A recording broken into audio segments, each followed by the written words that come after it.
Maxims and missiles. Idleness is the parent of all psychology. What is psychology then? A vice.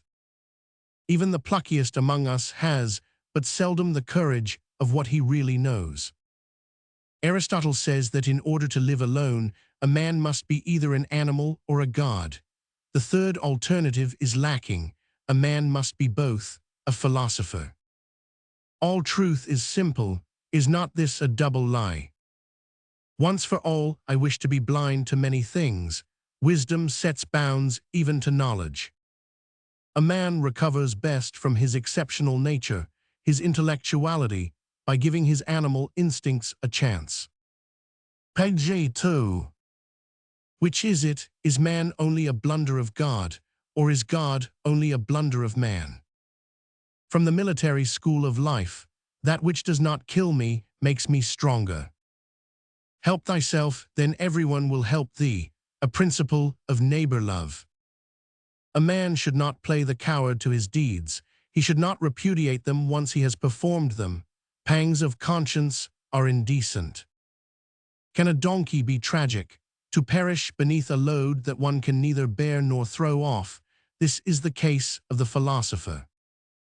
If a man knows the wherefore of his existence, then the manner of it can take care of itself.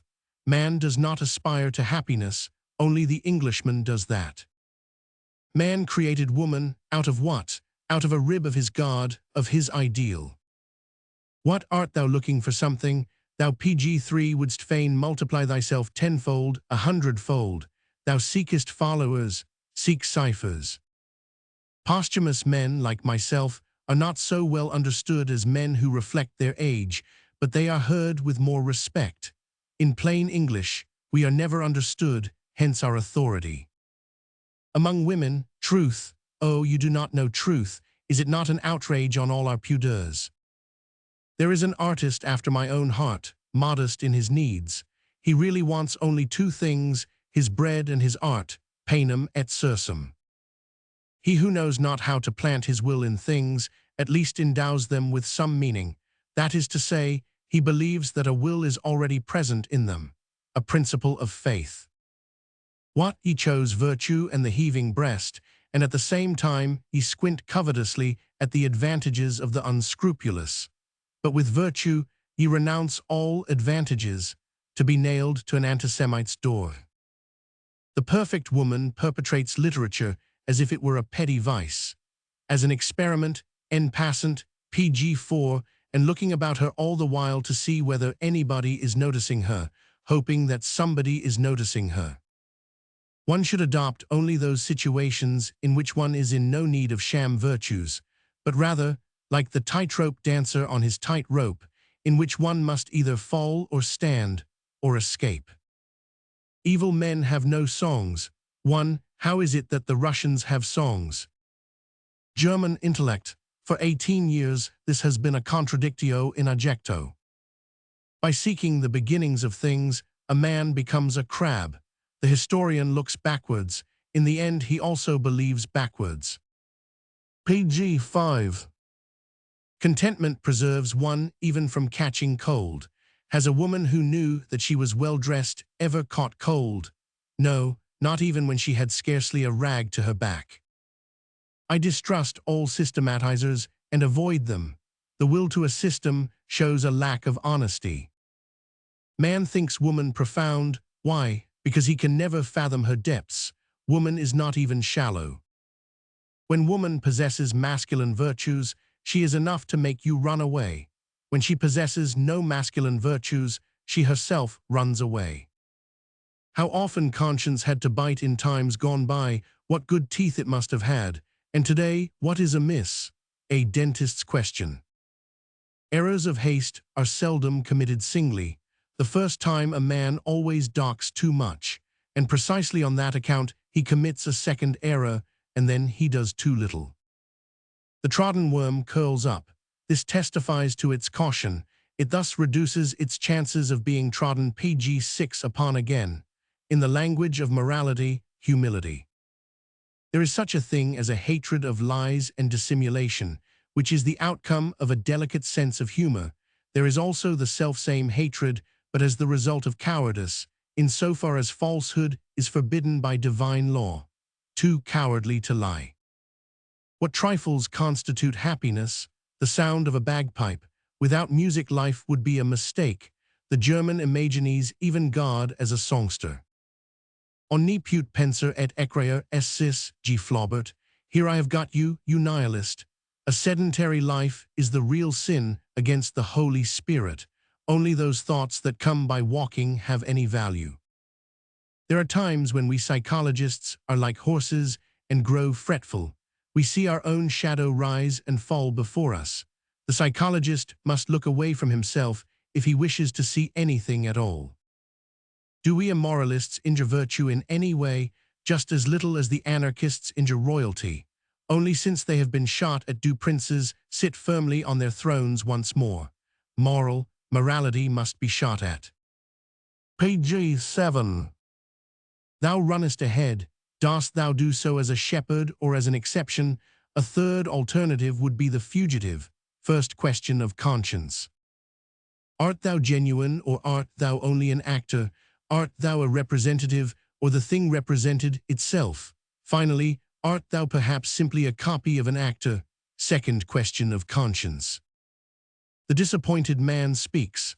I sought for great men, but all I found were the apes of their ideal. Art thou one who looks on, or one who puts his own shoulder to the wheel? Or art thou one who looks away, or who turns aside? Third question of conscience. Wilt thou go in company, or led, or go by thyself? A man should know what he desires, and that he desires something. Fourth question of conscience. They were but rungs in my ladder. On them I made my ascent. To that end I had to go beyond them. But they imagined that I wanted to lay myself to rest upon them. Page 8. What matters it whether I am acknowledged to be right? I am much too right, and he who laughs best today will also laugh last. The formula of my happiness, a yea, a nay, a straight line goal. Wo man singet, last ditch ruhig nieder.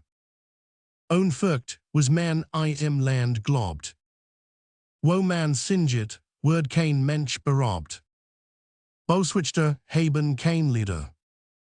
Wherever people sing thou canst safely settle down without a qualm as to what the general faith of the land may be. Wherever people sing, no man is ever robbed.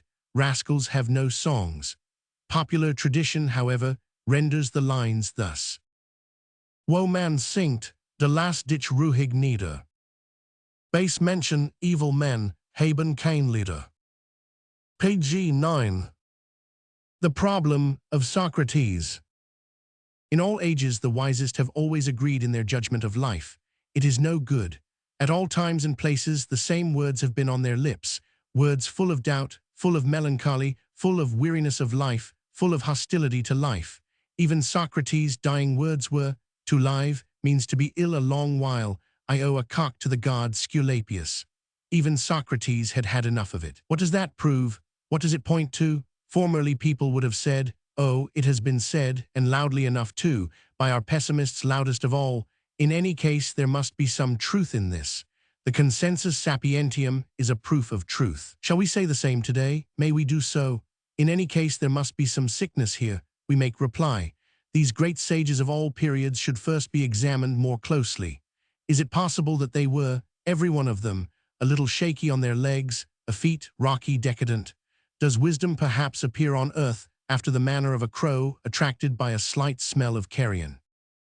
This irreverent belief that the great sages were decadent types first occurred to me precisely in regard to that case concerning which both learned page 10 and vulgar prejudice was most opposed to my view. I recognized Socrates and Plato as symptoms of decline, as instruments in the disintegration of Hellas, as pseudo-Greek, as anti-Greek, the birth of tragedy, 1872. That consensus sapientium, as I perceived ever more and more clearly, did not in the least prove that they were right in the matter on which they agreed. It proved, rather, that these sages themselves must have been alike in some physiological particular, in order to assume the same negative attitude towards life, in order to be bound to assume that attitude. After all, judgments and valuations of life, whether for or against, cannot be true. Their only value lies in the fact that they are symptoms. They can be considered only as symptoms. Per se, such judgments are nonsense. You must therefore endeavor by all means to reach out and try to grasp this astonishingly subtle axiom that the value of life cannot be estimated. A living man cannot do so because he is a contending party, or rather the very object in the dispute and not a judge, nor can a dead man estimate it for other reasons. For a philosopher to see a problem in the value of life is almost an objection against him, a note of interrogation set against his wisdom, a lack of wisdom. What? Is it possible that all these great sages were not only decadents, but that they were not even wise? Let me, however, return to the problem of Socrates. To judge from his origin, Socrates belonged to the lowest of the low. Socrates was mob, and you can still see it for yourself, how ugly PG-11 he was. But ugliness, which in itself is an objection, was almost a refutation among the Greeks. Was Socrates really a Greek? Ugliness is not infrequently the expression of thwarted development or of development arrested by crossing. In other cases, it appears as a decadent development. The anthropologists among the criminal specialists declare that the typical criminal is ugly, monstrum in front, monstrum in animo. But the criminal is a decadent. One. Was Socrates a typical criminal? At all events, this would not clash with that famous physiognomist's judgment which was so repugnant to Socrates' friends. While on his way through Athens, a certain foreigner, who was no fool at judging by looks, told Socrates to his face that he was a monster, that his body harbored all the worst vices and passions. And Socrates replied simply, "You know me, sir." Not only are the acknowledged wildness and anarchy of Socrates' instincts indicative of decadence, but also that preponderance of the logical faculties and that malignity of the misshapen which was his special characteristic. Neither should we forget those oral delusions which were religiously interpreted as the demon of Socrates. Everything in him is exaggerated, buffo, caricature. His nature is also full of concealment, of ulterior motives, and PG-12 of underground currents. I try to understand the idiosyncrasy from which the Socratic equation, reason, virtue, happiness, could have arisen, the weirdest equation ever seen, and one which was essentially opposed to all the instincts of the older Hellenes. With Socrates, Greek taste veers round in favor of dialectics. What actually occurs? In the first place, a noble taste is vanquished. With dialectics, the mob comes to the top. Before Socrates' time, dialectical manners were avoided in good society. They were regarded as bad manners. They were compromising. Young men were cautioned against them. All such proffering of one's reasons was looked upon with suspicion. Honest things like honest men do not carry their reasons on their sleeve in such fashion. It is not good form to make a show of everything. That which needs to be proved cannot be worth much. Wherever authority still belongs to good usage, wherever men do not prove but command, the dialectician is regarded as a sort of clown. People laugh at him, they do not take him seriously. Socrates was a clown who succeeded in making men take him seriously. What then was the matter? A man resorts to dialectics only when he has no other means to hand. People know that they excite suspicion with it and that it is not very convincing. Nothing is more easily dispelled than a dialectical effect. This is proved by the experience of every PG-13 gathering in which discussions are held. It can be only the last defense of those who have no other weapons. One must require to extort one's right, otherwise one makes no use of it. That is why the Jews were dialecticians. Reynard the Fox was a dialectician. What? And was Socrates one as well? Is the Socratic irony an expression of revolt, of mob resentment? Does Socrates, as a creature suffering under oppression, enjoy his innate ferocity in the knife thrusts of the syllogism? Does he wreak his revenge on the noblemen he fascinates? As a dialectician, a man has a merciless instrument to wield. He can play the tyrant with it. He compromises when he conquers with it. The dialectician leaves it to his opponent to prove that he is no idiot. He infuriates, he likewise paralyses. The dialectician cripples the intellect of his opponent. Can it be that dialectics was only a form of revenge in Socrates? I have given you to understand in what way Socrates was able to repel. Now it is all the more necessary to explain how he fascinated. One reason is that he discovered a new kind of agon, and that he was the first fencing master in the best circles in Athens. He fascinated by appealing to the combative instinct of the Greeks. He introduced a variation into the contests between men and youths. Socrates was also a great erotic. Page 14. But Socrates divined still more. He saw right through his noble Athenians. He perceived that his case, his peculiar case, was no exception even in his time. The same kind of degeneracy was silently preparing itself everywhere. Ancient Athens was dying out. And Socrates understood that the whole world needed him, his means, his remedy, his special artifice for self-preservation. Everywhere the instincts were in a state of anarchy, everywhere people were within an ace of excess. The monstrum in animo was the general danger. The instincts would play the tyrant. We must discover a counter-tyrant who is stronger than they. On the occasion when that physiognomist had unmasked Socrates and had told him what he was, a crater full of evil desires, the great master of irony let fall one or two words more, which provide the key to his nature. "This is true," he said, "but I overcame them all." How did Socrates succeed in mastering himself? His case was at bottom only the extreme and most apparent example of a state of distress which was beginning to be general, that state in which no one was able to master himself and in which the instincts turned one against the other. As the extreme example of this state, he fascinated. His terrifying ugliness made him conspicuous to every eye. It is quite obvious that he fascinated still more as a reply, as a solution, as an apparent cure of this case. When a man finds it necessary, as Socrates did, to create a tyrant out of reason, there is no small PG-15 danger that something else wishes to play the tyrant. Reason was then discovered as a savior. Neither Socrates nor his patients were at liberty to be rational or not, as they pleased.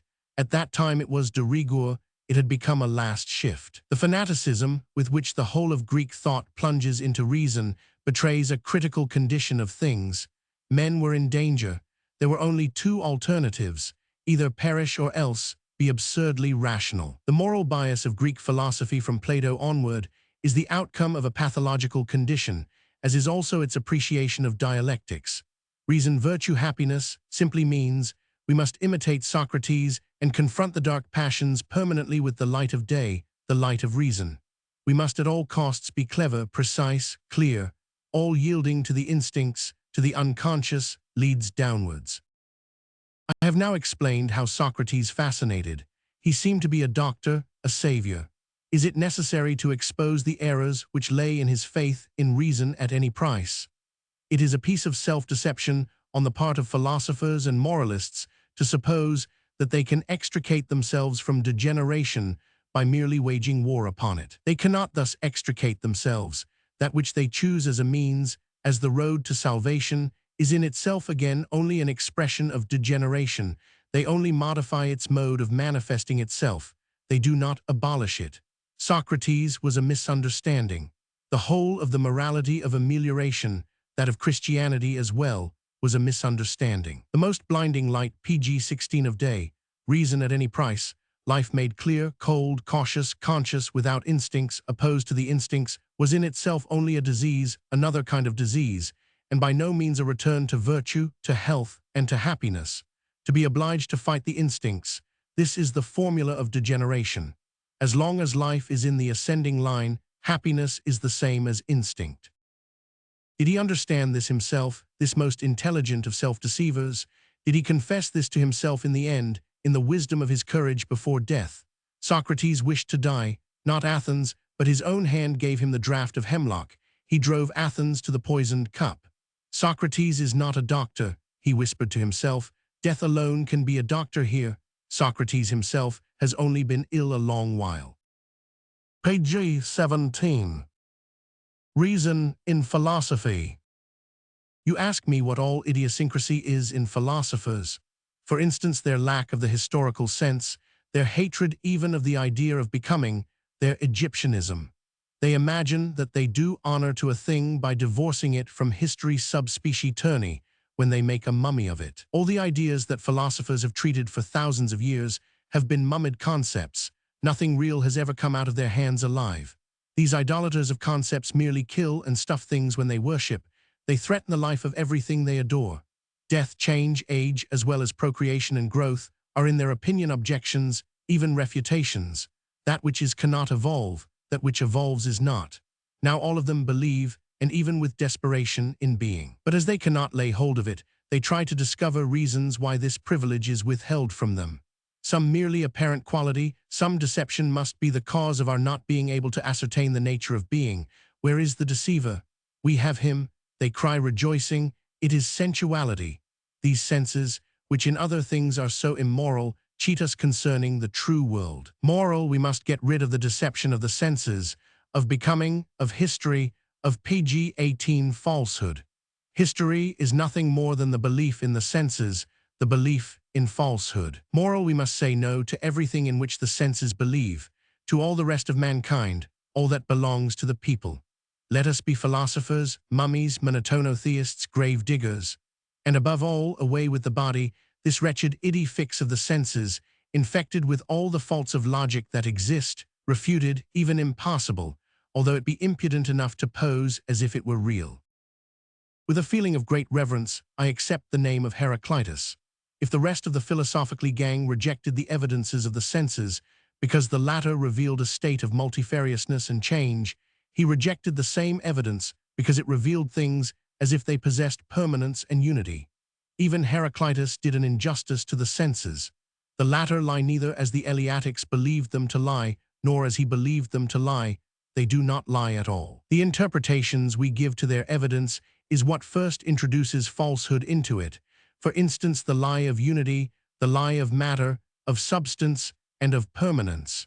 Reason is the cause of our falsifying the evidence of the senses. Insofar as the senses show us a state of becoming, of transiency, and of change, they do not lie. But in declaring that being was an empty illusion, Heraclitus will remain eternally right. The apparent world is the only world.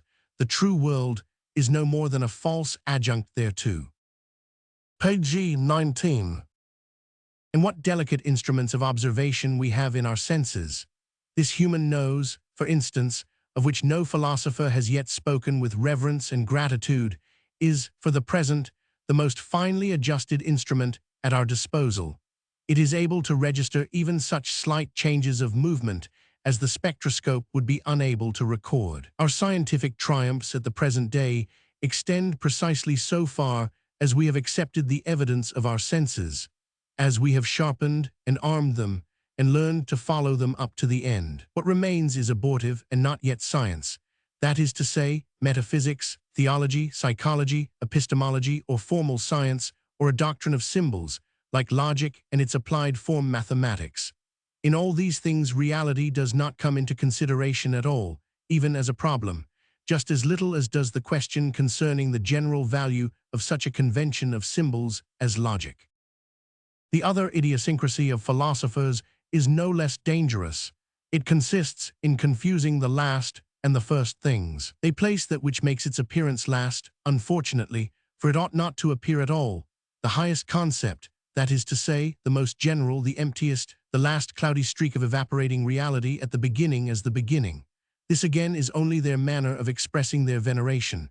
The highest thing must not have grown out of the lowest, it must not have grown at all. Moral, everything of the first rank must be pg-20 causa sui. To have been derived from something else is as good as an objection. It sets the value of a thing in question. All superior values are of the first rank, all the highest concepts, that of being, of the absolute, of goodness, of truth, and of perfection. All these things cannot have been evolved. They must therefore be causa sui. All these things cannot, however, be unlike one another. They cannot be opposed to one another. Thus they attain to their stupendous concept, God. The last, most attenuated and emptiest thing is postulated as the first thing, as the absolute cause, as ens realissimum. Fancy humanity having to take the brain diseases of morbid cobweb spinners seriously, and it has paid dearly for having done so. Against this let us set the different manner in which we, you observe that I am courteous enough to say, we, conceive the problem of the error and deceptiveness of things. Formerly, people regarded change and evolution in general as the proof of appearance, as a sign of the fact that something must be there that leads us astray. Today, on the other hand, we realize that precisely as far as the rational bias forces us to postulate unity, identity, permanence, substance, cause, materiality, and being, we are in a measure involved in error, driven necessarily to error. However certain we may feel, as the result of a strict examination of the matter, that the error lies here. It is just the same here as with the motion of the sun. In its case, it was our eyes that were wrong. In the matter of the concepts above mentioned, it is our language itself that pleads PG-21 most constantly in their favor. In its origin, language belongs to an age of the most rudimentary forms of psychology. If we try to conceive of the first conditions of the metaphysics of language, i.e. in plain English, of reason, we immediately find ourselves in the midst of a system of fetichism. For here the doer and his deed are seen in all circumstances, will is believed in as a cause in general. The ego is taken for granted, the ego as being and as substance, and the faith in the ego as substance is projected into all things.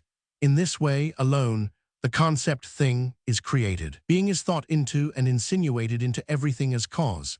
From the concept ego alone can the concept being proceed. At the beginning stands the tremendously fatal error of supposing the will to be something that actuates a faculty. Now we know that it is only a word won very much later, in a world 1,000 times more enlightened. The assurance, the subjective certitude, in the handling of the categories of reason came into the minds of philosophers as a surprise. They concluded that these categories could not be derived from experience. On the contrary, the whole of experience rather contradicts them. Whence do they come, therefore? In India, as in Greece, the same mistake was made. We must already once have lived in a higher world, instead of in a much lower one, which would have been the truth.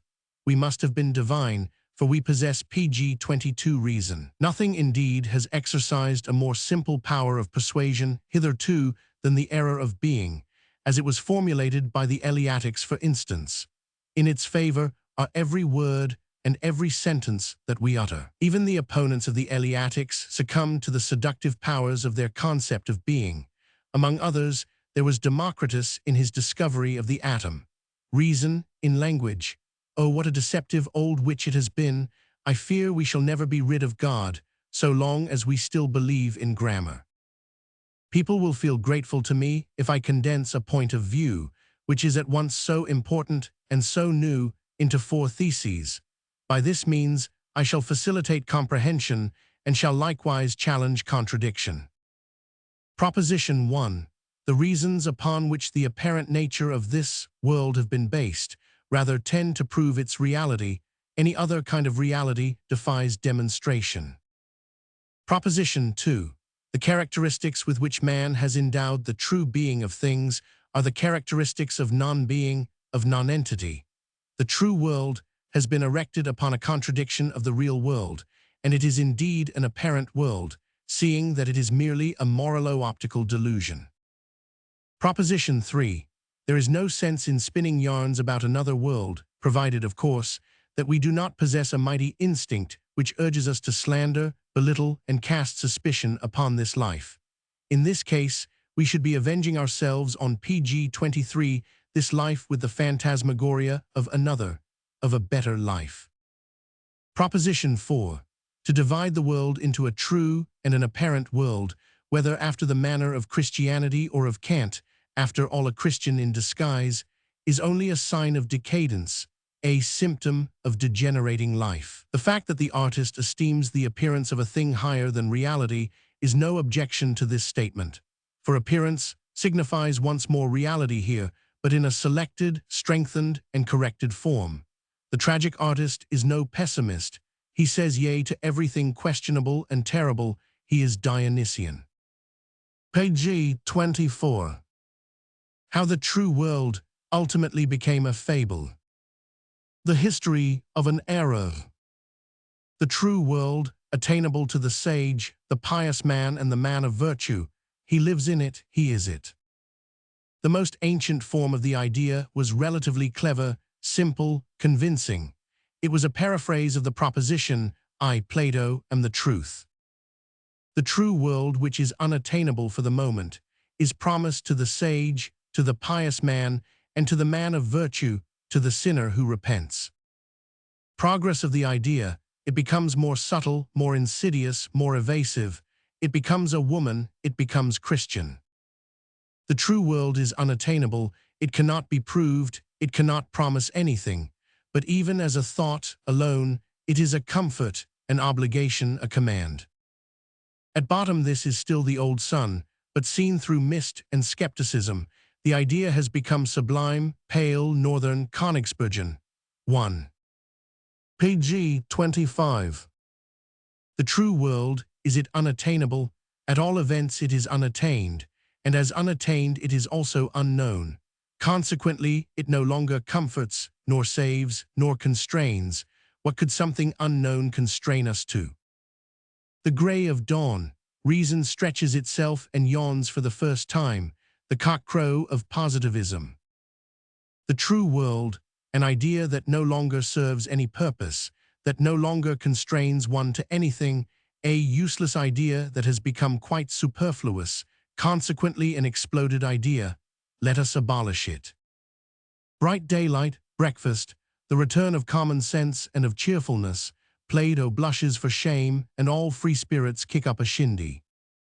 We have suppressed the true world. What world survives? The apparent world perhaps, certainly not. In abolishing the true world, we have also abolished the world of appearance. Noon, the moment of the shortest shadows, the end of the longest era, mankind's zenith, incipit Zarathustra. Pg 26.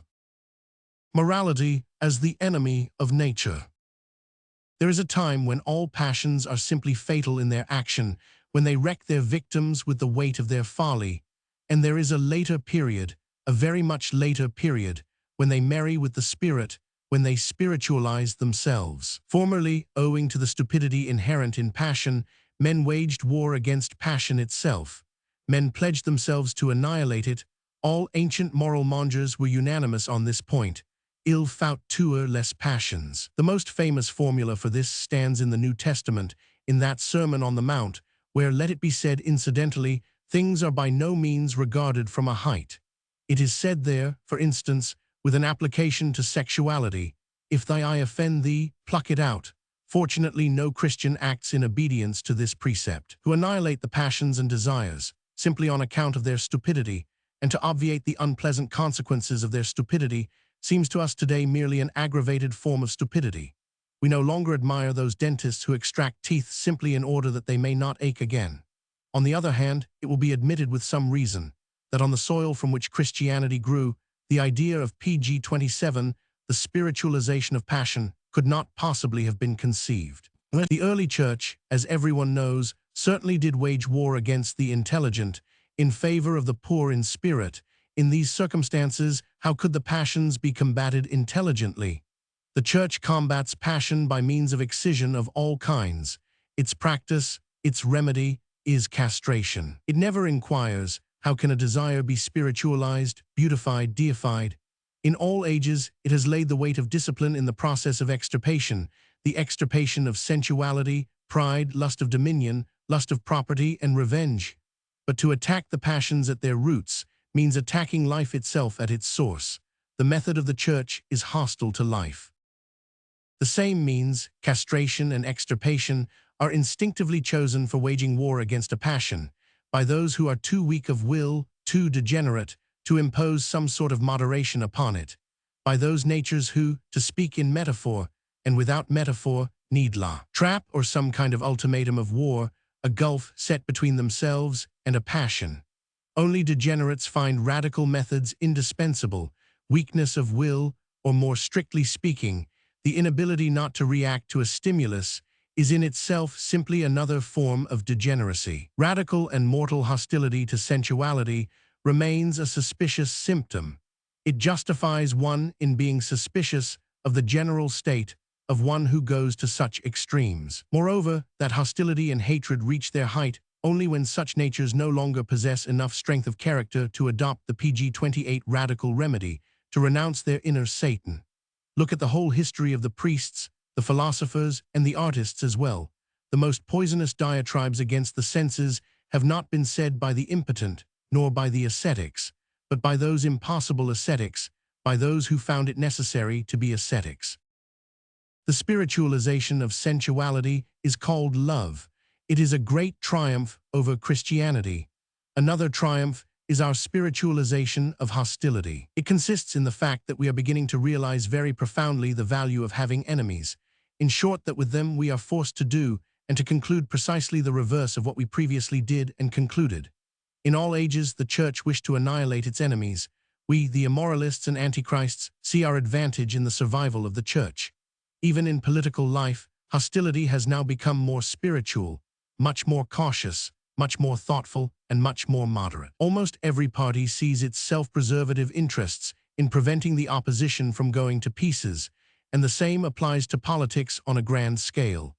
A new creation, more particularly, like the new empire, has more need of enemies than friends. Only as a contrast does it begin to feel necessary. Only as a contrast does it become necessary. And we behave in precisely the same way to the inner enemy. In this quarter, too, we have spiritualized enmity. In this quarter, too, we have understood its value.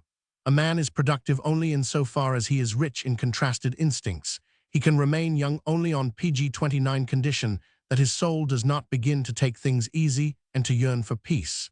Nothing has grown more alien to us than that old desire, the peace of the soul, which is the aim of Christianity. Nothing could make us less envious than the moral cow and the plump happiness of a clean conscience. The man who has renounced war has renounced a grand life. In many cases, of course, peace of the soul is merely a misunderstanding. It is something very different which has failed to find a more honest name for itself. Without either circumlocution or prejudice, I will suggest a few cases.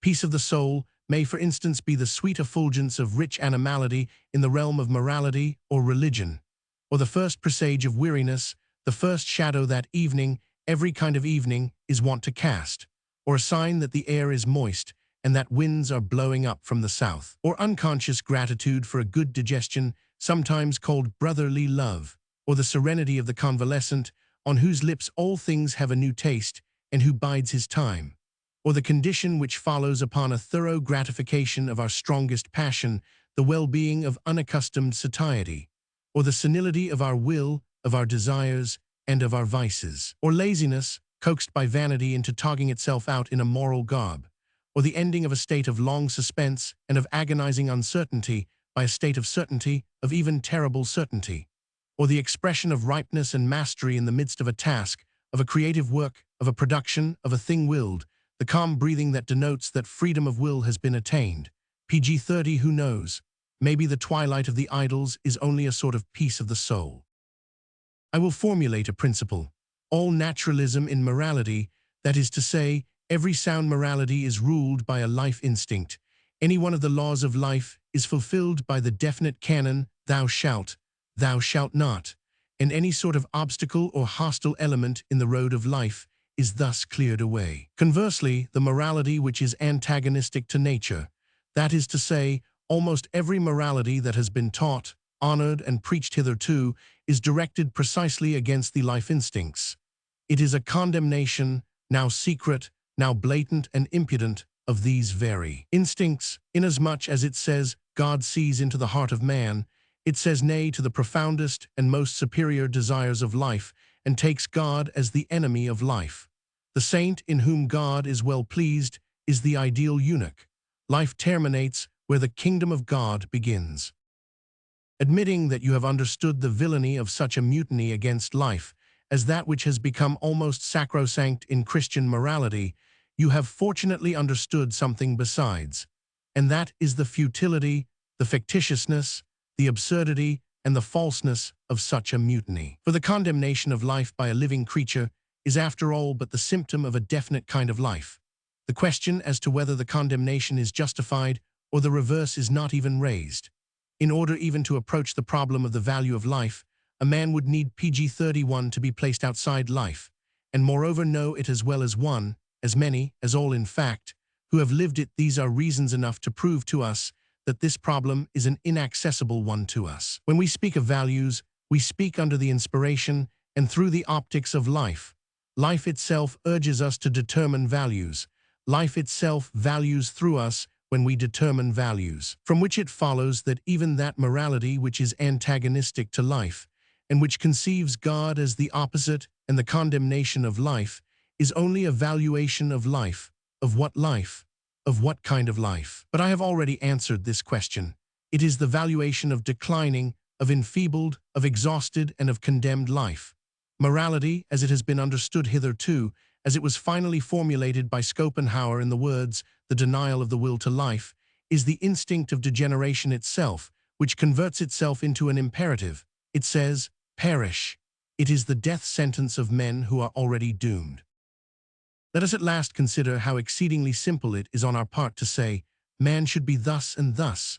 Reality shows us a marvelous wealth of types and a luxuriant variety of forms and changes, and yet the first wretch of a moral loafer that comes along cries, no, man should be different. He even knows what man should be like, does this sanctimonious prig. He draws his own face on the wall and declares, ex homo. But even when the moralist addresses himself only to the individual and says, thus and thus shouldst thou be, he still makes PG-32 an ass of himself. The individual in his past and future is a piece of fate, one law the more, one necessity the more for all that is to come and is to be. To say to him, change thyself, is tantamount to saying that everything should change, even backwards as well. Truly these have been consistent moralists. They wished man to be different, i.e. virtuous. They wished him to be after their own image, that is to say sanctimonious humbugs, and to this end they denied the world. No slight form of insanity, no modest form of immodesty. Morality, in so far it condemns per se, and not out of any aim, consideration, or motive of life, is a specific error, for which no one should feel any mercy, a degenerate idiosyncrasy that has done an unutterable amount of harm. We others, we immoralists, on the contrary, have opened our hearts wide to all kinds of comprehension, understanding, and approbation, one we do not deny readily. We glory in saying yea to things. Our eyes have opened ever wider and wider to that economy which still employs and knows how to use to its own advantage all that which the sacred craziness of priests and the morbid reason in priests rejects. To that economy in the law of life which draws its own advantage even out of the repulsive race of bigots, the priests and the virtuous. What advantage? But we ourselves, we immoralists, are the reply to this question. Page 33. The four great errors. The error of the confusion of cause and effect. There is no more dangerous error than to confound the effect with the cause. I call this error the intrinsic perversion of reason. Nevertheless, this error is one of the most ancient and most recent habits of mankind. In one part of the world, it has even been canonized, and it bears the name of religion and morality. Every postulate formulated by religion and morality contains it. Priests and the promulgators of moral laws are the promoters of this perversion of reason. Let me give you an example. Everybody knows the book of the famous Cornaro, in which he recommends his slender diet as the recipe for a long, happy, and also virtuous life. Few books have been so widely read, and to this day many thousand copies of it are still printed annually in England. I do not doubt that there is scarcely a single book, the Bible of course excepted, that has worked more mischief, shortened more lives, than this well-meant curiosity. The reason of this is the confusion of effect and cause. This worthy Italian saw the cause of his long life in his diet, whereas the prerequisites of long life, which are exceptional slowness of molecular change and a low rate of expenditure in energy, were the cause of his meager PG-34 diet. He was not at liberty to eat a small or a great amount. His frugality was not the result of free choice. He would have been ill had he eaten more. He who does not happen to be a carp, however, is not only wise to eat well, but is also compelled to do so. A scholar of the present day, with his rapid consumption of nervous energy, would soon go to the dogs on Cornaro's diet. Creed experto. The most general principle lying at the root of every religion and morality is this: do this and that, and avoid this and that, and thou wilt be happy. Otherwise, every morality and every religion is this imperative. I call it the great original sin of reason, immortal unreason. In my mouth this principle is converted into its opposite. First example of my transvaluation of all values. A well-constituted man, a man who is one of nature's lucky strokes, must perform certain actions and instinctively fear other actions. He introduces the element of order, of which he is the physiological manifestation, into his relations with men and things. In a formula, his virtue is the consequence of his good constitution. Longevity and plentiful offspring are not the reward of virtue, Virtue itself is, on the contrary, that retardation of the metabolic process which, among other things, results in a long life and in plentiful offspring, in short, in cornarism. The Church and morality say, a race, a people perish through vice and luxury. My reinstated reason says, when a people are going to PG-35 the dogs, when they are degenerating physiologically, vice and luxury, that is to say, the need of ever stronger and more frequent stimuli, such as all exhausted natures are acquainted with, are bound to result. Such and such a young man grows pale and withered prematurely. His friends say this or that illness is the cause of it. I say, the fact that he became ill, the fact that he did not resist illness, was in itself already the outcome of impoverished life, of hereditary exhaustion. The newspaper reader says, such and such a party by committing such an error will meet its death. My superior politics say, a party that can make such mistakes is in its last agony. It no longer possesses any certainty of instinct. Every mistake is in every sense the sequel to degeneration of the instincts, to disintegration of the will. This is almost the definition of evil. Everything valuable is instinct, and consequently easy, necessary, free. Exertion is an objection. The god is characteristically different from the hero. In my language, light feet are the first attribute of divinity. The error of false causality. In all ages, men have believed that they knew what a cause was. But whence did we derive this knowledge, or more accurately, this faith in the fact that we know? Out of the realm of the famous inner facts of consciousness, not one of which has yet proved itself to be a fact. We believed ourselves to be causes even in the action of the will. We thought that in this matter at least we caught causality red-handed. No one PG-36 doubted that all the antecedentia of an action were to be sought in consciousness, and could be discovered there, as motive, if only they were sought. Otherwise we should not be free to perform them, we should not have been responsible for them. Finally, who would have questioned that a thought is caused, that the ego causes the thought? Of these three facts of inner consciousness, by means of which causality seemed to be guaranteed, the first and most convincing is that of the will as cause, the conception of consciousness, spirit, as a cause, and subsequently that of the ego, the subject, as a cause, were merely born afterwards, once the causality of the will stood established as given, as a fact of experience. Meanwhile we have come to our senses. Today we no longer believe a word of all this. The inner world is full of phantoms and will-o'-the-wisps. The will is one of these. The will no longer actuates, consequently it no longer explains anything. All it does is to accompany processes. It may even be absent. The so-called motive is another error. It is merely a ripple on the surface of consciousness, a side issue of the action, which is much more likely to conceal than to reveal the antecedentia of the latter. And as for the ego, it has become legendary, fictional, a play upon words. It has ceased utterly and completely from thinking, feeling, and willing. What is the result of it all? There are no such things as spiritual causes. The whole of popular experience on this subject went to the devil. That is the result of it all. For we had blissfully abused that experience. We had built the world upon it as a world of causes, as a world PG-37 of will, as a world of spirit. The most antiquated and most traditional psychology has been at work here. It has done nothing else. All phenomena were deeds in the light of this psychology, and all deeds were the result of will. According to it, the world was a complex mechanism of agents. An agent, a subject, lay at the root of all things. Man projected his three inner facts of consciousness, the will, the spirit, and the ego, in which he believed most firmly, outside himself. He first deduced the concept being out of the concept ego. He supposed things to exist as he did himself, according to his notion of the ego as cause. Was it to be wondered at that later on he always found in things only that which he had laid in them? The thing itself, I repeat, the concept thing, was merely a reflex of the belief in the ego as cause. And even your atom, my dear good mechanists and physicists, what an amount of error, of rudimentary psychology still adheres to it. Not to speak of the thing in itself, of the horrendum pudendum of the metaphysicians, the error of spirit regarded as a cause, confounded with reality, and made the measure of reality, and called God. The error of imaginary causes.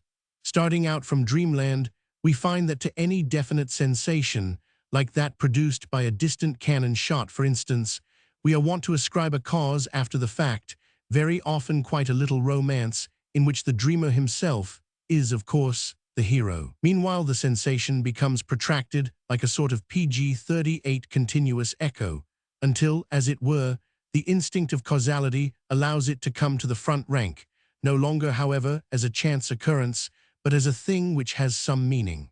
The cannon shot presents itself in a causal manner, by means of an apparent reversal in the order of time. That which occurs last, the motivation, is experienced first, often with 100 details which flash past like lightning, and the shot is the result. What has happened? The ideas suggested by a particular state of our senses are misinterpreted as the cause of that state. As a matter of fact, we proceed in precisely the same manner when we are awake. The greater number of our general sensations, every kind of obstacle, pressure, tension, explosion in the interplay of the organs, and more particularly the condition of the nervous sympathies, stimulate our instinct of causality. We will have a reason, which will account for our feeling thus or thus, for feeling ill or well. We are never satisfied by merely ascertaining the fact that we feel thus or thus. We admit this fact, we become conscious of it, only when we have attributed it to some kind of motivation. Memory, which, in such circumstances, unconsciously becomes active, adduces former conditions of a like kind, together with the causal interpretations with which they are associated, but not their real cause. The belief that the ideas, the accompanying processes of consciousness, have been the causes, is certainly produced by the agency of memory. And in this way, we become accustomed to a particular interpretation of causes which, truth to tell, actually hinders and even utterly prevents the investigation of the proper cause. Page 39. The psychological explanation of the above fact, to trace something unfamiliar back to something familiar, is at once a relief, a comfort, and a satisfaction, while it also produces a feeling of power. The unfamiliar involves danger, anxiety, and care. The fundamental instinct is to get rid of these painful circumstances. First principle, any explanation is better than none at all. Since at bottom, it is only a question of shaking one's self free from certain oppressive ideas, the means employed to this end are not selected with overmuch punctiliousness. The first idea by means of which the unfamiliar is revealed as familiar produces a feeling of such comfort that it is held to be true. The proof of happiness, of power, as the criterion of truth. The instinct of causality is therefore conditioned and stimulated by the feeling of fear. Whenever possible, the question why should not only educe the cause as cause, but rather a certain kind of cause, a comforting, liberating, and reassuring cause. The first result of this need is that something known or already experienced and recorded in the memory is posited as the cause.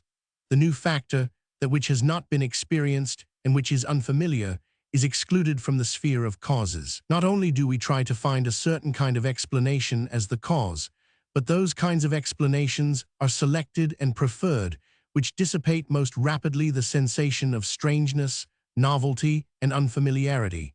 In fact, the most ordinary explanations. And the result is that a certain manner of postulating causes tends to predominate ever more and more, becomes concentrated PG-40 into a system, and finally reigns supreme, to the complete exclusion of all other causes and explanations.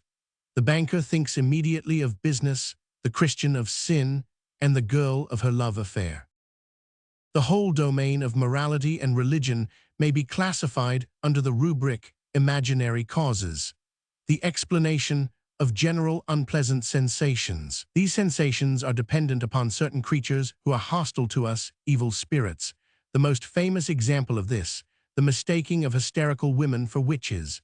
These sensations are dependent upon actions which are reprehensible. The feeling of sin, sinfulness, is a manner of accounting for a certain physiological disorder.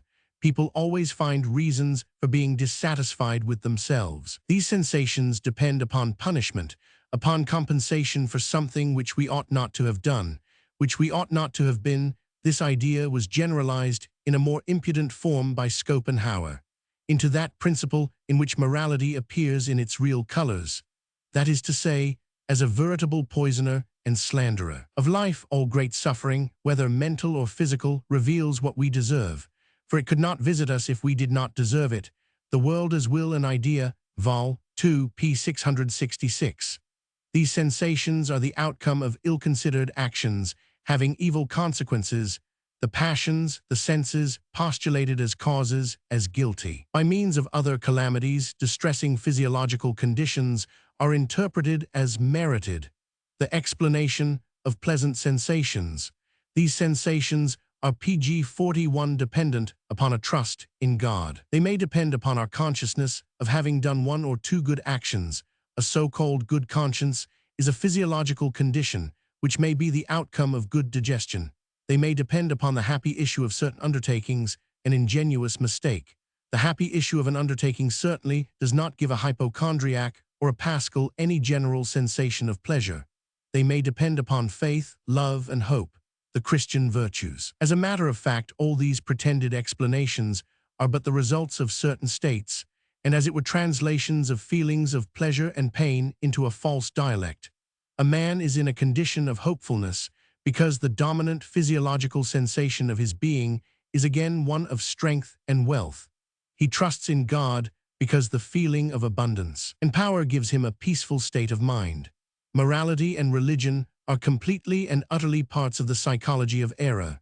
In every particular case, cause and effect are confounded, as truth is confounded with the effect of that which is believed to be true, or a certain state of consciousness is confounded with the chain of causes which brought it about.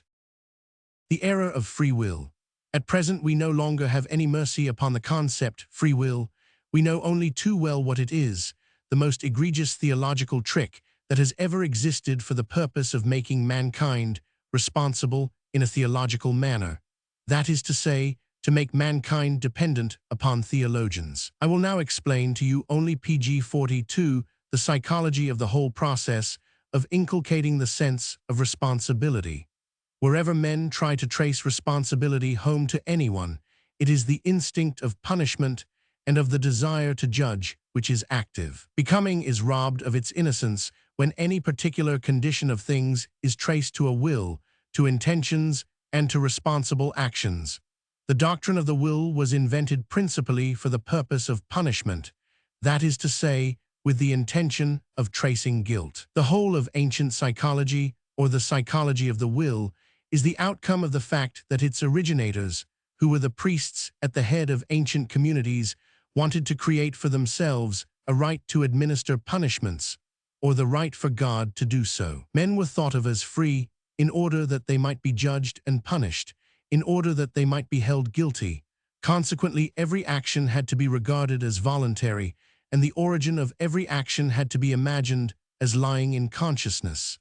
In this way, the most fundamentally fraudulent character of psychology was established as the very principle of psychology itself. Now that we have entered upon the opposite movement, now that we immoralists are trying with all our power to eliminate the concepts of guilt and punishment from the world once more, and to cleanse psychology, history, nature, and all social institutions and customs of all signs of those two concepts, we recognize no more radical opponents than the theologians, who with their notion of a moral order of things, still continue to pollute the innocence of becoming with punishment and guilt. Christianity is the metaphysics of the hangman. Pg 43. What then, alone, can our teaching be? That no one gives man his qualities, neither God, society, his parents, his ancestors, nor himself. This nonsensical idea, which is at last refuted here, was taught as intelligible freedom by Kant, and perhaps even as early as Plato himself. No one is responsible for the fact that he exists at all, that he is constituted as he is, and that he happens to be in certain circumstances and in a particular environment. The fatality of his being cannot be divorced from the fatality of all that which has been and will be. This is not the result of an individual intention, of a will, of an aim. There is no attempt at attaining to any ideal man, or ideal happiness, or ideal morality with him. It is absurd to wish him to be careering towards some sort of purpose. We invented the concept purpose. In reality, purpose is altogether lacking. One is necessary, one is a piece of fate, one belongs to the whole, one is in the whole. There is nothing that could judge, measure, compare, and condemn our existence, for that would mean judging, measuring, comparing, and condemning the whole. But there is nothing outside the whole. The fact that no one shall any longer be made responsible, that the nature of existence may not be traced to causa prima, that the world is an entity neither as a sensorium nor as a spirit. This alone is the great deliverance. Thus alone is the innocence of becoming restored. The concept God has been the greatest objection to existence hitherto. We deny God, we deny responsibility in God. Thus alone do we save the world. Page 44. The improvers of mankind.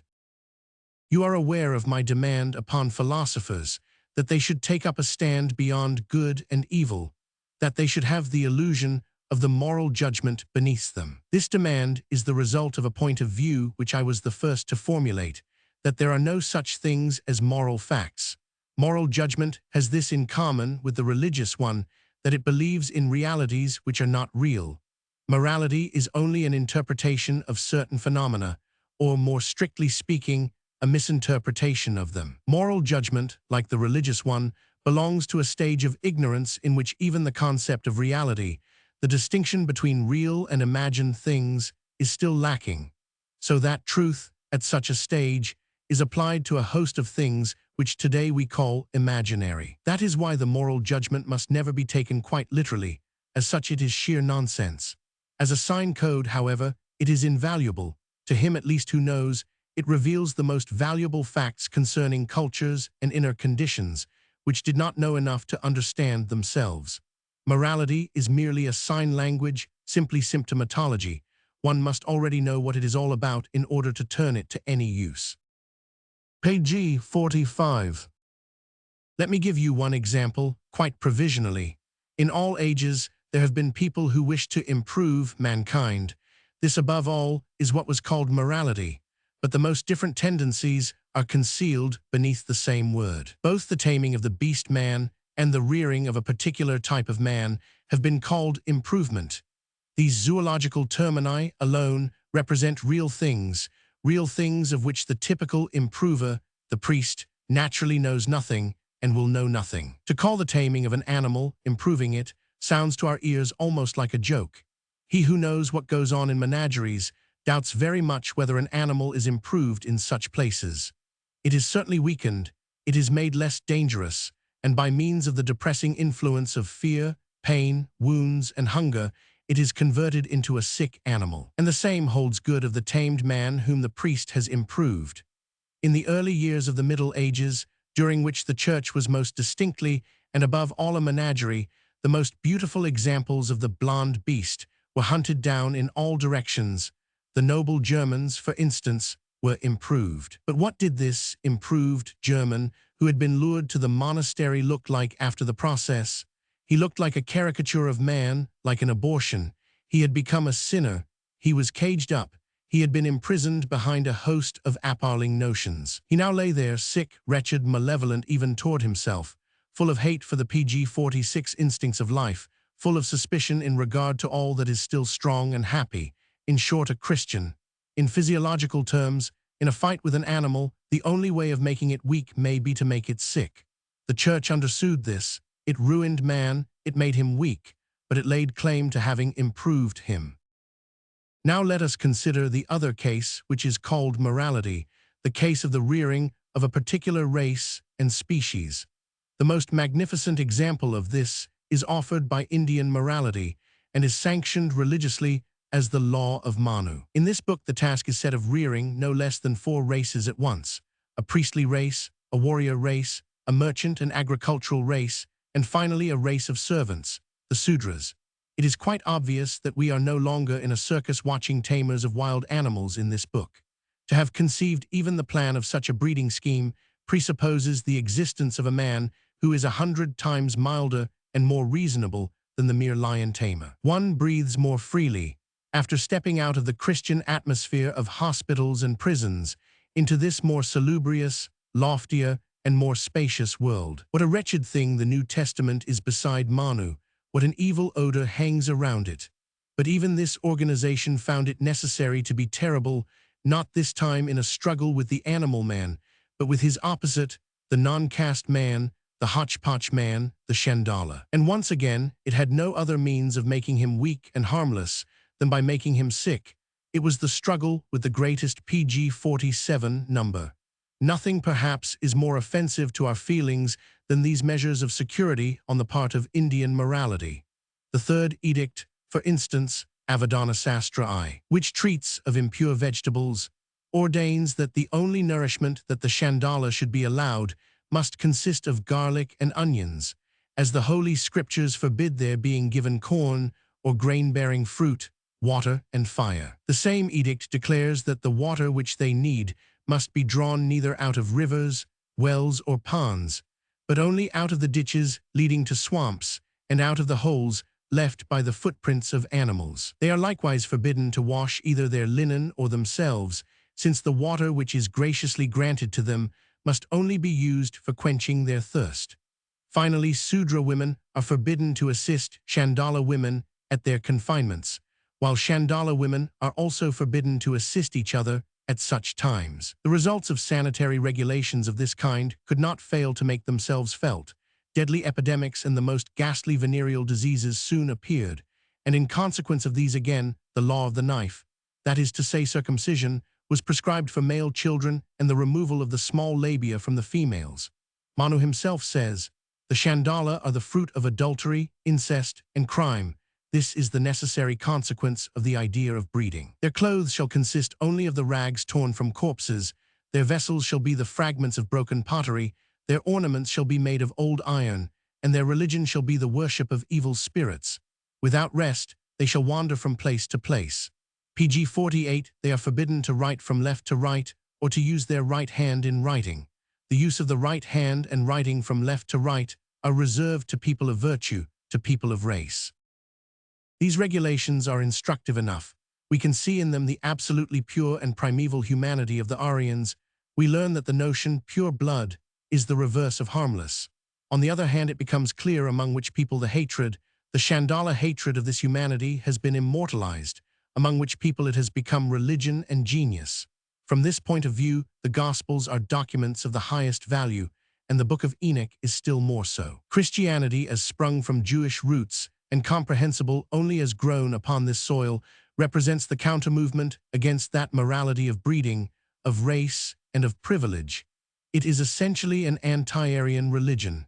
Christianity is the transvaluation of all Aryan values, the triumph of Chandala values, the proclaimed gospel of the poor and of the low, the general insurrection of all the downtrodden, the wretched, the bungled, and the botched, against the race, the immortal revenge of the Chandala as the religion of love.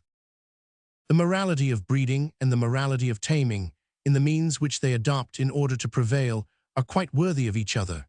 We may lay down as a leading principle that in order to create morality, a man must have the absolute will to PG-49 immorality. This is the great and strange problem with which I have so long been occupied.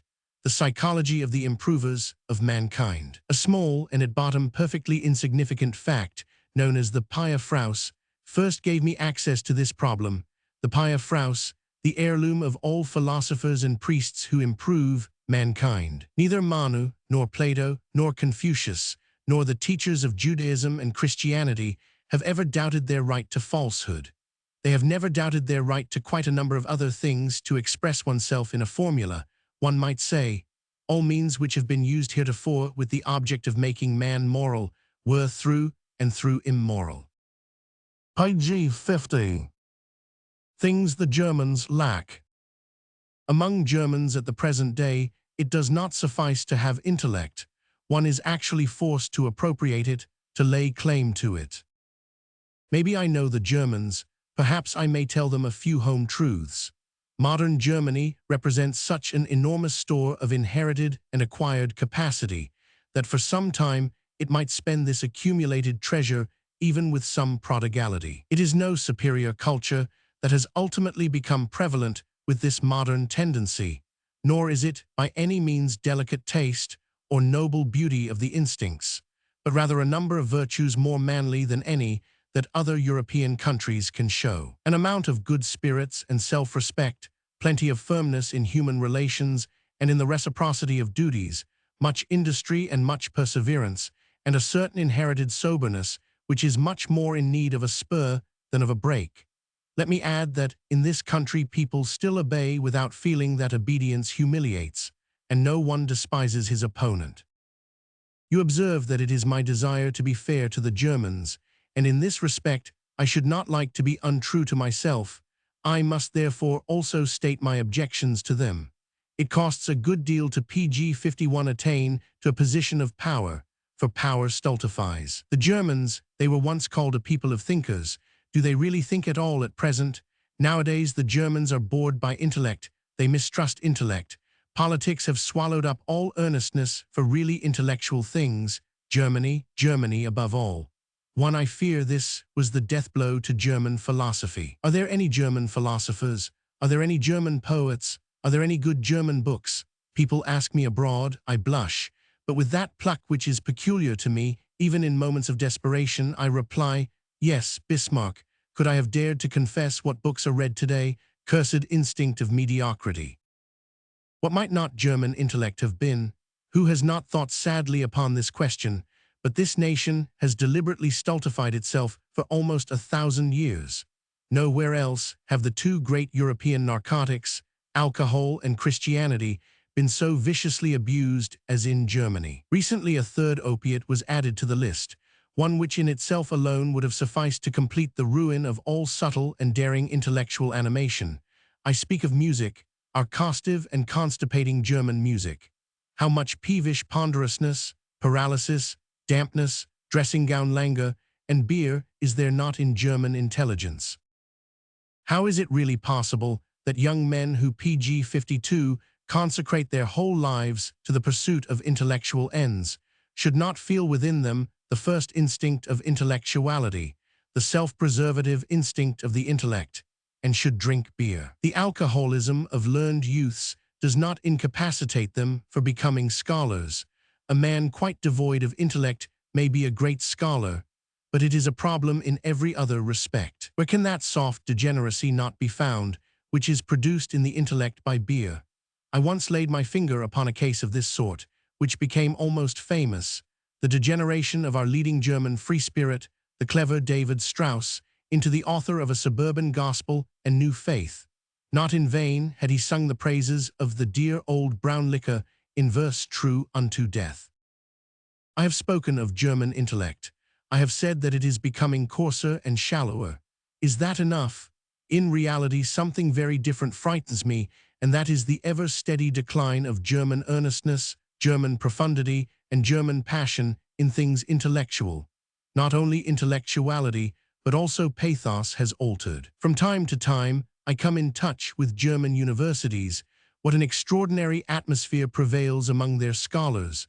What barrenness, and what self-satisfied and lukewarm intellectuality. For anyone to point to German science as an argument against me would show that he grossly misunderstood my meaning, while it would also prove that he had not read a word of my writings. For 17 PG 53 years, I have done little else than expose the deintellectualizing influence of our modern scientific studies. The severe slavery to which every individual nowadays is condemned by the enormous range covered by the sciences is the chief reason why fuller, richer, and profounder natures can find no education or educators that are fit for them. Nothing is more deleterious to this age than the superfluity of pretentious loafers and fragmentary human beings. Our universities are really the involuntary forcing houses for this kind of withering up of the instincts of intellectuality. And the whole of Europe is beginning to know this. Politics on a large scale deceive no one. Germany is becoming ever more and more the flatland of Europe. I am still in search of a German with whom I could be serious after my own fashion. And how much more am I in search of one with whom I could be cheerful, the twilight of the idols. Ah, what man today would be capable of understanding the kind of seriousness from which a philosopher is recovering in this work? It is our cheerfulness that people understand least. Let us examine another aspect of the question. It is not only obvious that German culture is declining, but adequate reasons for this decline are not lacking. After all, nobody can spend more than he has. This is true of individuals, it is also true of nations. If you spend your strength in acquiring power, or in politics on a large scale, or in economy, or in universal commerce, or in parliamentarism, or in military interests, if you dissipate the modicum PG-54 of reason, of earnestness, of will, and of self-control that constitutes your nature in one particular fashion, you cannot dissipate it in another. Culture and the state, let no one be deceived on this point, are antagonists. A culture state, too, is merely a modern idea. The one lives upon the other, the one flourishes at the expense of the other. All great periods of culture have been periods of political decline. That which is great from the standpoint of culture was always unpolitical, even anti-political. Goethe's heart opened at the coming of Napoleon. It closed at the thought of the wars of liberation. At the very moment when Germany arose as a great power in the world of politics, France won new importance as a force in the world of culture. Even at this moment, a large amount of fresh intellectual earnestness and passion has emigrated to Paris. The question of pessimism, for instance, and the question of Wagner. In France, almost all psychological and artistic questions are considered with incomparably more subtlety and thoroughness than they are in Germany. The Germans are even incapable of this kind of earnestness. In the history of European culture, the rise of the empire signifies, above all, a displacement of the center of gravity. Everywhere people are already aware of this. In things that really matter, and these, after all, constitute culture, the Germans are no longer worth considering. I ask you, can you show me one single man of brains who could be PG-55 mentioned in the same breath with other European thinkers, like your Goethe, your Hegel, your Heinrich Heine, and your Schopenhauer? The fact that there is no longer a single German philosopher worth mentioning is an increasing wonder. Everything that matters has been lost sight of by the whole of the higher educational system of Germany, the end quite as much as the means to that end. People forget that education, the process of cultivation itself, is the end, and not the empire. They forget that the educator is required for this end, and not the public school teacher and university scholar. Educators are needed who are themselves educated, superior and noble intellects, who can prove that they are thus qualified, that they are ripe and mellow products of culture at every moment of their lives, in word and in gesture, not the learned louts who, like superior wet nurses, are now thrust upon the youth of the land by public schools and universities. With but rare exceptions, that which is lacking in Germany is the first prerequisite of education, that is to say, the educators, hence the decline of German culture. One of those rarest exceptions is my highly respected friend Jacob Burckhardt of Bale. To him, above all, is Bale indebted for its foremost position in human culture. What the higher schools of Germany really do accomplish is this: they brutally train a vast crowd of young men, in the smallest amount of time possible, to become useful and exploitable servants of the state. PG-56, higher education, and a vast crowd, these terms contradict each other from the start. All superior education can only concern the exception. A man must be privileged in order to have a right to such a great privilege. All great and beautiful things cannot be a common possession. Pulchrum est paucorum hominum. What is it that brings about the decline of German culture? The fact that higher education is no longer a special privilege, the democracy of a process of cultivation that has become general, common. Nor must it be forgotten that the privileges of the military profession, by urging too many to attend the higher schools, involve the downfall of the latter. In modern Germany, nobody is at liberty to give his children a noble education. In regard to their teachers, their curricula, and their educational aims, our higher schools are one and all established upon a fundamentally doubtful mediocre basis. Everywhere, too, a hastiness which is unbecoming rules supreme, just as if something would be forfeited if the young man were not finished at the age of 23 or did not know how to reply to the most essential question, which calling to choose. The superior kind of man, if you please, does not like callings, precisely because he knows himself to be called. He has time, he takes time, he cannot possibly think of becoming finished. In the matter of higher culture, a man of 30 years is a beginner, a child. Our overcrowded public schools, our accumulation of foolishly manufactured public school masters, our scandal. Maybe there are very serious motives for defending this state of affairs, as was shown quite PG-57 recently by the professors of Heidelberg, but there can be no reasons for doing so. In order to be true to my nature, which is affirmative and which concerns itself with contradictions and criticism only indirectly and with reluctance, let me state at once what the three objects are for which we need educators. People must learn to see, they must learn to think, and they must learn to speak and to write. The object of all three of these pursuits is a noble culture. To learn to see, to accustom the eye to calmness, to patience, and to allow things to come up to it, to defer judgment, and to acquire the habit of approaching and grasping an individual case from all sides. This is the first preparatory schooling of intellectuality. One must not respond immediately to a stimulus. One must acquire a command of the obstructing and isolating instincts. To learn to see, as I understand this matter, amounts almost to that which in popular language is called strength of will. Its essential feature is precisely not to wish to see, to be able to postpone one's decision. All lack of intellectuality, all vulgarity, arises out of the inability to resist a stimulus. One must respond or react. Every impulse is indulged. In many cases, such necessary action is already a sign of morbidity, of decline, and a symptom of exhaustion. Almost everything that coarse popular language characterizes as vicious is merely that physiological inability to refrain from reacting. As an instance of what it means to have learnt to see, let me state that a man PG-58 thus trained will, as a learner, have become generally slow, suspicious, and refractory. With hostile calm, he will first allow every kind of strange and new thing to come right up to him. He will draw back his hand at its approach. To stand with all the doors of one's soul wide open, to lie slavishly in the dust before every trivial fact, at all times of the day to be strained ready for the leap, in order to deposit oneself, to plunge oneself into other souls and other things. In short, the famous objectivity of modern times is bad taste. It is essentially vulgar and cheap. As to learning how to think, our schools no longer have any notion of such a thing.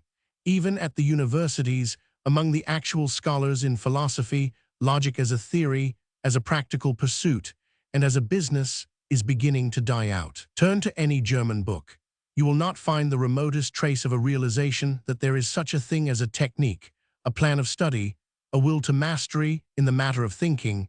That thinking insists upon being learnt, just as dancing insists upon being learnt, and that thinking insists upon being learnt as a form of dancing. What single German can still say he knows from experience that delicate shudder which light footfalls in matter's intellectual cause to pervade his whole body and limbs?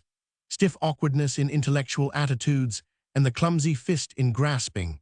These things are so essentially German that outside Germany they are absolutely confounded with the German spirit. The German has no fingers for delicate nuances. The fact that PG-59, the people of Germany, have actually tolerated their philosophers, more particularly that most deformed cripple of ideas that has ever existed, the great Kant, gives one no inadequate notion of their native elegance. For truth to tell, dancing in all its forms cannot be excluded from the curriculum of all noble education. Dancing with the feet, with ideas, with words, and need I add that one must also be able to dance with the pen, that one must learn how to write. But at this stage, I should become utterly enigmatical to German readers. PG-60. Skirmishes in a war with the age. My impossible people, Seneca or the Toreador of virtue Rousseau or the Return to Nature in Impuris Naturalibus, Schiller or the moral trumpeter of Sackingen, Dante or the hyena that writes poetry in tombs, Kant or Kant as an intelligible character, Victor Hugo or the lighthouse on the sea of nonsense, Liszt or the school of racing after women, George Sand or Lactea Ubertas in plain English, the cow with plenty of beautiful milk, Michelet or enthusiasm in its shirt sleeves, Carlyle or pessimism after undigested meals, John Stuart Mill or offensive lucidity, the brothers Goncourt or the two Ajaxes fighting with Homer, music by Offenbach, Zola or the love of stinking. Renan, theology or the corruption of reason by original sin, Christianity. Proof of this, Renan who, even in those rare cases where he ventures to say either yes or no on a general question, invariably misses the point with painful regularity. For instance, he would fain associate science and nobility, but surely it must be obvious that science is democratic. He seems to be actuated by a strong desire to represent an aristocracy of intellect, but at the pg 61 same time he grovels on his knees, and not only on his knees, before the opposite doctrine, the gospel of the humble. What is the good of all free-spiritedness, modernity, mockery, and acrobatic suppleness, if in one's belly one is still a Christian, a Catholic, and even a priest?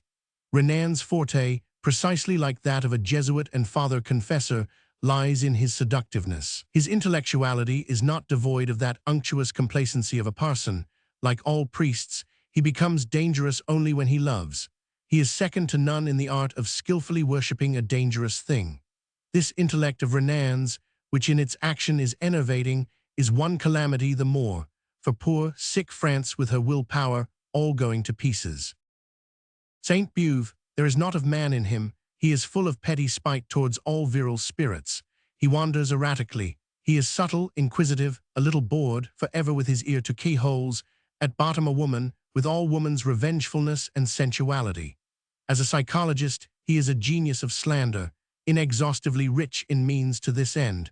No one understands better than he how to introduce a little poison into praise. In his fundamental instincts, he is plebeian and next of kin to Rousseau's resentful spirit. Consequently, he is a romanticist, for beneath all romanticism Rousseau's instinct for revenge grunts and frets. He is a revolutionary, but kept within bounds by funk. He is embarrassed in the face of everything that is strong, public opinion, the Academy, the court, even Port Royal. He is embittered against everything great in men, pg 62 and things, against everything that believes in itself. Enough of a poet and of a female to be able to feel greatness as power. He is always turning and twisting because, like the proverbial worm, he constantly feels that he is being trodden upon.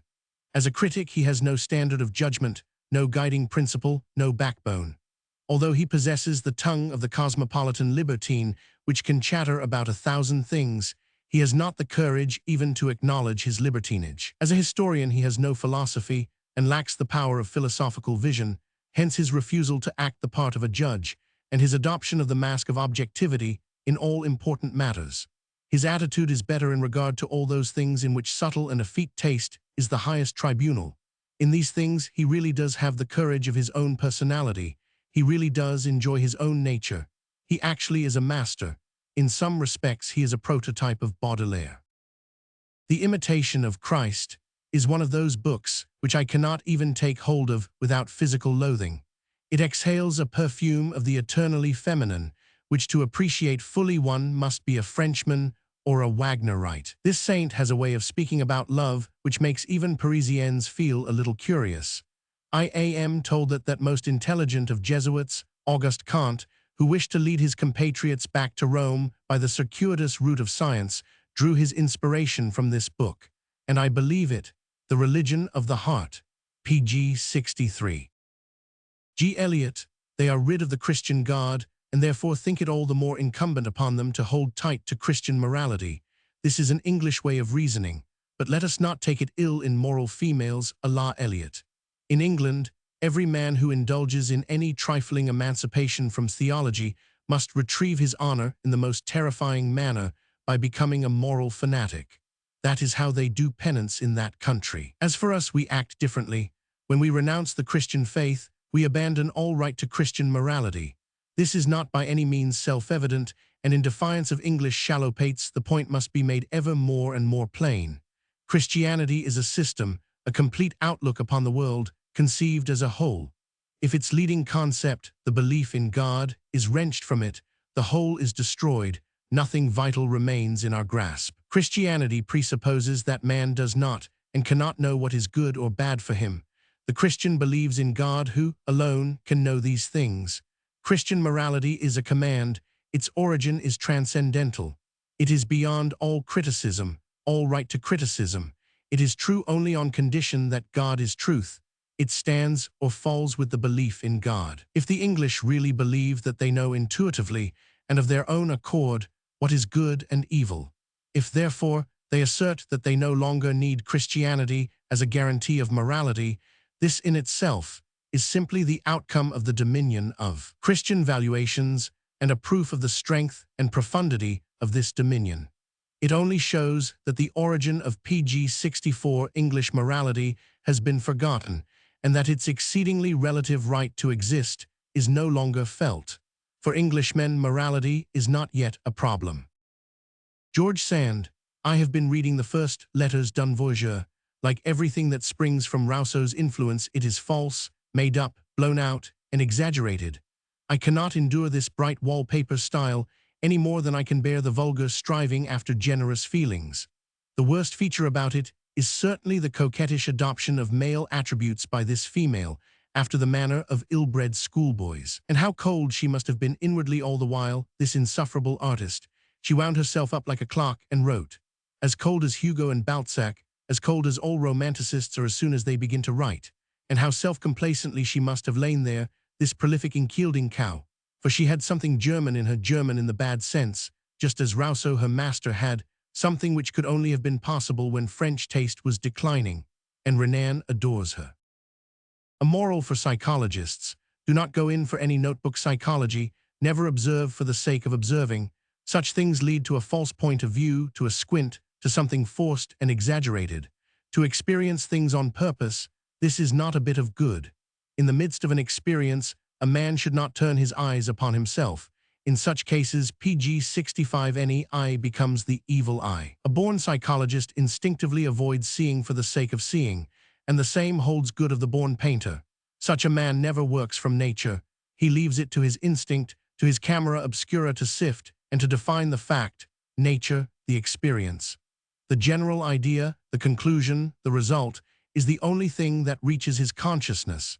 He knows nothing of that willful process of deducing from particular cases. What is the result when a man sets about this matter differently?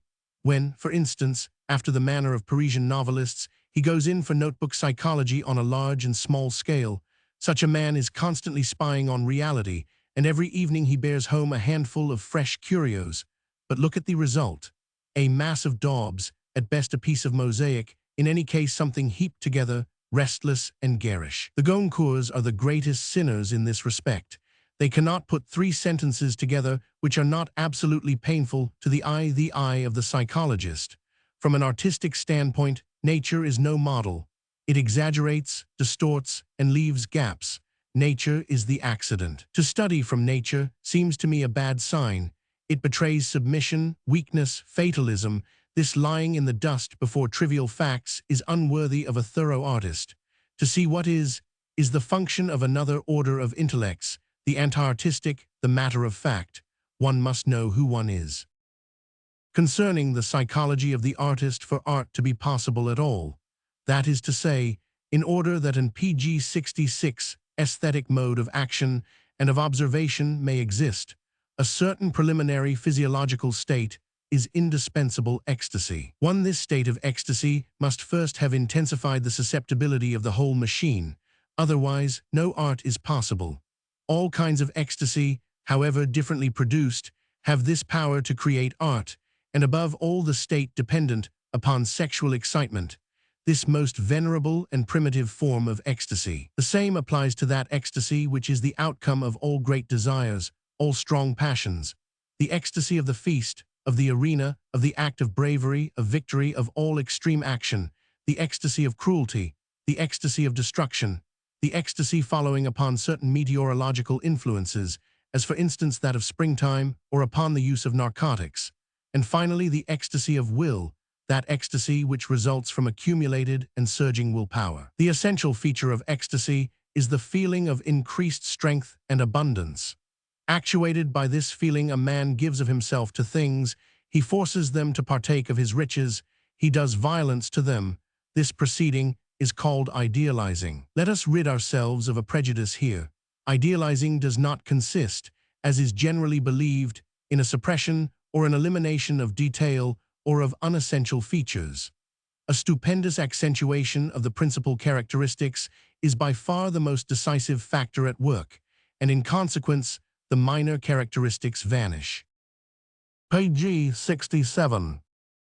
In this state, a man enriches everything from out his own abundance, What he sees, what he wills, he sees distended, compressed, strong, overladen with power. He transfigures things until they reflect his power, until they are stamped with his perfection. This compulsion to transfigure into the beautiful is art. Everything, even that which he is not, is nevertheless to such a man a means of rejoicing over himself. In art, man rejoices over himself as perfection. It is possible to imagine a contrary state, a specifically anti-artistic state of the instincts, a state in which a man impoverishes, attenuates, and draws the blood from everything. And truth to tell, history is full of such anti-artists, of such creatures of low vitality who have no choice but to appropriate everything they see and to suck its blood and make it thinner.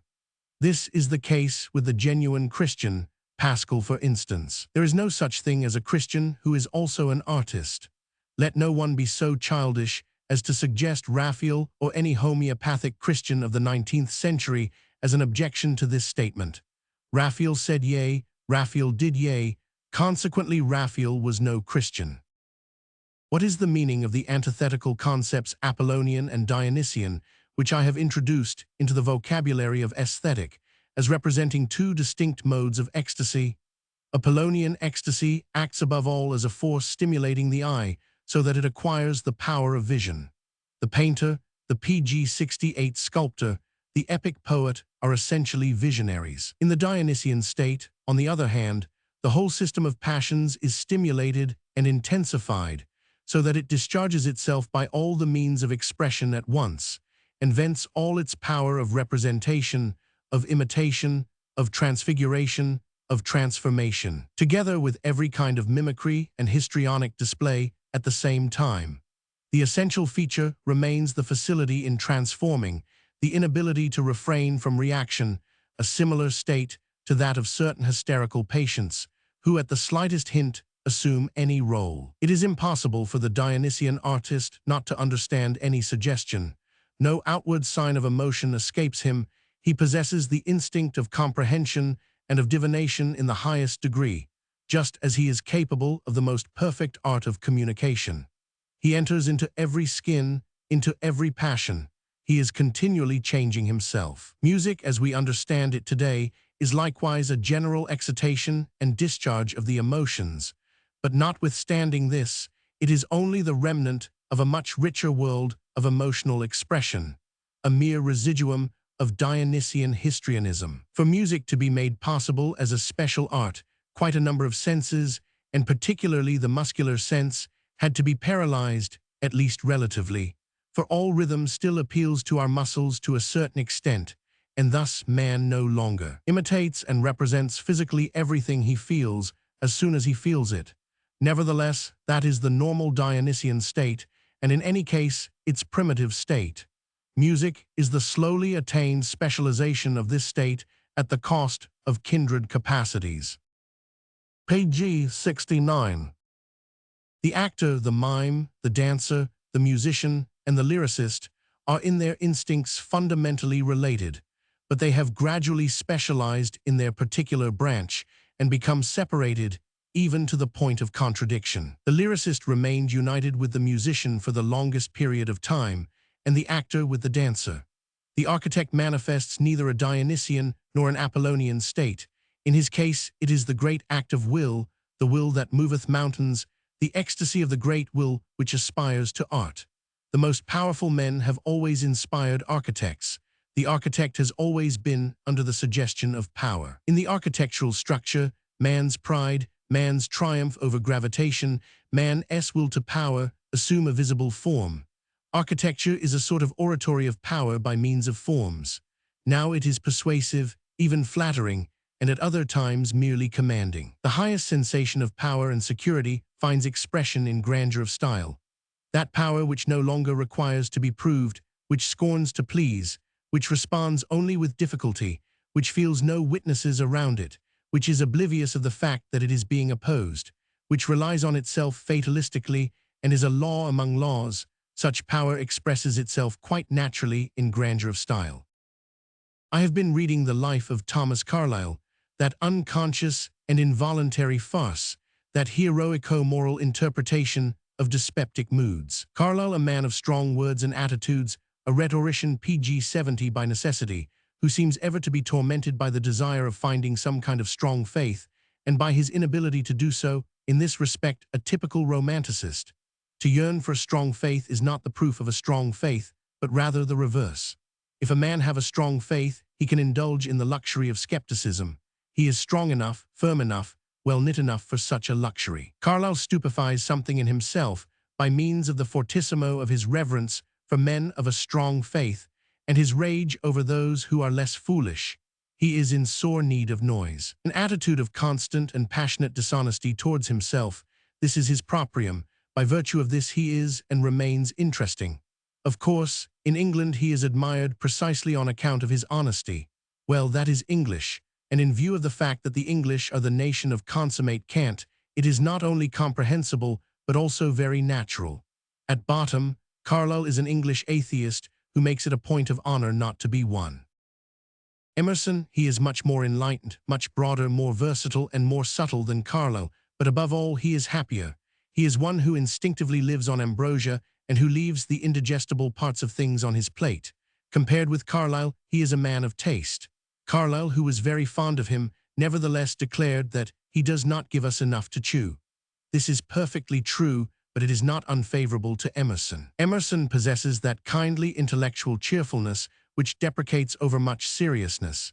He, PG-71, has absolutely no idea of how old he is already, and how young he will yet be. He could have said of himself, in Lope de Vega's words, "Yo me suicido a mí mismo." His mind is always finding reasons for being contented and even thankful, and at times he gets preciously near to that serene superiority of the worthy bourgeois who, returning from an amorous rendezvous tamquam re bene gesta, said gratefully, "Ut desint viers, tamen est laudanda voluptas."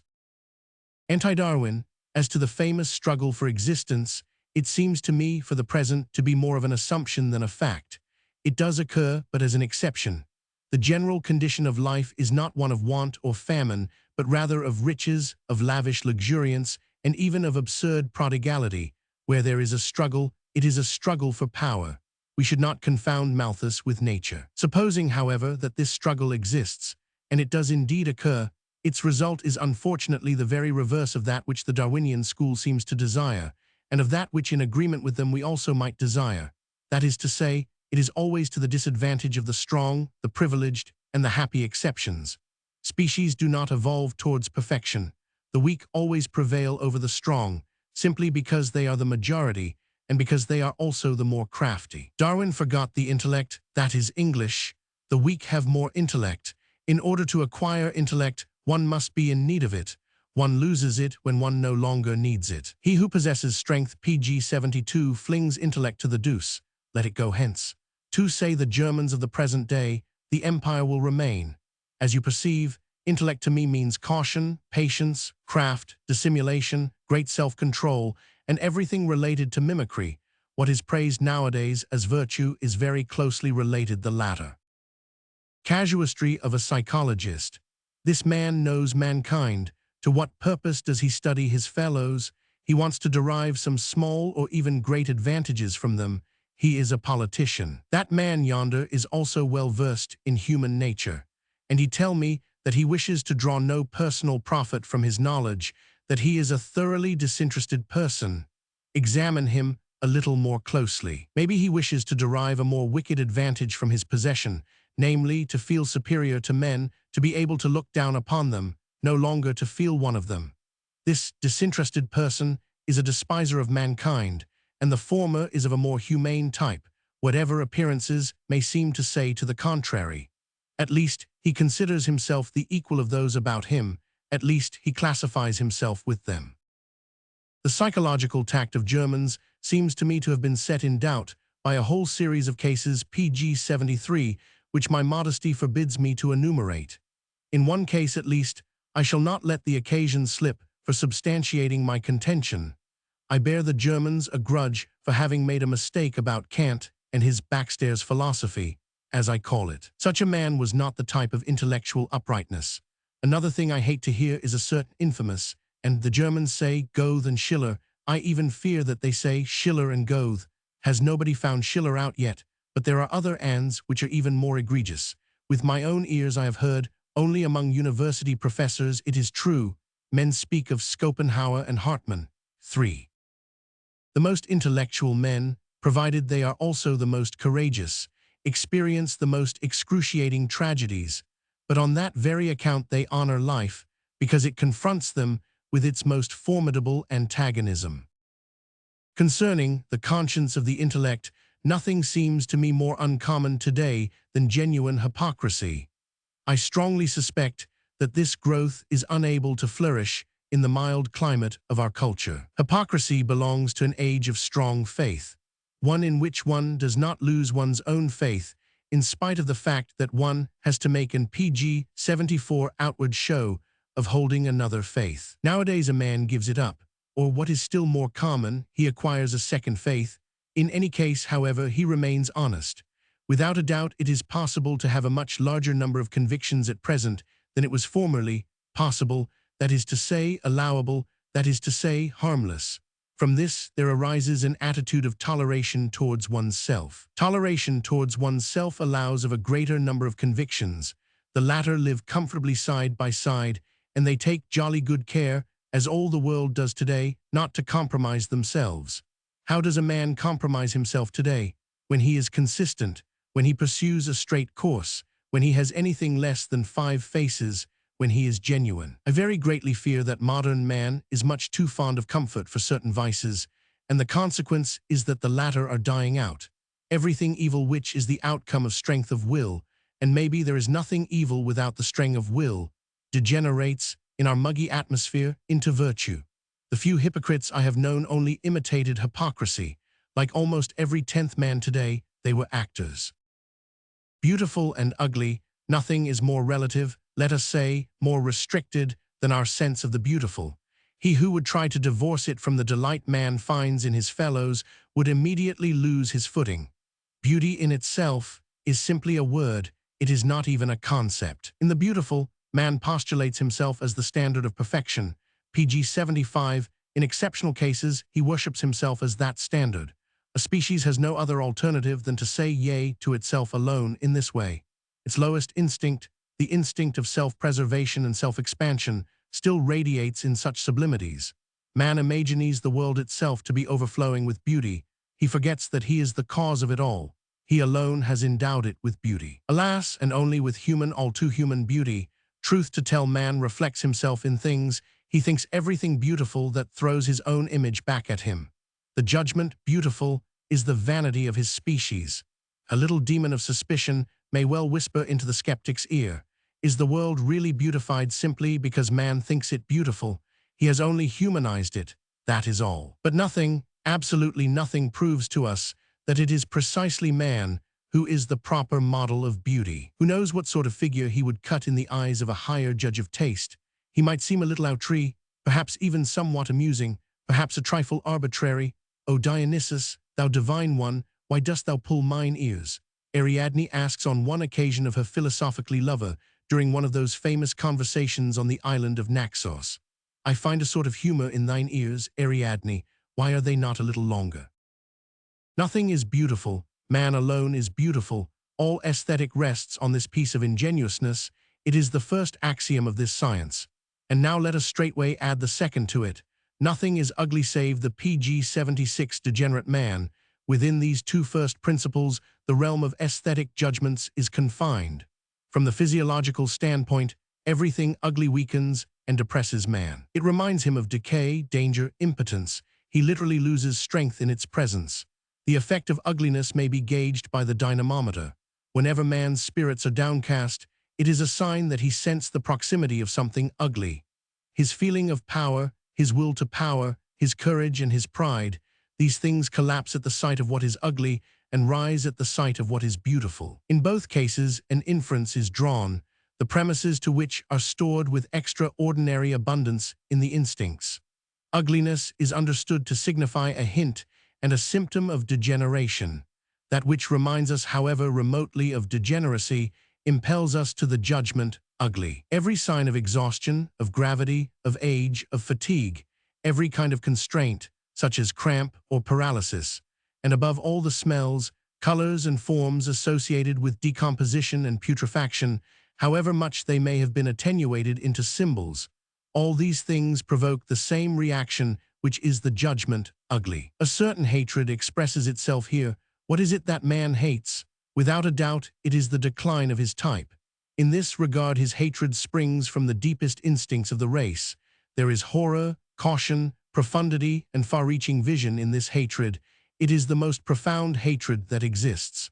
On its account alone, art is profound. Page 77.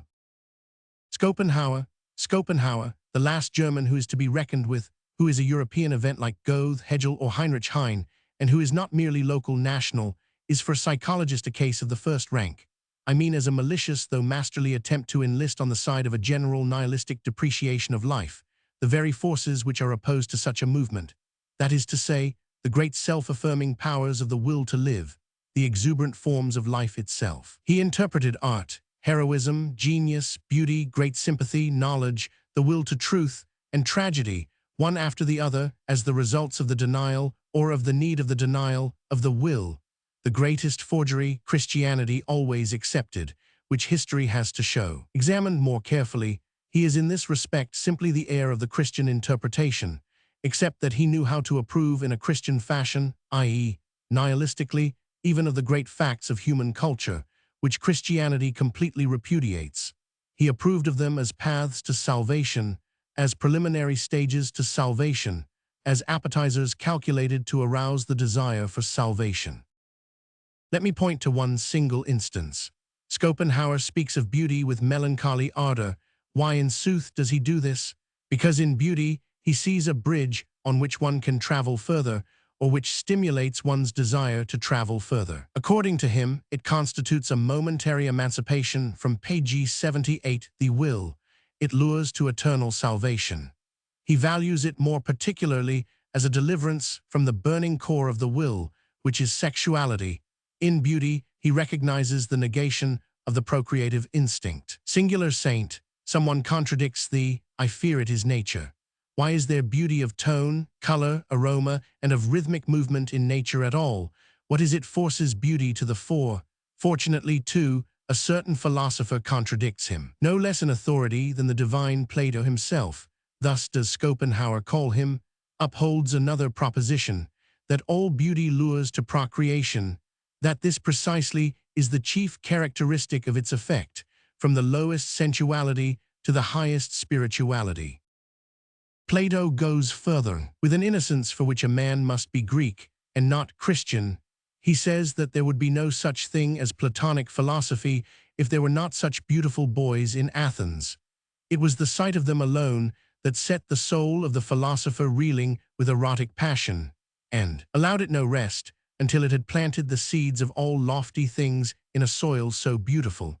He was also a singular saint. One scarcely believes one's ears, even supposing one believes Plato. At least one realizes that philosophy was pursued differently in Athens, above all, publicly. Nothing is less Greek than the cobweb spinning with concepts by an anchorite, amor intellectualis day after the fashion of Spinoza. Philosophy, according to Plato's style, might be defined rather as an erotic competition, as a continuation and a spiritualization of the old page 79 agonal gymnastics, and the conditions on which they depend. What was the ultimate outcome of this philosophically eroticism of Plato's? A new art form of the Greek agon, dialectics. In opposition to Schopenhauer and to the honor of Plato, I would remind you that all the higher culture and literature of classical France, as well, grew up on the soil of sexual interests. In all its manifestations you may look for gallantry, the senses, sexual competition, and woman, and you will not look in vain. L'art pour l'art. The struggle against a purpose in art is always a struggle against the moral tendency in art, against its subordination to morality. L'art pour l'art means, let morality go to the devil, but even this hostility betrays the preponderating power of the moral prejudice. If art is deprived of the purpose of preaching morality and of improving mankind, it does not by any means follow that art is absolutely pointless, purposeless, senseless, in short, l'art pour l'art. A snake which bites its own tail. No purpose at all is better than a moral purpose. Thus does pure passion speak. A psychologist, on the other hand, puts the question, what does all art do? Does it not praise? Does it not glorify? Does it not select? Does it not bring things into prominence? In all this it strengthens or weakens certain valuations. Is this only a secondary matter, an accident, something in which the artist's instinct has no share, or is it not rather the very prerequisite which enables the artist to pg-80 accomplish something? Is his most fundamental instinct concerned with art? Is it not rather concerned with the purpose of art, with life, with a certain desirable kind of life? Art is the great stimulus to life. How can it be regarded as purposeless, as pointless, as l'art pour l'art? There still remains one question to be answered. Art also reveals much that is ugly, hard, and questionable in life. Does it not thus seem to make life intolerable? And, as a matter of fact, there have been philosophers who have ascribed this function to art. According to Schopenhauer's doctrine, the general object of art was to free one from the will, and what he honored as the great utility of tragedy was that it made people more resigned. But this, as I have already shown, is a pessimistic standpoint. It is the evil eye. The artist himself must be appealed to. What is it that the soul of the tragic artist communicates to others? Is it not precisely his fearless attitude towards that which is terrible and questionable? This attitude is in itself a highly desirable one. He who has once experienced it honors it above everything else. He communicates it. He must communicate, provided he is an artist and a genius in the art of communication. A courageous and free spirit, in the presence of a mighty foe, in the presence of a sublime misfortune, and face to face with a problem that inspires horror. This is the triumphant attitude which the tragic artist selects and which he glorifies. The martial elements in our souls celebrate their saturnalia in tragedy. He who is used to suffering, he who looks out for suffering, the heroic man, extols his existence pg-81 by means of tragedy. To him alone does the tragic artist offer this cup of sweetest cruelty. To associate in an amiable fashion with anybody, to keep the house of one's heart open to all, is certainly liberal, but it is nothing else. One can recognize the hearts that are capable of noble hospitality by their wealth of screened windows and closed shutters. They keep their best rooms empty, whatever for, because they are expecting guests who are somebodies. We no longer value ourselves sufficiently highly when we communicate our soul's content. Our real experiences are not at all garrulous. They could not communicate themselves even if they wished to. They are at a loss to find words for such confidences. Those things for which we find words are things we have already overcome. In all speech there lies an element of contempt. Speech, it would seem, was only invented for average, mediocre, and communicable things. Every spoken word proclaims the speaker vulgarized, extract from a moral code for deaf and dumb people and other philosophers. This picture is perfectly beautiful. For the dissatisfied and exasperated literary woman with a desert in her heart and in her belly, listening with pg-82 agonized curiosity every instant to the imperative which whispers to her from the very depths of her being. Out library, out library.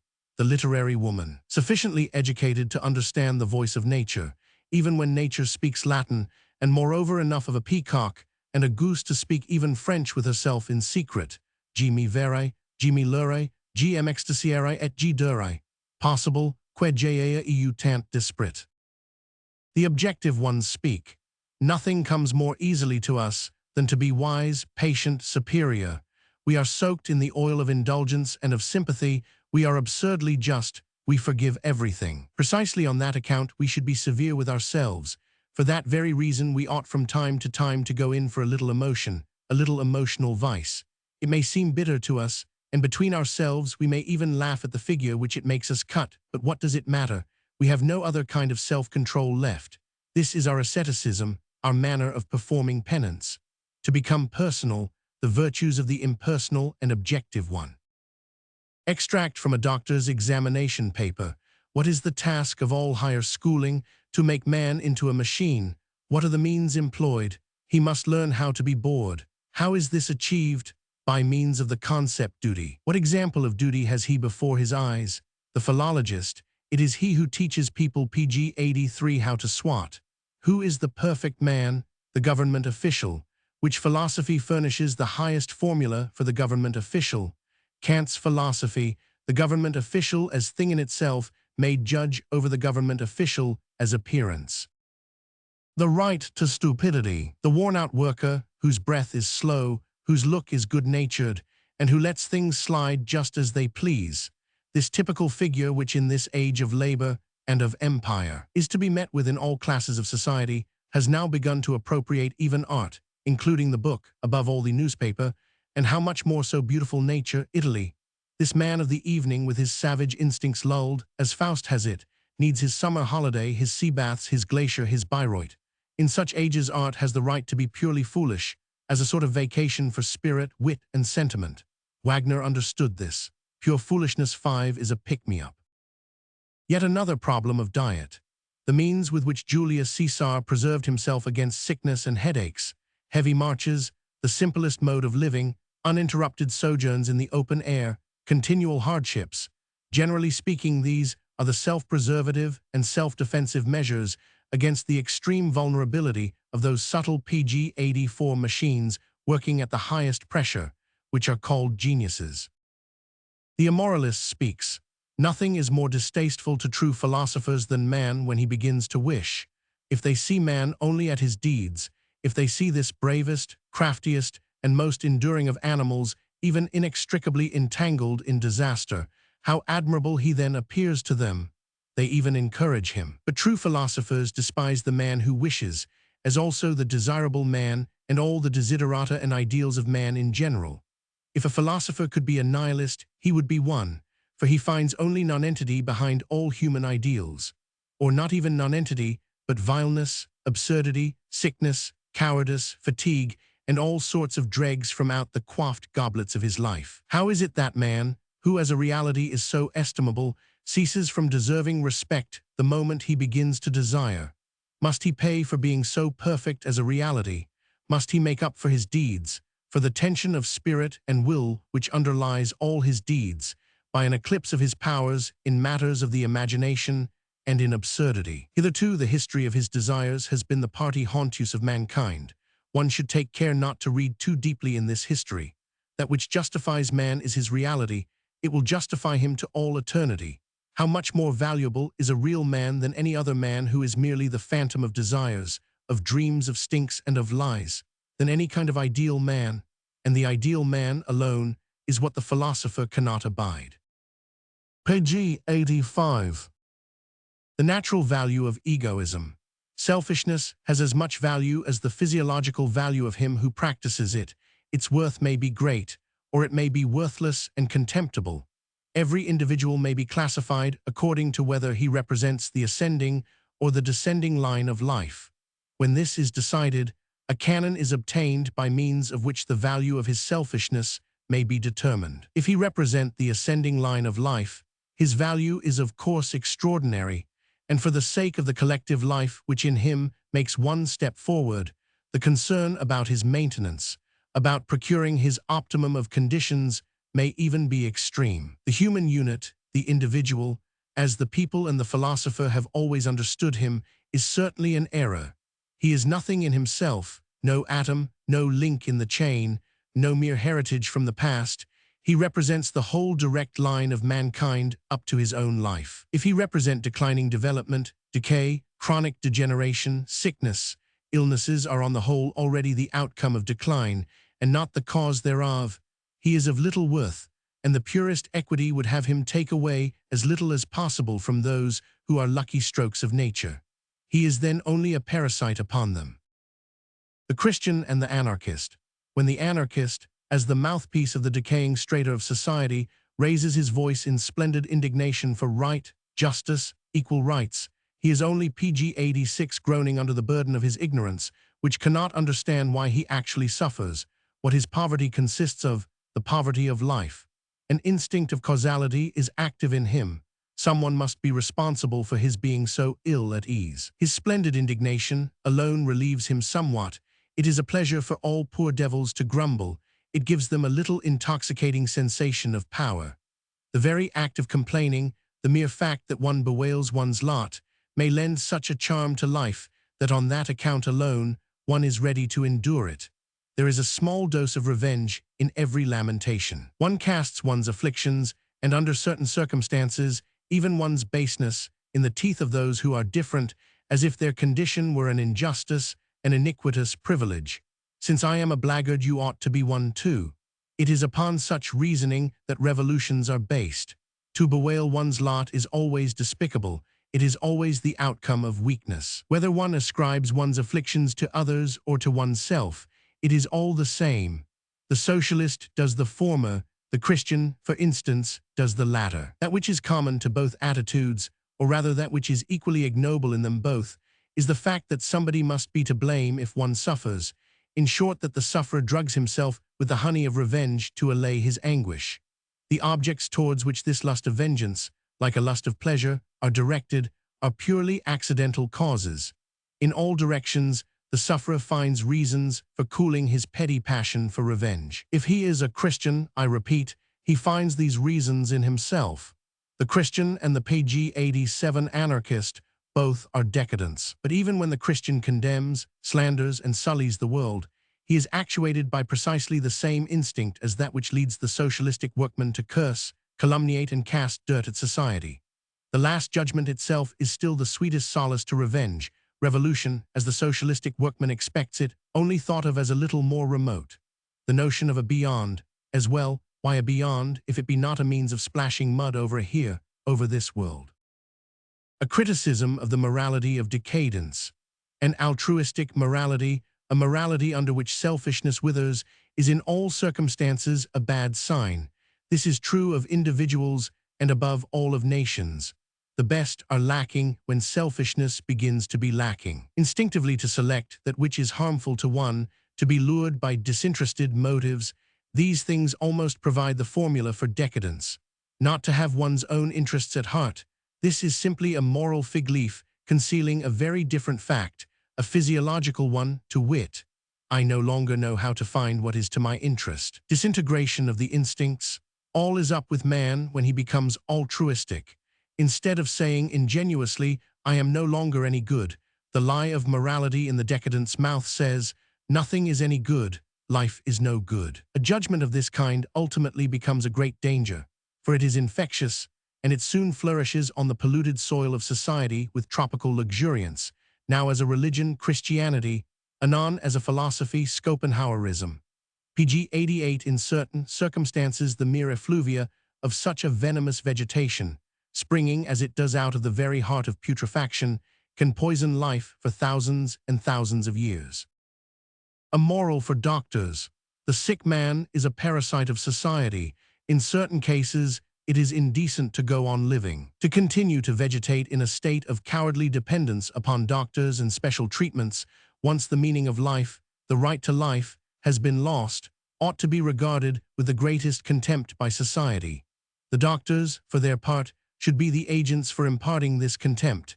They should no longer prepare prescriptions, but should every day administer a fresh dose of disgust to their patients. A new responsibility should be created, that of the doctor, the responsibility of ruthlessly suppressing and eliminating degenerate life, in all cases in which the highest interests of life itself, of ascending life, demand such a course, for instance in favor of the right of procreation, in favor of the right of being born, in favor of the right to live. One should die proudly when it is no longer possible to live proudly. Death should be chosen freely, death at the right time, faced clearly and joyfully and embraced, while one is surrounded by one's children and other witnesses. It should be effected in such a way that a proper farewell is still possible, that he who is about to take leave of us is still himself, and really capable not only of valuing what he has achieved and willed in life, but also of summing up the value of life itself. Everything pg 89 precisely the opposite of the ghastly comedy which Christianity has made of the hour of death. We should never forgive Christianity for having so abused the weakness of the dying man as to do violence to his conscience, or for having used his manner of dying as a means of valuing both man and his past. In spite of all cowardly prejudices, it is our duty in this respect, above all, to reinstate the proper, that is to say, the physiological aspect of so-called natural death, which after all is perfectly unnatural and nothing else than suicide.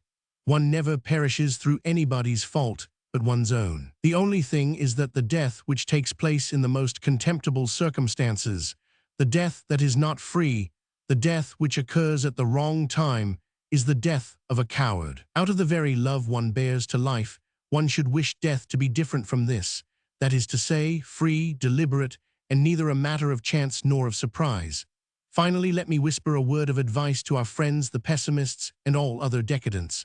We have not the power to prevent ourselves from being born, but this error, for sometimes it is an error, can be rectified if we choose. The man who does away with himself performs the most estimable of deeds. He almost deserves to live for having done so. Society, nay, life itself, derives more profit from such a deed than from any sort of life spent in renunciation, anomia, and other virtues. At least the suicide frees others from the sight of him. At least he removes one objection against life. Pessimism per et vert can be proved only by the self-refutation of the pessimists themselves. One should go a step further in one's PG-90 consistency. One should not merely deny life with the world as will and idea, as Schopenhauer did. One should in the first place deny Schopenhauer. Incidentally, pessimism, however infectious it may be, does not increase the morbidness of an age or of a whole species. It is rather the expression of that morbidness. One falls a victim to it in the same way as one falls a victim to cholera. One must already be predisposed to the disease. Pessimism in itself does not increase the number of the world's decadents by a single unit. Let me remind you of the statistical fact that in those years in which cholera rages, the total number of deaths does not exceed that of other years. Have we become more moral? As might have been expected, the whole ferocity of moral stultification, which, as is well known, passes for morality itself in Germany, hurled itself against my concept, beyond good and evil. I could tell you some nice tales about this. Above all, people tried to make me see the incontestable superiority of our age in regard to moral sentiment, and the progress we had made in these matters. Compared with us, a Caesar Borgia was by no means to be represented as higher man, the sort of Superman which I declared him to be. The editor of the Swiss paper, the Bund, went so far as not only to express his admiration for the courage displayed by my enterprise, but also to pretend to understand that the intended purpose of my work was to abolish all decent feeling. Much obliged. In reply, I venture to raise the following question. PG-91, have we really become more moral? The fact that everybody believes that we have is already an objection to the belief. We modern men, so extremely delicate and susceptible, full of consideration one for the other, actually dare to suppose that the pampering fellow feeling which we all display, this unanimity which we have at last acquired in sparing and helping and trusting one another, marks a definite step forward and shows us to be far ahead of the man of the Renaissance. But every age thinks the same, it is bound to think the same. This at least is certain, that we should not dare to stand amid the conditions which prevailed at the Renaissance. We should not even dare to imagine ourselves in those conditions. Our nerves could not endure that reality, not to speak of our muscles. The inability to do this, however, does not denote any progress, but simply the different and more senile quality of our particular nature, its greater weakness, delicateness, and susceptibility, out of which a morality more rich in consideration was bound to arise. If we imagine our delicateness and senility, our physiological decrepitude as non-existent, our morality of humanization would immediately lose all value. No morality has any value per se, it would even fill us with scorn. On the other hand, do not let us doubt that we moderns, wrapped as we are in the thick cotton wool of our humanitarianism, which would shrink even from grazing a stone, would present a comedy to Caesar Borgia's contemporaries, which would literally make them die of laughter. We are indeed, without knowing it, exceedingly ridiculous with our modern virtues. The decline of the PG-92 instincts of hostility and of those instincts that arouse suspicion, for this, if anything, is what constitutes our progress, is only one of the results manifested by the general decline in vitality. It requires 100 times more trouble and caution to live such a dependent and senile existence. In such circumstances, everybody gives everybody else a helping hand, and to a certain extent, everybody is either an invalid or an invalid's attendant. This is then called virtue among those men who knew a different life, that is to say, a fuller, more prodigal, more superabundant sort of life. It might have been called by another name, possibly cowardice or vileness or old woman's morality. Our mollification of morals, this is my cry, this it you will is my innovation, is the outcome of our decline. Conversely, hardness and terribleness in morals may be the result of a surplus of life.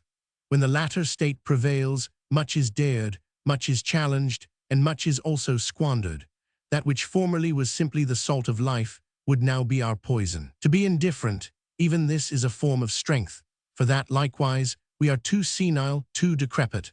Our morality of fellow feeling, against which I was the first to raise a finger of warning, that which might be called moral impressionism, is one symptom the more of the excessive physiological irritability which is peculiar to everything decadent. That movement which attempted to introduce itself in a scientific manner on the shoulders of Schopenhauer's morality of pity, a very sad attempt, is in its essence the movement of decadence in morality, and as such it is intimately related to Christian morality. Strong pg 93 ages and noble cultures see something contemptible in pity, in the love of one's neighbor, and in a lack of egoism and of self-esteem. Ages should be measured according to their positive forces, valued by this standard. That prodigal and fateful age of the Renaissance appears as the last great age, while we moderns, with our anxious care of ourselves and love of our neighbors, with all our unassuming virtues of industry, equity, and scientific method, with our lust of collection, of economy, and of mechanism, represent a weak age. Our virtues are necessarily determined, and are even stimulated by our weakness. Equality, a certain definite process of making everybody uniform, which only finds its expression in the theory of equal rights, is essentially bound up with a declining culture. The chasm between man and man, class and class, the multiplicity of types, the will to be oneself, and to distinguish oneself, that in fact, which I call the pathos of distance, is proper to all strong ages. The force of tension, nay, the tension itself, between extremes grows slighter every day. The extremes themselves are tending to become obliterated to the point of becoming identical. All our political theories and state constitutions, not by any means excepting the German Empire, are the logical consequences, the necessary consequences of decline. The unconscious effect of decadence has begun to dominate even the ideals of the various sciences. My objection to the whole of English and French sociology still continues to be this, that it knows only the decadent form of society from experience, and with perfectly childlike innocence takes the instincts of decline as the norm, pg 90 for the standard, of sociological valuations. Descending life, the decay of all organizing power, that is to say, of all that power which separates, cleaves gulfs, and establishes rank above and below, formulated itself in modern sociology as the ideal. Our socialists are decadents, but Herbert Spencer was also a decadent. He saw something to be desired in the triumph of altruism. My concept of freedom. Sometimes the value of a thing does not lie in that which it helps us to achieve, but in the amount we have to pay for it, what it costs us. For instance, liberal institutions straightway cease from being liberal the moment they are soundly established. Once this is attained, no more grievous and more thorough enemies of freedom exist than liberal institutions. One knows, of course, what they bring about. They undermine the will to power. They are the leveling of mountain and valley exalted to morality. They make people small, cowardly, and pleasure-loving. By means of them, the gregarious animal invariably triumphs. Liberalism, or, in plain English, the transformation of mankind into cattle. The same institutions, so long as they are fought for, produce quite other results. Then indeed they promote the cause of freedom quite powerfully. Regarded more closely, it is war which produces these results, war in favor of liberal institutions, which, as war, allows the illiberal instincts to subsist. For war trains men to be free. What in sooth is freedom? Freedom is the will to be responsible for ourselves. It is to preserve the pg 95 distance which separates us from other men, to grow more indifferent to hardship, to severity, to privation, and even to life itself. To be ready to sacrifice men for one's cause, oneself included. Freedom denotes that the virile instincts which rejoice in war and in victory prevail over other instincts. For instance, over the instincts of happiness. The man who has won his freedom, and how much more so, therefore, the spirit that has won its freedom, tramples ruthlessly upon that contemptible kind of comfort which tea grocers, Christians, cows, women, Englishmen, and other democrats worship in their dreams. The free man is a warrior. How is freedom measured in individuals as well as in nations? According to the resistance which has to be overcome, according to the pains which it costs to remain uppermost. The highest type of free man would have to be sought where the greatest resistance has continually to be overcome, 5 paces away from tyranny, on the very threshold of the danger of thraldom. This is psychologically true if, by the word tyrants, we mean inexorable and terrible instincts which challenge the maximum amount of authority and discipline to oppose them. The finest example of this is Julius Caesar. It is also true politically. Just examine the course of history. The nations which were worth anything, which got to be worth anything, never attained to that condition under liberal institutions.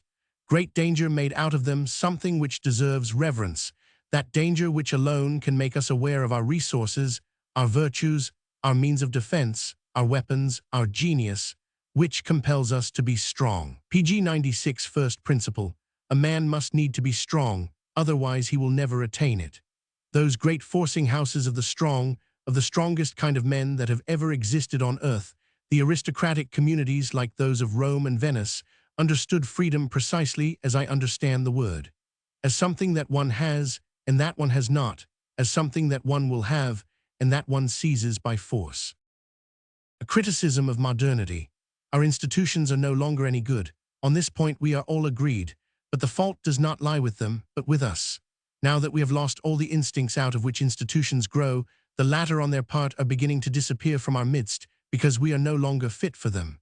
Democracy has always been the death agony of the power of organization, already inhuman, all too human. Part I, APH. 472, I pointed out that modern democracy, together with its half measures, of which the German Empire is an example, was a decaying form of the state. For institutions to be possible, there must exist a sort of will, instinct, imperative, which cannot be otherwise than antiliberal to the point of wickedness. The will to tradition, to authority, to responsibility for centuries to come, to solidarity in long family lines forwards and backwards in infinitum. If this will is present, something is founded which resembles the Imperium Romanum, or Russia, the only great nation today that has some lasting power and grit in her, that can bide her time, that can still promise something. Russia, the opposite of all PG 97, wretched European petty statism and neurasthenia, which the foundation of the German Empire has brought to a crisis. The whole of the Occident no longer possesses those instincts from which institutions spring, out of which a future grows. Maybe nothing is more opposed to its modern spirit than these things. People live for the present, the live at top speed. They certainly live without any sense of responsibility, and this is precisely what they call freedom. Everything in institutions which makes them institutions is scorned, loathed, and repudiated. Everybody is in mortal fear of a new slavery, wherever the word authority is so much as whispered. The decadence of the valuing instinct, both in our politicians and in our political parties, goes so far that they instinctively prefer that which acts as a solvent, that which precipitates the final catastrophe. As an example of this, behold modern marriage. All reason has obviously been divorced from modern marriage, but this is no objection to matrimony itself, but to modernity. The rational basis of marriage, it lay in the exclusive legal responsibility of the man. By this means, some ballast was laid in the ship of matrimony, whereas nowadays it has a list, now on this side, now on that. The rational basis of marriage, it lay in its absolute indissolubleness. In this way it was given a gravity which knew how to make its influence felt in the face of the accident of sentiment, passion, and momentary impulse. It lay also in the fact that the responsibility of choosing the parties to the contract lay with the families. By showing ever more and more favor to love marriages, the very foundation PG 98 of matrimony, that which alone makes it an institution, has been undermined. No institution ever has been nor ever will be built upon an idiosyncrasy. As I say, marriage cannot be based upon love. It can be based upon sexual desire, upon the instinct of property, wife and child as possessions.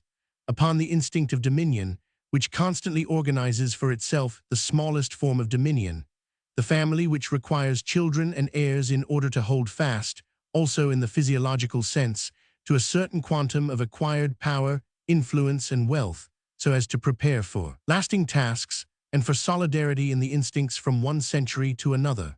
Marriage as an institution presupposes the affirmation of the greatest and most permanent form of organization.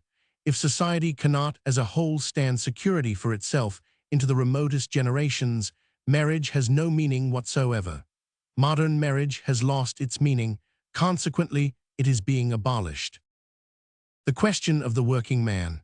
The mere fact that there is such a thing as the question of the working man is due to stupidity, or at bottom to degenerate instincts, which are the cause of all the stupidity of modern times. Concerning certain things, no questions ought to be put. The first imperative principle of instinct. For the life of me, I cannot see what people want to do with the working man of Europe, now that they have made a question of him. He is far too comfortable to cease from questioning ever more and more, and with ever less modesty. After all, he has the majority on his side. pg 99, there is now not the slightest hope that an unassuming and contented sort of man, after the style of the Chinaman, will come into being in this quarter. And this would have been the reasonable course. It was even a dire necessity. What has been done, everything has been done with the view of nipping the very prerequisite of this accomplishment in the bud. With the most frivolous thoughtlessness, those selfsame instincts, by means of which a working class becomes possible, and tolerable even to its members themselves, have been destroyed root and branch. The working man has been declared fit for military service. He has been granted the right of combination and of voting. Can it be wondered at that he already regards his condition as one of distress, expressed morally as an injustice? But again I ask, what do people want? If they desire a certain end, then they should desire the means thereto. If they will have slaves, then it is madness to educate them to be masters. The kind of freedom I do not mean. 6. In an age like the present, it simply adds to one's perils to be left to one's instincts. The instincts contradict, disturb, and destroy each other. I have already defined modernism as physiological self-contradiction. A reasonable system of education would insist upon at least one of these instinct systems being paralyzed beneath an iron pressure in order to pg 100 allow others to assert their power, to grow strong, and to dominate. At present, the only conceivable way of making the individual possible would be to prune him, of making him possible, that is to say, whole. The very reverse occurs. Independence, free development, and laissez-aller are clamored for most violently precisely by those for whom no restraint could be too severe. This is true in politics. It is true in art. But this is a symptom of decadence. Our modern notion of freedom is one proof the more of the degeneration of instinct. Where faith is necessary, nothing is more rare among moralists and saints than uprightness. Maybe they say the reverse is true, maybe they even believe it. For when faith is more useful, more effective, more convincing than conscious hypocrisy, by instinct that hypocrisy forthwith becomes innocent. First principle towards the understanding of great saints. The same holds good of philosophers, that other order of saints. Their whole business compels them to concede only certain truths, that is to say, those by means of which their particular trade receives the public sanction. To speak cantingly, the truths of practical reason. They know what they must prove. In this respect they are practical. They recognize each other by the fact that they agree upon certain truths. Thou shalt not lie, in plain English. Beware, Mr. Philosopher, of speaking the truth. pg 101. A quiet hint to conservatives. That which we did not know formerly, and know now, or might know if we chose, is the fact that a retrograde formation, a reversion in any sense or degree, is absolutely impossible. We physiologists, at least, are aware of this. But all priests and moralists have believed in it. They wish to drag and screw man back to a former standard of virtue. Morality has always been a Procrustean bed. Even the politicians have imitated the preachers of virtue in this matter. There are parties at the present day whose one aim and dream is to make all things adopt the crab march. But not everyone can be a crab. It cannot be helped. We must go forward, that is to say, step by step further and further into decadence. This is my definition of modern progress. We can hinder this development, and by so doing dam up and accumulate degeneration itself and render it more convulsive, more volcanic. We cannot do more. My concept of genius. Great men, like great ages, are explosive material in which a stupendous amount of power is accumulated. The first conditions of their existence are always historical and physiological. They are the outcome of the fact that for long ages energy has been collected, hoarded up, saved up, and preserved for their use, and that no explosion has taken place.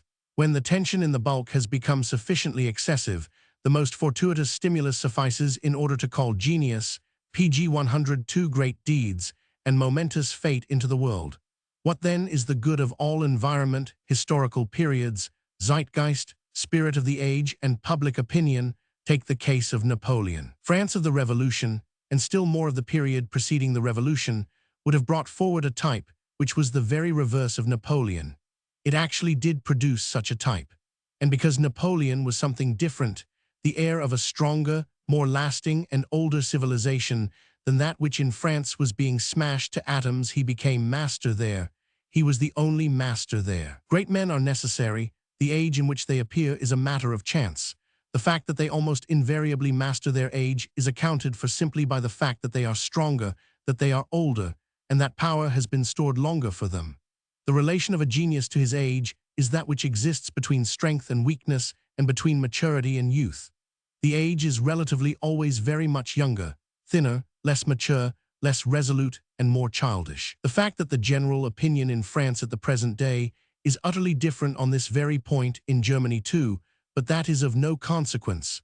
The fact that in that country the theory of environment, a regular neuropathic notion, has become sacrosanct and almost scientific, and finds acceptance even among the physiologists, is a very bad and exceedingly depressing sign. In England, too, the same belief prevails, but nobody will be surprised at that.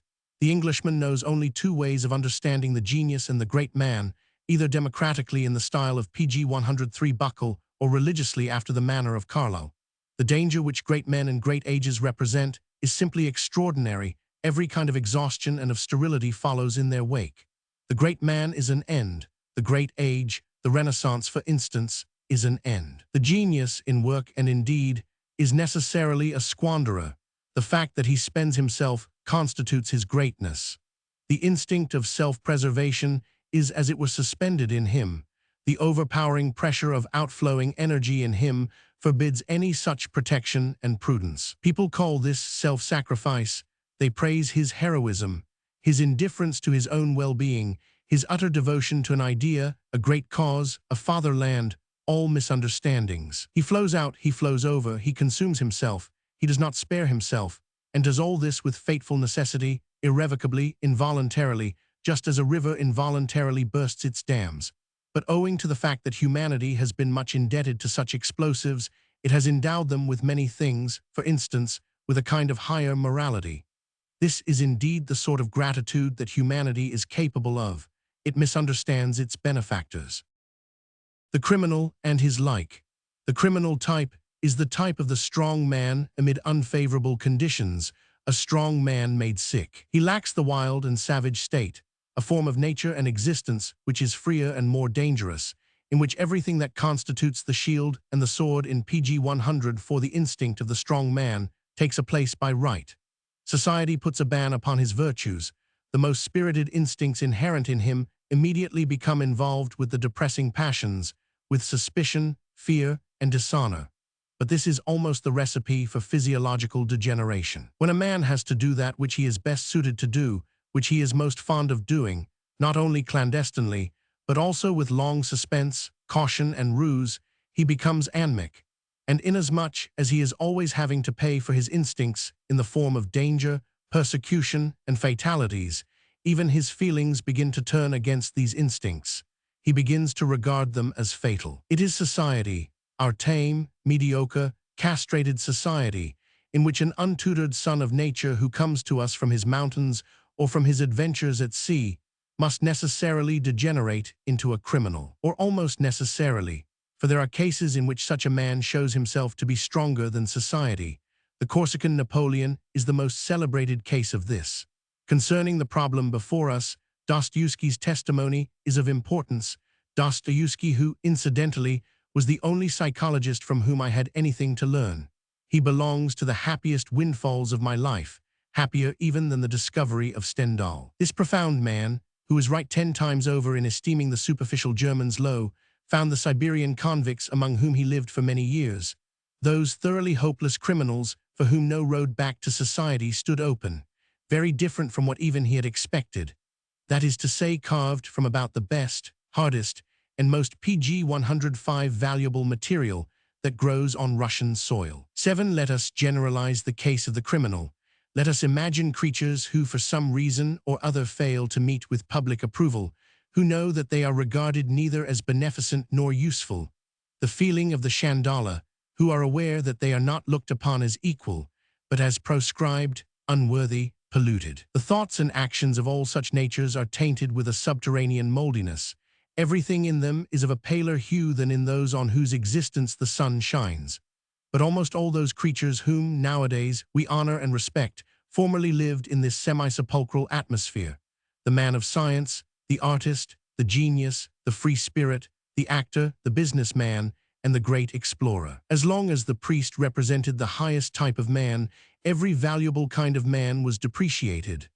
The time is coming, this I guarantee, when he will pass as the lowest type, as our Chandala, as the falsest and most disreputable kind of man. I call your attention to the fact that even now, under the sway of the mildest customs and usages which have ever ruled on earth, or at least in Europe, every form of standing aside, every kind of prolonged, excessively prolonged concealment, every unaccustomed and obscure form of existence tends to approximate to that type which the criminal exemplifies to perfection. All pioneers of the spirit have, for a while, the gray and fatalistic mark of the Chandala on their brows, not because they are regarded as Chandala, but because they PG 106 themselves feel the terrible chasm which separates them from all that is traditional and honorable.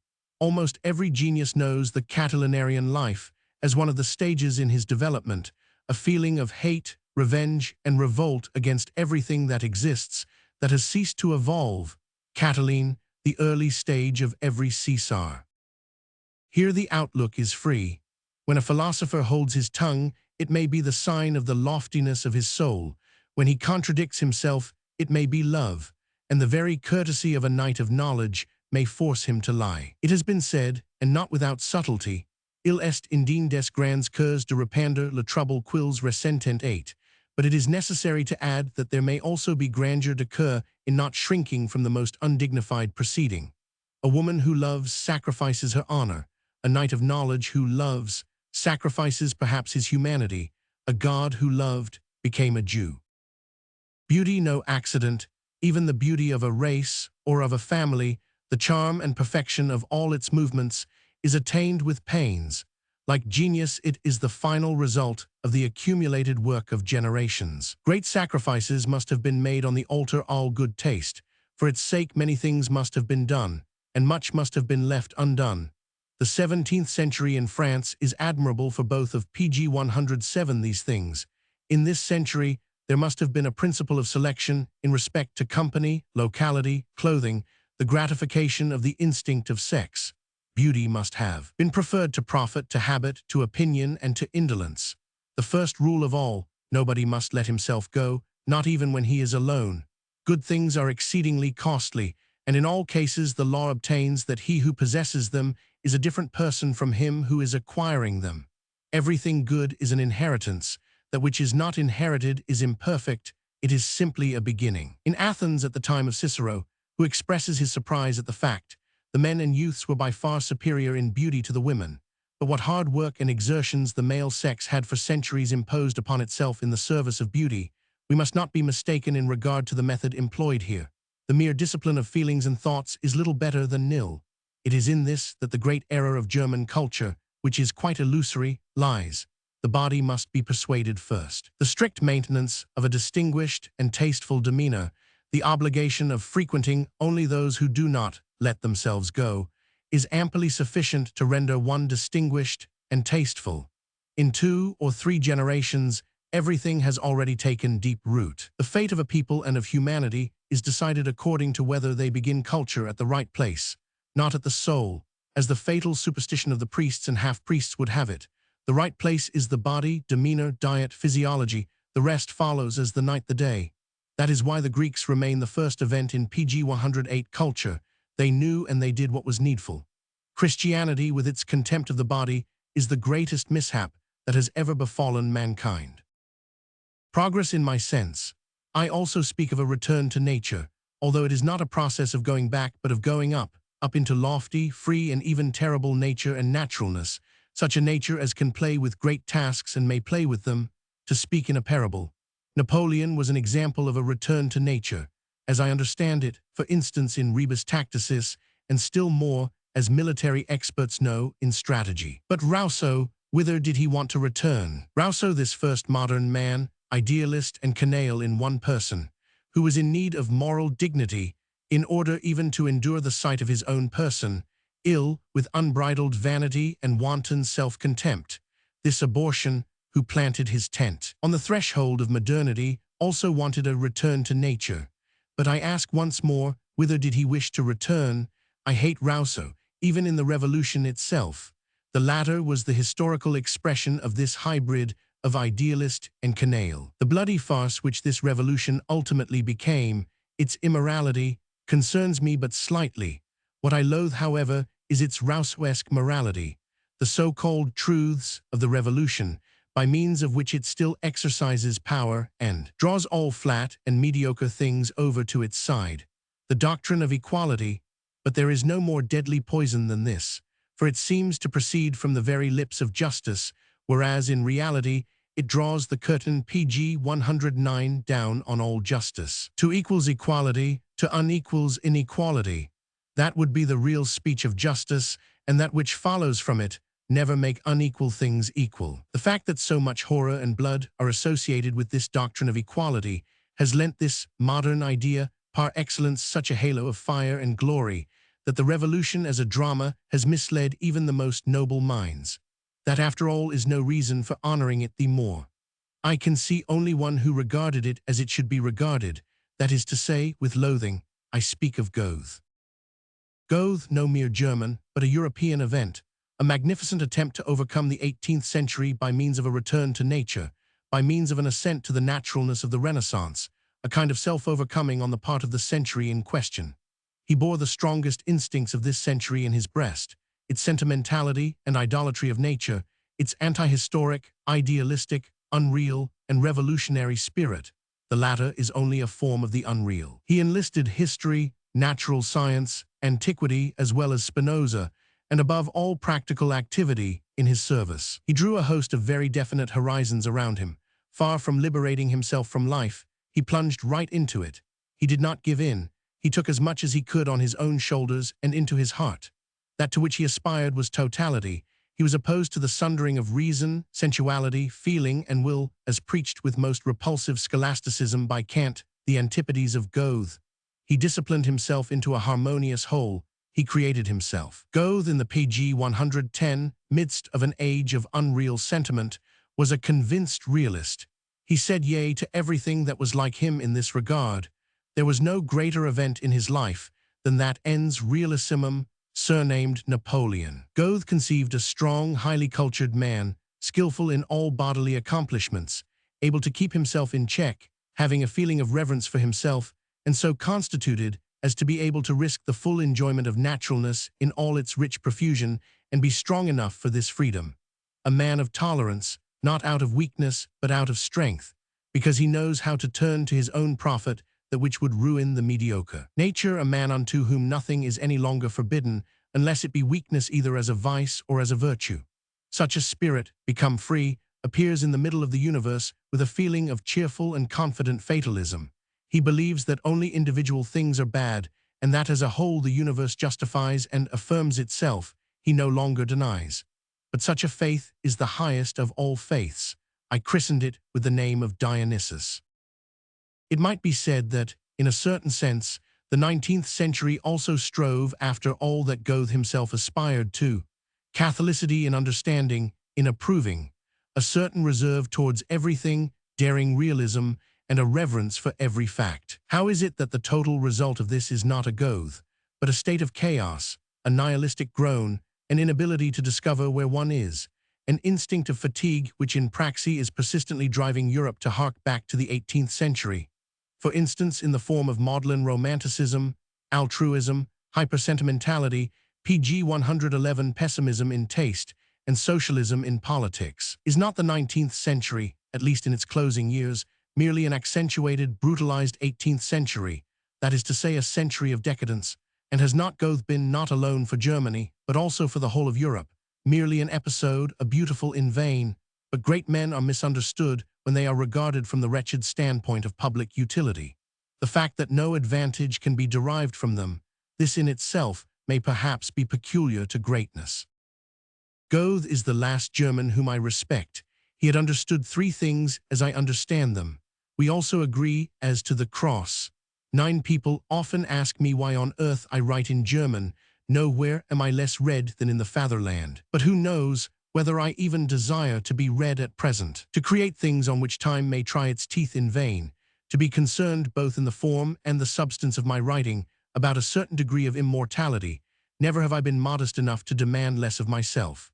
The aphorism, the sentence, in both of which I, as the first among Germans, am a master, are the forms of eternity. It is my ambition to say in 10 sentences what everyone else says in a whole book, what everyone else does not say in a whole book.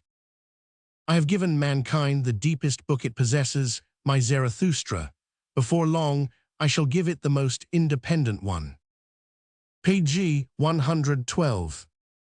Things I owe to the ancients. In conclusion, I will just say a word concerning that world to which I have sought new means of access, to which I may perhaps have found a new passage, the ancient world.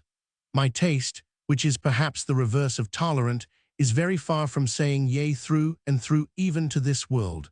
On the whole, it is not over-eager to say yea, it would prefer to say nay, and better still nothing whatever. This is true of whole cultures, it is true of books, it is also true of places and of landscapes.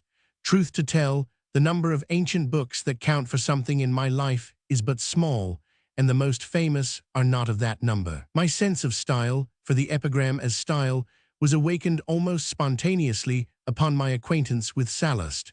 I have not forgotten the astonishment of my respected teacher Corson, when he was forced to give his worst Latin pupil the highest marks. At one stroke, I had learned all there was to learn. Condensed, severe, with as much substance as possible in the background, and with cold but roguish hostility towards all beautiful words and beautiful feelings. In these things, I found my own particular bent. In my writings up to my Zarathustra, there will be found a very earnest ambition to attain to the Roman style, to pg 113, the re perennius, in style. The same thing happened on my first acquaintance with Horace. Up to the present, no poet has given me the same artistic raptures as those which from the first I received from an Horatian ode. In certain languages, it would be absurd even to aspire to what is accomplished by this poet. This mosaic of words, in which every unit spreads its power to the left and to the right over the whole by its sound, by its place in the sentence, and by its meaning, this minimum in the compass and number of the signs, and the maximum of energy in the signs which is thereby achieved. All this is Roman, and if you will believe me, noble par excellence. By the side of this, all the rest of poetry becomes something popular, nothing more than senseless, sentimental twaddle. I am not indebted to the Greeks for anything like such strong impressions, and to speak frankly, they cannot be to us what the Romans are. One cannot learn from the Greeks. Their style is too strange. It is also too fluid to be imperative or to have the effect of a classic. Who would ever have learnt writing from a Greek? Who would ever have learned it without the Romans? Do not let anyone suggest Plato to me. In regard to Plato, I am a thorough skeptic and have never been able to agree to the admiration of Plato the artist, which is traditional among scholars. And after all, in this matter, the most refined judges of taste in antiquity are on my side. In my opinion, Plato bundles all the forms of style pell-mell together. In this respect, he is one pg 114 of the first decadence of style. He has something similar on his conscience to that which the cynics had who invented the satira menipia. For the Platonic dialogue, this revoltingly self-complacent and childish kind of dialectics, To exercise any charm over you, you must never have read any good French authors. Fontenelle, for instance. Plato is boring. In reality, my distrust of Plato is fundamental. I find him so very much astray from all the deepest instincts of the Hellenes, so steeped in moral prejudices, so pre-existently Christian.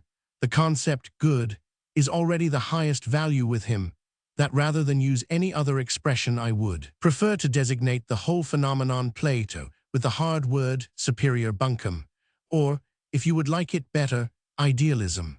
Humanity has had to pay dearly for this Athenian having gone to school among the Egyptians or among the Jews in Egypt. In the great fatality of Christianity, Plato is that double-faced fascination called the ideal, which made it possible for the more noble natures of antiquity to misunderstand themselves, and to tread the bridge which led to the cross. And what an amount of Plato is still to be found in the concept church, and in the construction, the system and the practice of the church. My recreation, my predilection, my cure, after all Platonism, has always been Thucydides.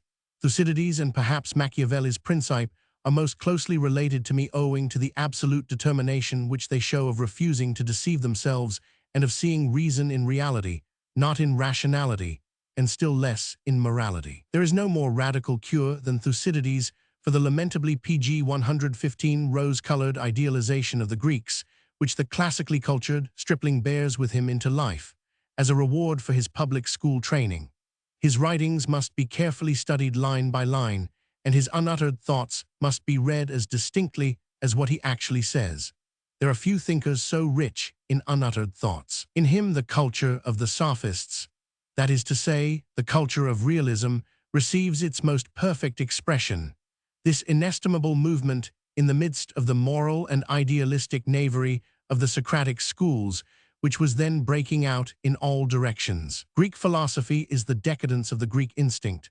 Thucydides is the great summing up, the final manifestation of that strong, severe positivism which lay in the instincts of the ancient Hellene. After all, it is courage in the face of reality that distinguishes such natures as Thucydides from Plato. Plato is a coward in the face of reality. Consequently, he takes refuge in the ideal. Thucydides is master of himself. Consequently, he is able to master life. To rout up cases of beautiful souls, golden means, and other perfections among the Greeks, to admire, say, their calm grandeur, their ideal attitude of mind, their exalted simplicity, from this exalted simplicity, which after all is a piece of niaiserie allemande, I was preserved by the psychologist within me. I saw their strongest instinct, the will to power. I saw them quivering with the fierce violence of this instinct. I saw all their institutions grow out of measures of security calculated to preserve PG 116 each member of their society from the inner explosive material that lay in his neighbor's breast. This enormous internal tension thus discharged itself in terrible and reckless hostility outside the state. The various states mutually tore each other to bits, in order that each individual state could remain at peace with itself. It was then necessary to be strong, for danger lay close at hand. It lurked in ambush everywhere. The superb suppleness of their bodies, the daring realism and immorality which is peculiar to the Hellenes, was a necessity, not an inherent quality. It was a result. It had not been there from the beginning. Even their festivals and their arts were but means in producing a feeling of superiority and of showing it. They are measures of self-glorification, and in certain circumstances of making one's self terrible. Fancy judging the Greeks in the German style from their philosophers. Fancy using the suburban respectability of the Socratic schools as a key to what is fundamentally Hellenic. The philosophers are of course the decadence of Hellas, the counter-movement directed against the old and noble taste, against the agonal instinct, against the poles, against the value of the race, against the authority of tradition. Socratic virtues were preached to the Greeks because the Greeks had lost virtue. Irritable, cowardly, unsteady, and all turned to play actors, they had more than sufficient reason to submit to having morality preached to them. Not that it helped them in any way, but great words and attitudes are so becoming to decadence. Page 117. I was the first who, in order to understand the ancient, still rich, and even superabundant Hellenic instinct, took that marvelous phenomenon, which bears the name of Dionysus, seriously. It can be explained only as a manifestation of excessive energy. Whoever had studied the Greeks, as that most profound of modern connoisseurs of their culture, Jakob Burckhardt of Bale, had done, knew at once that something had been achieved by means of this interpretation. And in his Kultur der Griechen Burckhardt inserted a special chapter on the phenomenon in question. If you would like a glimpse of the other side, you have only to refer to the almost laughable poverty of instinct among German philologists when they approach the Dionysian question. The celebrated Lobeck, especially, who with the venerable assurance of a worm dried up between books, crawled into this world of mysterious states, succeeded in convincing himself that he was scientific, whereas he was simply revoltingly superficial and childish. Lobeck, with all the pomp of profound erudition, gave us to understand that, as a matter of fact, there was nothing at all in all these curiosities. Truth to tell, the priests may well have communicated not a few things of value to the participators in such orgies. For instance, the fact that wine provokes desire, that man in certain circumstances lives on fruit, that plants bloom in the spring and fade in the autumn. As regards the astounding wealth of rites, symbols and myths which take their origin in the orgy, and with which the world of antiquity pg 118 is literally smothered, Lobeck finds that it prompts him to a feat of even greater ingenuity than the foregoing phenomenon did. The Greeks, he says, Aglaophamus, IP 672, when they had nothing better to do, laughed, sprang, and romped about, or inasmuch as men also like a change at times, they would sit down, weep, and bewail their lot. Others then came up who tried to discover some reason for this strange behavior, and thus, as an explanation of these habits, there arose an incalculable number of festivals, legends, and myths. On the other hand, it was believed that the farcical performances, which then perchance began to take place on festival days, necessarily formed part of the celebrations, and they were retained as an indispensable part of the ritual. This is contemptible nonsense, and no one will take a man like Lobeck seriously. For a moment we are very differently affected when we examine the notion Hellenic, as Winckelmann and Goethe conceived it, and find it incompatible with that element out of which Dionysian art springs. I speak of orgiasm. In reality, I do not doubt that Goethe would have completely excluded any such thing from the potentialities of the Greek soul. Consequently, Goethe did not understand the Greeks, for it is only in the Dionysian mysteries, in the psychology of the Dionysian state, that the fundamental fact of the Hellenic instinct, its will to life, is expressed. What did the Hellene secure himself with these mysteries? Eternal life, the eternal recurrence of life, the future promised and hallowed in the past, the triumphant yea to life despite death and change, real life conceived as the collective prolongation of pg 119 life through procreation, through the mysteries of sexuality. To the Greeks, the symbol of sex was the most venerated of symbols, the really deep significance of all the piety of antiquity. All the details of the act of procreation, pregnancy, and birth gave rise to the loftiest and most solemn feelings. In the doctrine of mysteries, pain was pronounced holy. The pains of childbirth sanctify pain in general. All becoming and all growth, everything that guarantees the future involves pain. In order that there may be eternal joy in creating, in order that the will to life may say yea to itself in all eternity, the pains of childbirth must also be eternal. All this is what the word Dionysus signifies. I know of no higher symbolism than this Greek symbolism, this symbolism of the Dionysian phenomenon. In it the profoundest instinct of life, the instinct that guarantees the future of life and life eternal, is understood religiously. The road to life itself, procreation, is pronounced holy. It was only Christianity which, with its fundamental resentment against life, made something impure out of sexuality. It flung filth at the very basis, the very first condition of our life. The psychology of orgiasm, conceived as the feeling of a superabundance of vitality and strength, within the scope of which even pain acts as a stimulus, gave me the key to the concept tragic feeling, which has been misunderstood not only by Aristotle, but also even more by our pessimists. Tragedy is so far from proving anything in regard to the pessimism of pg 120 the Greeks, as Schopenhauer maintains, that it ought rather to be considered as the categorical repudiation and condemnation thereof. The saying of yea to life, including even its most strange and most terrible problems, the will to life rejoicing over its own inexhaustibleness in the sacrifice of its highest types. This is what I called Dionysian. This is what I divined as the bridge leading to the psychology of the tragic poet. Not in order to escape from terror and pity, not to purify one's self of a dangerous passion by discharging it with vehemence. This is how Aristotle understood it, but to be far beyond terror and pity and to be the eternal lust of becoming itself, that lust which also involves the lust of destruction. And with this I once more come into touch with the spot from which I once set out. The birth of tragedy was my first transvaluation of all values.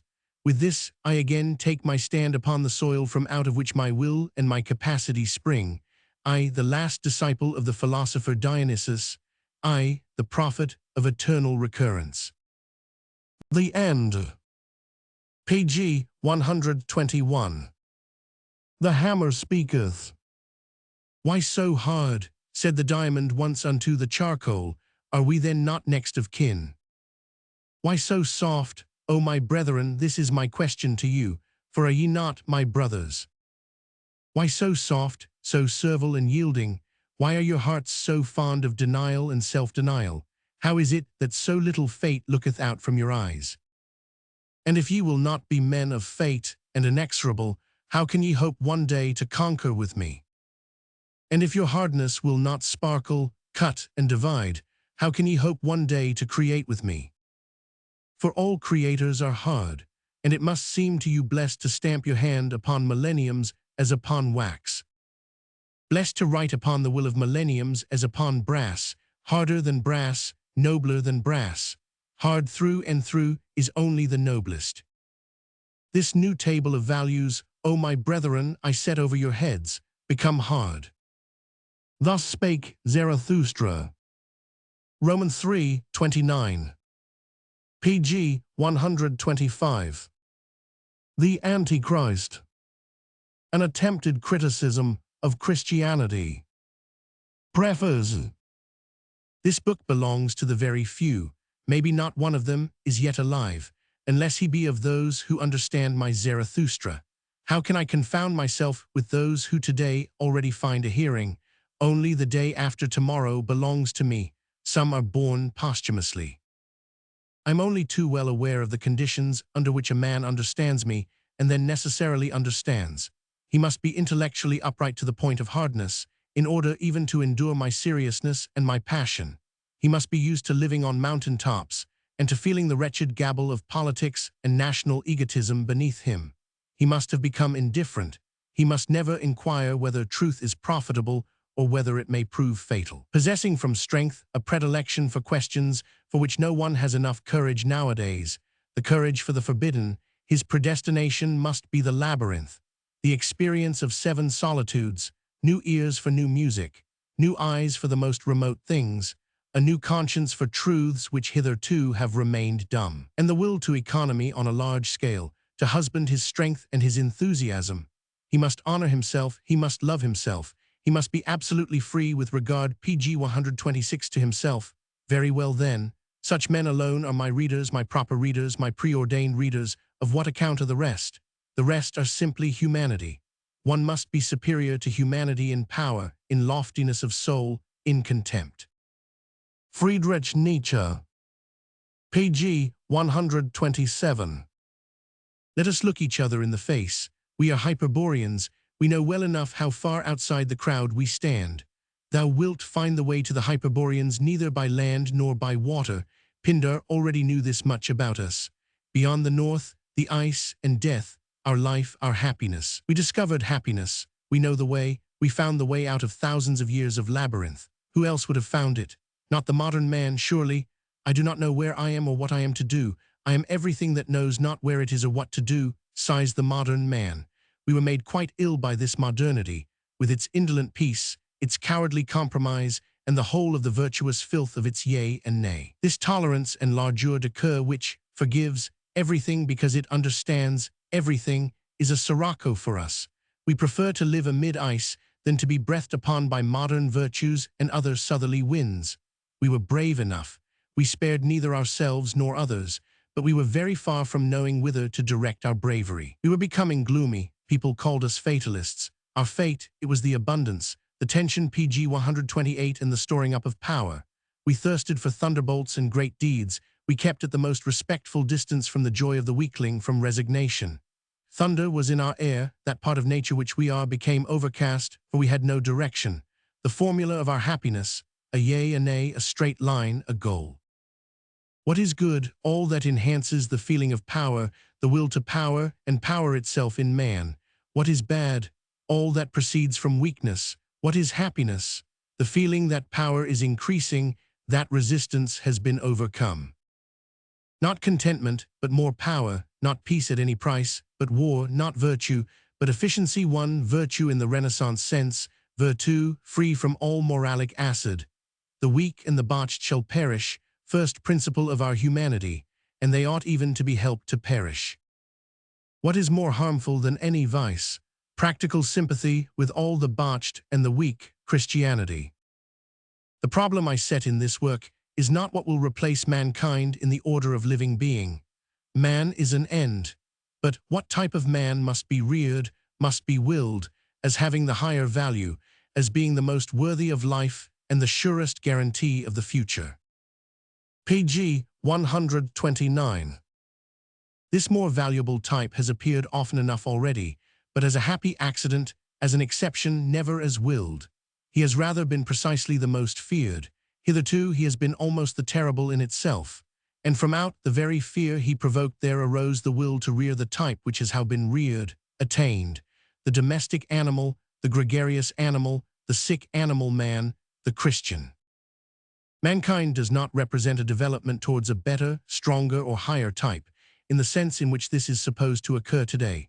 Progress is merely a modern idea, that is to say, a false idea to the modern European is still far below the European of the Renaissance in value. The process of evolution does not by any means imply elevation, enhancement, and increasing strength. On the other hand, isolated and individual cases are continually succeeding in different places on Earth, as the outcome of the most different cultures, and in these, a higher type certainly manifests itself, something which by the side of mankind, in general, represents a kind of Superman. Such lucky strokes of great success have always been possible and will perhaps always be possible, and even whole races, tribes and nations may in certain circumstances represent such lucky strokes. PG 130. We must not deck out and adorn Christianity. It has waged a deadly war upon this higher type of man. It has set a ban upon all the fundamental instincts of this type, and has distilled evil and the devil himself out of these instincts. The strong man as the typical pariah, the villain. Christianity has sided with everything weak, low, and botched. It has made an ideal out of antagonism towards all the self-preservative instincts of strong life. It has corrupted even the reason of the strongest intellects by teaching that the highest values of intellectuality are sinful, misleading, and full of temptations. The most lamentable example of this was the corruption of Pascal, who believed in the perversion of his reason through original sin, whereas it had only been perverted by his Christianity. A painful and ghastly spectacle has just risen before my eyes. I tore down the curtain which concealed mankind's corruption. This word in my mouth is at least secure from the suspicion that it contains a moral charge against mankind. It is, I would fain emphasize this again, free from moralic acid. To such an extent is this so, that I am most thoroughly conscious of the corruption in question precisely in those quarters in which hitherto people have aspired with most determination to virtue and to godliness. As you have already surmised, I understand corruption in the sense of decadence. What I maintain is this, that all the values upon PG 131, which mankind builds its highest hopes and desires, are decadent values. I call an animal, a species, an individual corrupt, when it loses its instincts, when it selects and prefers that which is detrimental to it. A history of the higher feelings, of human ideals, and it is not impossible that I shall have to write it, would almost explain why man is so corrupt. Life itself, to my mind, is nothing more nor less than the instinct of growth, of permanence, of accumulating forces of power. Where the will to power is lacking, degeneration sets in.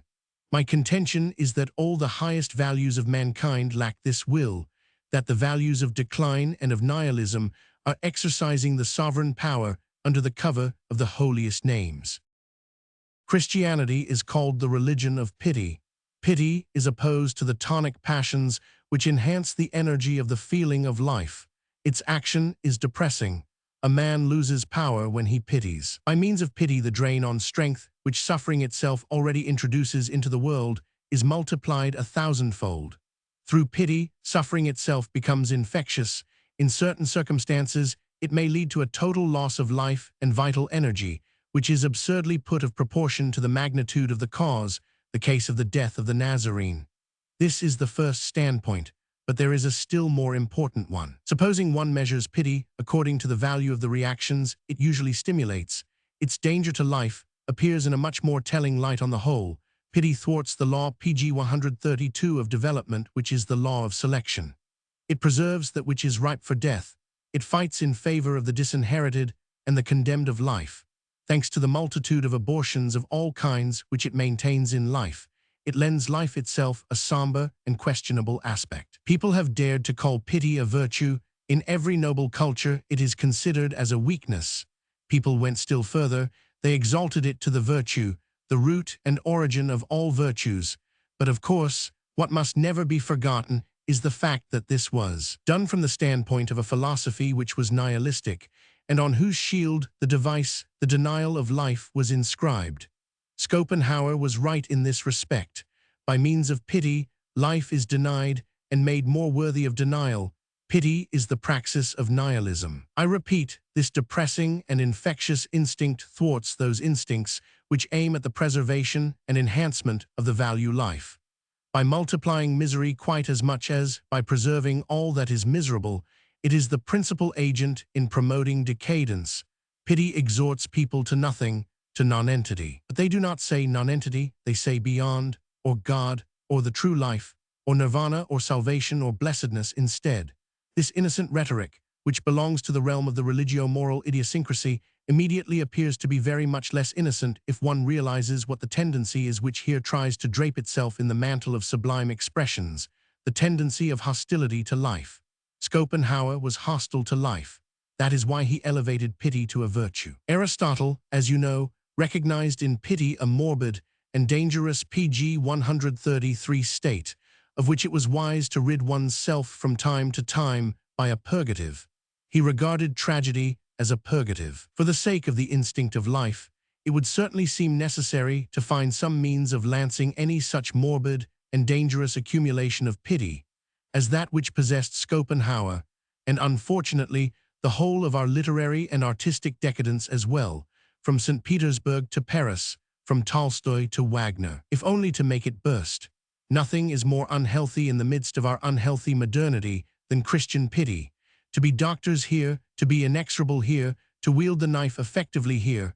All this is our business, all this is our kind of love to our fellows, this is what makes us philosophers, us Hyperboreans. It is necessary to state whom we regard as our antithesis, the theologians, and all those who have the blood of theologians in their veins, the whole of our philosophy. A man must have had his very nose upon this fatality, or better still, he must have experienced it in his own soul. He must almost have perished through it, in order to be unable to treat this matter lightly. The free-spiritedness of our friends, the naturalists and physiologists, is, in my opinion, a joke. What they lack in these questions is passion. What they lack is having suffered from these questions. This poisoning extends much further than people think. I unearthed the arrogant instinct of the theologian, wherever nowadays people feel themselves idealists, pg 134, wherever, thanks to superior antecedents, they claim the right to rise above reality and to regard it with suspicion. Like the priest, the idealist has every grandiloquent concept in his hand, and not only in his hand. He wields them all with kindly contempt against the understanding, the senses, honors, decent living, science. He regards such things as beneath him, as detrimental and seductive forces upon the face of which the spirit moves in pure absoluteness, as if humility, chastity, poverty, in a word holiness, had not done incalculably more harm to life hitherto than any sort of horror and vice. Pure spirit is pure falsehood. As long as the priest, the professional denier, calumniator and poisoner of life, is considered as the highest kind of man, there can be no answer to the question, what is truth? Truth has already been turned topsy-turvy when the conscious advocate of nonentity and of denial passes as the representative of truth. It is upon this theological instinct that I wage war. I find traces of it everywhere. Whoever has the blood of theologians in his veins stands from the start in a false and dishonest position to all things. The pathos which grows out of this state is called faith, that is to say, to shut one's eyes once and for all in order not to suffer at the sight of incurable falsity. People convert this faulty view of all things into a moral, a virtue, a thing of holiness. They endow their distorted vision with a good conscience. They claim that no other point of pg 135 view is any longer of value, once theirs has been made sacrosanct with the names God, salvation, eternity. I unearth the instinct of the theologian everywhere. It is the most universal, and actually the most subterranean form of falsity on earth. That which a theologian considers true must of necessity be false. This furnishes almost the criterion of truth. It is his most profound self-preservative instinct which forbids reality ever to attain to honor in any way or even to raise its voice. Whithersoever the influence of the theologian extends, valuations are topsy-turvy, and the concepts true and false have necessarily changed places. That which is most deleterious to life is here called true. That which enhances it, elevates it, says yea to it, justifies it, and renders it triumphant is called false. If it should happen that theologians, via the conscience, either of princes or of the people, stretch out their hand for power, let us not be in any doubt as to what results therefrom each time, namely, the will to the end, the nihilistic will to power. Among Germans, I am immediately understood when I say that philosophy is ruined by the blood of theologians. The Protestant minister is the grandfather of German philosophy. Protestantism itself is the latter's peccatum originale. Definition of Protestantism: the partial paralysis of Christianity and of reason. One needs only to pronounce the words Tübingen Seminary in order to understand what German philosophy really is at bottom. pg 136 Theology in disguise. The Swabians are the best liars in Germany. They lie innocently. Whence came all the rejoicing with which the appearance of Kant was greeted by the scholastic world of Germany, 3/4 of which consist of clergymen's and schoolmasters' sons? Whence came the German conviction, which finds an echo even now, that Kant inaugurated a change for the better? The theologian's instinct in the German scholar divined what had once again been made possible. A back staircase leading into the old ideal was discovered, the concept true world, the concept morality as the essence of the world. Those two most vicious errors that have ever existed were, thanks to a subtle and wily skepticism, once again, if not demonstrable, at least no longer refutable. Reason, the prerogative of reason, does not extend so far. Out of reality they had made appearance, and an absolutely false world, that of being, had been declared to be reality. Kant's success is merely a theologian's success. Like Luther and like Leibniz, Kant was one break the more upon the already squeaky wheel of German uprightness. One word more against Kant as a moralist. A virtue must be our invention, our most personal defense and need. In every other sense it is merely a danger. That which does not constitute a condition of our life is merely harmful to it. To possess a virtue merely because one happens to respect the concept, virtue, as Kant would have us do, is pernicious. Virtue, duty, goodness in itself, pg 137 goodness, stamped with the character of impersonality and universal validity. These things are mere mental hallucinations, in which decline, the final devitalization of life, and Königsberg Chinadom find expression. The most fundamental laws of preservation and growth demand precisely the reverse, namely, that each should discover his own virtue, his own categorical imperative. A nation goes to the dogs when it confounds its concept of duty with the general concept of duty. Nothing is more profoundly, more thoroughly pernicious than every impersonal feeling of duty, than every sacrifice to the Moloch of abstraction. Fancy no one's having thought Kant's categorical imperative dangerous to life. The instinct of the theologist alone took it under its wing. An action stimulated by the instinct of life is proved to be a proper action by the happiness that accompanies it, and that nihilist with the bowels of a Christian dogmatist regarded happiness as an objection. What is there that destroys a man more speedily than to work, think, feel, as an automaton of duty, without internal promptings, without a profound personal predilection, without joy? This is the recipe par excellence of decadence and even of idiocy. Kant became an idiot, and he was the contemporary of Goethe. This fatal spider was regarded as the German philosopher, is still regarded as such. I refrain from saying what I think of the Germans. Did Kant not see in the French Revolution the transition of the state from the inorganic to the organic form? Did he not ask himself whether there was a single event on record which could be explained pg 138 otherwise than as a moral faculty of mankind, so that by means of it, mankind's tendency towards good might be proved once and for all? Kant's reply: that is the revolution. Instinct at fault in anything and everything, hostility to nature as an instinct, German decadence made into philosophy, that is Kant. Except for a few skeptics, the respectable type in the history of philosophy, the rest do not know the very first prerequisite of intellectual uprightness. They all behave like females, do these great enthusiasts and animal prodigies.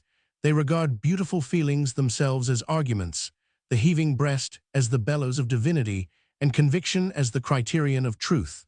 In the end, even Kant, with Teutonic innocence, tried to dress this lack of intellectual conscience up in a scientific garb by means of the concept practical reason. He deliberately invented a kind of reason which at times would allow one to dispense with reason, that is to say, when morality, when the sublime command, "Thou shalt," makes itself heard. When one remembers that in almost all nations the philosopher is only a further development of the priestly type, this heirloom of priesthood, this fraud towards oneself, no longer surprises one. When a man has a holy life task, as for instance to improve, save, or deliver mankind, when a man bears God in his breast, and is the mouthpiece of imperatives from another world, with such a mission he stands beyond the pale of all merely reasonable valuations. He is even sanctified by such a taste, pg 139, and is already the type of a higher order. What does a priest care about science? He stands too high for that, and until now the priest has ruled. He it was who determined the concept, true and false. Do not let us undervalue the fact that we ourselves, we free spirits, are already a transvaluation of all values, an incarnate declaration of war against all the old concepts, true and untrue, and of a triumph over them. The most valuable standpoints are always the last to be found, but the most valuable standpoints are the methods. The methods and the first principles of our modern scientific procedure had for years to encounter the profoundest contempt. Association with them meant exclusion from the society of decent people. One was regarded as an enemy of God, as a scoffer at truth, and as one possessed. With one's scientific nature, one belonged to the Chandala. We have had the whole feeling of mankind against us. Hitherto their notion of that which ought to be truth, of that which ought to serve the purpose of truth, every "thou shalt," has been directed against us. Our objects, our practices, our calm, cautious, distrustful manner, everything about us seemed to them absolutely despicable and beneath contempt. After all, it might be asked with some justice whether the thing which kept mankind blindfold so long were not an aesthetic taste. What they demanded of truth was a picturesque effect, and from the man of science what they expected was that he should make a forcible appeal to their pg 140 senses. It was our modesty which ran counter to their taste so long. And oh, how well they guessed this, did these divine turkey-cocks. We have altered our standpoint. In every respect we have become more modest. We no longer derive man from the spirit, and from the Godhead we have thrust him back among the beasts. We regard him as the strongest animal, because he is the craftiest. One of the results thereof is his intellectuality. On the other hand, we guard against the vain pretension, which even here would fain assert itself. That man is the great arriere pensée of organic evolution. He is by no means the crown of creation. Beside him, every other creature stands at the same stage of perfection. And even in asserting this, we go a little too far. For relatively speaking, man is the most botched and diseased of animals, and he has wandered furthest from his instincts. Be all this as it may, he is certainly the most interesting. As regards animals, Descartes was the first, with really admirable daring, to venture the thought that the beast was machina, and the whole of our physiology is endeavoring to prove this proposition. Moreover, logically we do not set man apart, as Descartes did. The extent to which man is understood today goes only so far as he has been understood mechanistically. Formerly man was given free will as his dowry from a higher sphere. Nowadays, we have robbed him even of will, in view of the fact that no such faculty is any longer known. The only purpose served by the old word pg 141, will, is to designate a result, a sort of individual reaction which necessarily follows upon a host of partly discordant and partly harmonious stimuli. There will no longer affects or moves anything. Formerly people thought that man's consciousness, his spirit, was a proof of his lofty origin, of his divinity. With the idea of perfecting man, he was conjured to draw his senses inside himself, after the manner of the tortoise, to cut off all relations with terrestrial things, and to divest himself of his mortal shell. Then the most important thing about him, the pure spirit, would remain over. Even concerning these things we have improved our standpoint. Consciousness, spirit, now seems to us rather a symptom of relative imperfection in the organism, as an experiment, a groping, a misapprehension, an affliction which absorbs an unnecessary quantity of nervous energy. We deny that anything can be done perfectly so long as it is done consciously. Pure spirit is a piece of pure stupidity.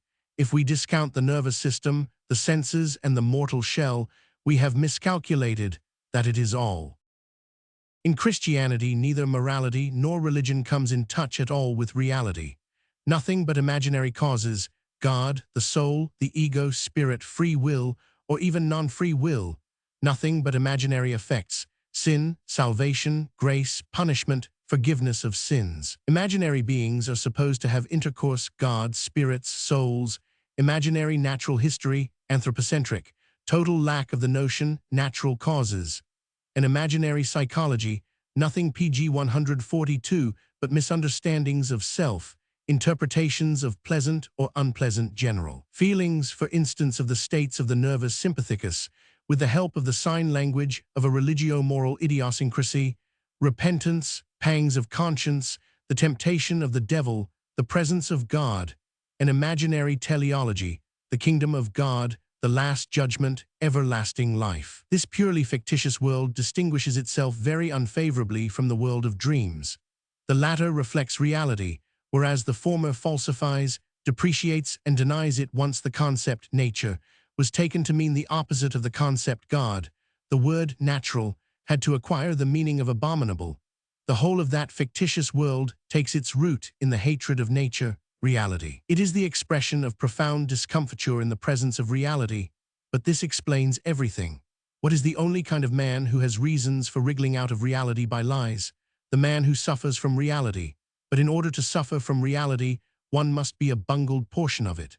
The preponderance of pain over pleasure is the cause of that fictitious morality and religion, but any such preponderance furnishes the formula for decadence. A criticism of the Christian concept of God inevitably leads to the same conclusion. A nation that still believes in itself also has its own God. In him it honors the conditions which enable it to remain uppermost, that is to say, its virtues. It projects its joy over itself, its feeling of power, into a being, to pg 143 whom it can be thankful for such things. He who is rich will give of his riches. A proud people requires a God, unto whom it can sacrifice things. Religion, when restricted to these principles, is a form of gratitude. A man is grateful for his own existence. For this he must have a God. Such a God must be able to benefit, and to injure him, he must be able to act the friend and the foe. He must be esteemed for his good as well as for his evil qualities. The monstrous castration of a God by making him a God only of goodness would lie beyond the pale of the desires of such a community. The evil God is just as urgently needed as the good God, for a people in such a form of society certainly does not owe its existence to toleration and humaneness. What would be the good of a God who knew nothing of anger, revenge, envy, scorn, craft, and violence, who had perhaps never experienced the rapturous ardors of victory and of annihilation? No one would understand such a God. Why should one possess him? Of course, when a people is on the road to ruin, when it feels its belief in a future, its hope of freedom vanishing forever, when it becomes conscious of submission as the most useful quality and of the virtues of the submissive as self-preservative measures, then its God must also modify himself. He then becomes a tremulous and unassuming sneak. He counsels peace of the soul, the cessation of all hatred, leniency, and love, even towards friend and foe. He is forever moralizing. He crawls into the heart of every private virtue, becomes a god for everybody. He retires from active service and becomes a cosmopolitan. Formerly, he PG 144 represented a people, the strength of a people, everything aggressive and desirous of power lying concealed in the heart of a nation. Now he is merely the good God. In very truth, gods have no other alternative. They are either the will to power, in which case they are always the gods of whole nations, or, on the other hand, the incapacity for power, in which case they necessarily become good. Wherever the will to power, no matter in what form, begins to decline, a physiological retrogression, decadence, always supervenes. The godhead of decadence, shorn of its masculine virtues and passions, is perforce converted into the god of the physiologically degraded, of the weak. Of course, they do not call themselves the weak, they call themselves the good. No hint will be necessary to help you to understand at what moment in history the dualistic fiction of a good and an evil God first became possible. With the same instinct by which the subjugated reduce their God to goodness in itself, they also cancel the good qualities from their conqueror's God.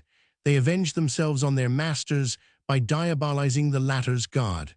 The good God and the devil as well, both the abortions of decadence. How is it possible that we are still so indulgent towards the simplicity of Christian theologians today as to declare with them that the evolution of the concept God from the God of Israel, the God of a people, to the Christian God, the quintessence of all goodness, marks a step forward? But even Renan does this. As if Renan PG 145 had a right to simplicity, while the very contrary stares one in the face. When the prerequisites of ascending life, when everything strong, plucky, masterful, and proud has been eliminated from the concept of God, and step by step he has sunk down to the symbol of a staff for the weary, of a last straw for all those who are drowning. When he becomes the pauper's God, the sinner's God, the sick man's God par excellence, and the attribute Savior, Redeemer, remains over as the one essential attribute of divinity. What does such a metamorphosis, such an abasement of the Godhead imply? Undoubtedly, the kingdom of God has thus become larger. Formerly, all he had was his people, his chosen people. Since then, he has gone traveling over foreign lands, just as his people have done. Since then, he has never rested anywhere, until one day he felt at home everywhere, the great cosmopolitan, until he got the greatest number and half the world on his side. But the God of the greatest number, the Democrat among gods, did not become a proud heathen God notwithstanding. He remained a Jew, he remained the God of the back streets, the God of all dark corners and hovels, of all the unwholesome quarters of the world. His universal empire is now as ever a netherworld empire, an infirmary, a subterranean empire, a ghetto empire. And he himself is so pale, so weak, so decadent. Even the palest of the pale were able to master him, our friends the metaphysicians, those albinos of thought. They spun their webs around him so long that ultimately he was hypnotized by their movements, and himself, PG 146, became a spider, a metaphysician. Thenceforward he once more began spinning the world out of his inner being subspecies spinners. Thenceforward he transfigured himself into something ever thinner and ever more animic, became ideal, became pure spirit, became absolutum and thing in itself. The decline and fall of a God, God became the thing in itself. The Christian concept of God, God as the deity of the sick, God as a spider, God as spirit, is one of the most corrupt concepts of God that has ever been attained on earth. Maybe it represents the low water mark in the evolutionary ebb of the godlike type God degenerated into the contradiction of life, instead of being its transfiguration and eternal yea. With God, war is declared on life, nature, and the will to life. God is the formula for every calumny of this world and for every lie concerning a beyond. In God, nonentity is deified, and the will to nonentity is declared holy.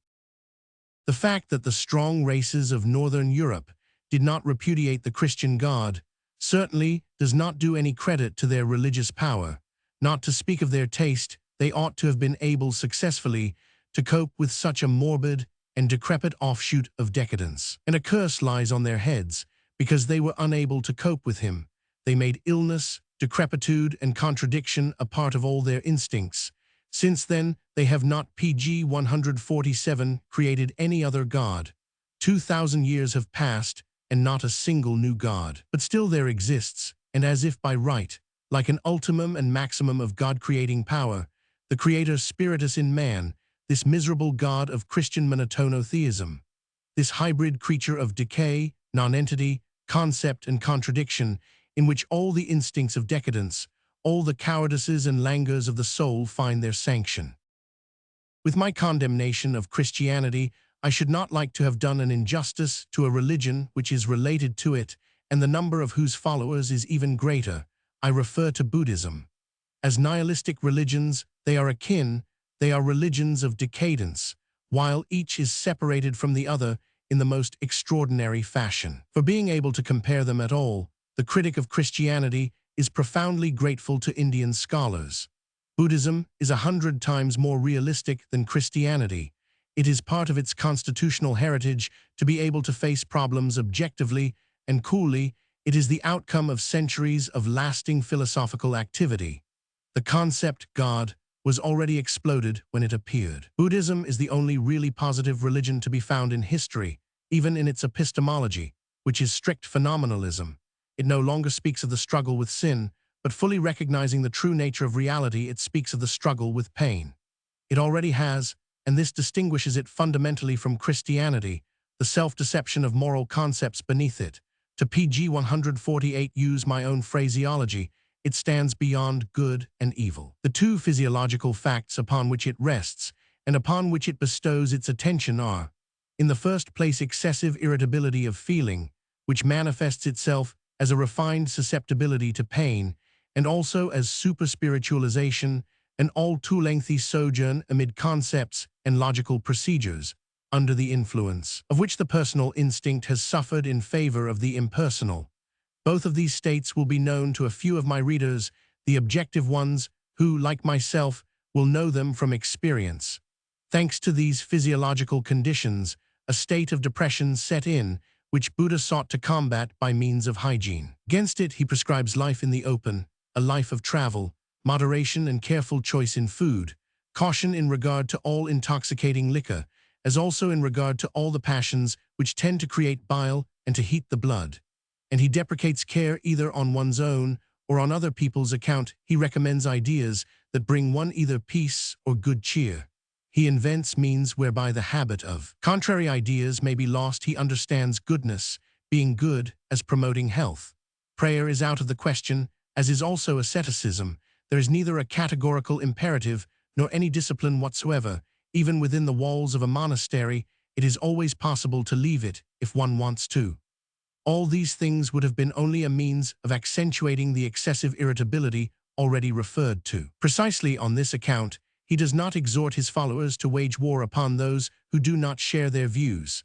Nothing is more abhorred, pg 149, in his doctrine than the feeling of revenge, of aversion, and of resentment. Not through hostility doth hostility end. The touching refrain of the whole of Buddhism. And in this he was right. For it is precisely these passions which are thoroughly unhealthy in view of the principal dietetic object, the mental fatigue, which he finds already existent, and which expresses itself in excessive objectivity, i.e., the enfeeblement of the individual's interest, loss of ballast, and of egoism. He combats by leading the spiritual interests as well imperatively back to the individual. In Buddha's doctrine, egoism is a duty, the thing which is above all necessary, i.e., how canst thou be rid of suffering, regulates and defines the whole of the spiritual diet. Let anyone but think of that Athenian who also declared war upon pure scientificality, Socrates, who made a morality out of personal egoism even in the realm of problems. The prerequisites for Buddhism are a very mild climate, great gentleness and liberality in the customs of a people, and no militarism. The movement must also originate among the higher and even learned classes. Cheerfulness, peace, and absence of desire are the highest of inspirations, and they are realized. Buddhism is not a religion in which perfection is merely aspired to. Perfection is the normal case. In Christianity, all the instincts of the subjugated and oppressed come to the fore. It is the lowest classes who seek their salvation in this religion. Here the pastime, the manner of PG 150 killing time, is to practice the casuistry of sin, self-criticism, and conscience inquisition. Here the ecstasy in the presence of a powerful being, called God, is constantly maintained by means of prayer, while the highest thing is regarded as unattainable, as a gift, as an act of grace. Here plain dealing is also entirely lacking. Concealment and the darkened room are Christian. Here the body is despised, hygiene is repudiated as sensual, the church repudiates even cleanliness. The first Christian measure after the banishment of the Moors was the closing of the public baths, of which Cordova alone possessed 270. A certain spirit of cruelty towards oneself and others is also Christian, hatred of all those who do not share one's views. The will to persecute somber and exciting ideas are in the foreground. The most coveted states, and those which are endowed with the finest names, are really epileptic in their nature. Diet is selected in such a way as to favor morbid symptoms and to overexcite the nerves. Christian, too, is the mortal hatred of the earth's rulers, the noble, and at the same time a sort of concealed and secret competition with them. The subjugated leave the body to their master, all they want is the soul. Christian is the hatred of the intellect, of pride, of courage, freedom, intellectual libertinage. Christian is the hatred of the senses, of the joys of the senses, of joy in general. When Christianity departed from its native soil, which consisted of the lowest classes, the submerged PG 151 masses of the ancient world, and set forth in quest of power among barbaric nations, it no longer met with exhausted men, but inwardly savage and self-lacerating men. The strong but bungled. Men here dissatisfaction with oneself, suffering through oneself, is not, as in the case of Buddhism, excessive irritability and susceptibility to pain, but rather, conversely, it is an inordinate desire for inflicting pain, for a discharge of the inner tension in hostile deeds and ideas. Christianity was in need of barbaric ideas and values in order to be able to master barbarians. Such are, for instance, the sacrifice of the firstborn, the drinking of blood at communion, the contempt of the intellect and of culture, torture in all its forms, sensual and non-sensual. The great pomp of the cult Buddhism is a religion for senile men, for races which have become kind, gentle, and over-spiritual, and which feel pain too easily. Europe is not nearly ripe for it. Yet it calls them back to peace and cheerfulness, to a regimen for the intellect, to a certain hardening of the body. Christianity aims at mastering beasts of prey. Its expedient is to make them ill. To render feeble is the Christian recipe for taming, for civilization. Buddhism is a religion for the close and exhaustion of civilization. Christianity does not even find civilization at hand when it appears. In certain circumstances, it lays the foundation of civilization. Buddhism, I repeat, is 100 times colder, more truthful, more objective. It no longer requires PG 152 to justify pain and its susceptibility to suffering by the interpretation of sin. It simply says what it thinks: I suffer. To the barbarian, on the other hand, suffering in itself is not a respectable thing. In order to acknowledge to himself that he suffers, what he requires in the first place is an explanation.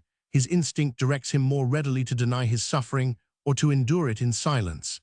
In his case, the word devil was a blessing. Man had an almighty and terrible enemy. He had no reason to be ashamed of suffering at the hands of such an enemy. At bottom, there are in Christianity one or two subtleties which belong to the Orient. In the first place, it knows that it is a matter of indifference whether a thing be true or not, but that it is of the highest importance that it should be believed to be true. Truth and the belief that something is true, two totally separate worlds of interest, almost opposite worlds. The road to the one and the road to the other lie absolutely apart. To be initiated into this fact almost constitutes one a sage in the Orient.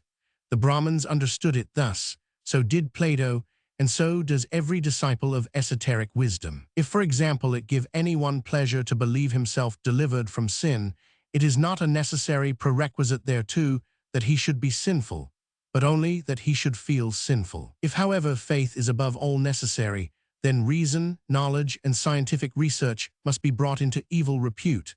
The road to truth becomes the forbidden road. Strong hope is a much greater stimulant of life than any single realized joy could be. Sufferers must be sustained, pg 153, by a hope which no actuality can contradict, and which cannot ever be realized, the hope of another world. Precisely on account of this power that hope has of making the unhappy linger on, the Greeks regarded it as the evil of evils, as the most mischievous evil. It remained behind in Pandora's box. In order that love may be possible, God must be a person. In order that the lowest instincts may also make their voices heard, God must be young. For the ardor of the women, a beautiful saint, and for the ardor of the men, a Virgin Mary has to be pressed into the foreground.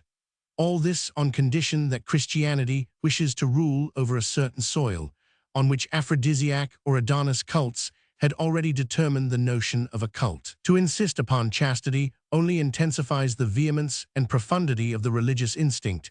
It makes the cult warmer, more enthusiastic, more soulful. Love is the state in which man sees things most widely different from what they are. The force of illusion reaches its zenith here, as likewise the sweetening and transfiguring power. When a man is in love, he endures more than at other times. He submits to everything. The thing was to discover a religion in which it was possible to love.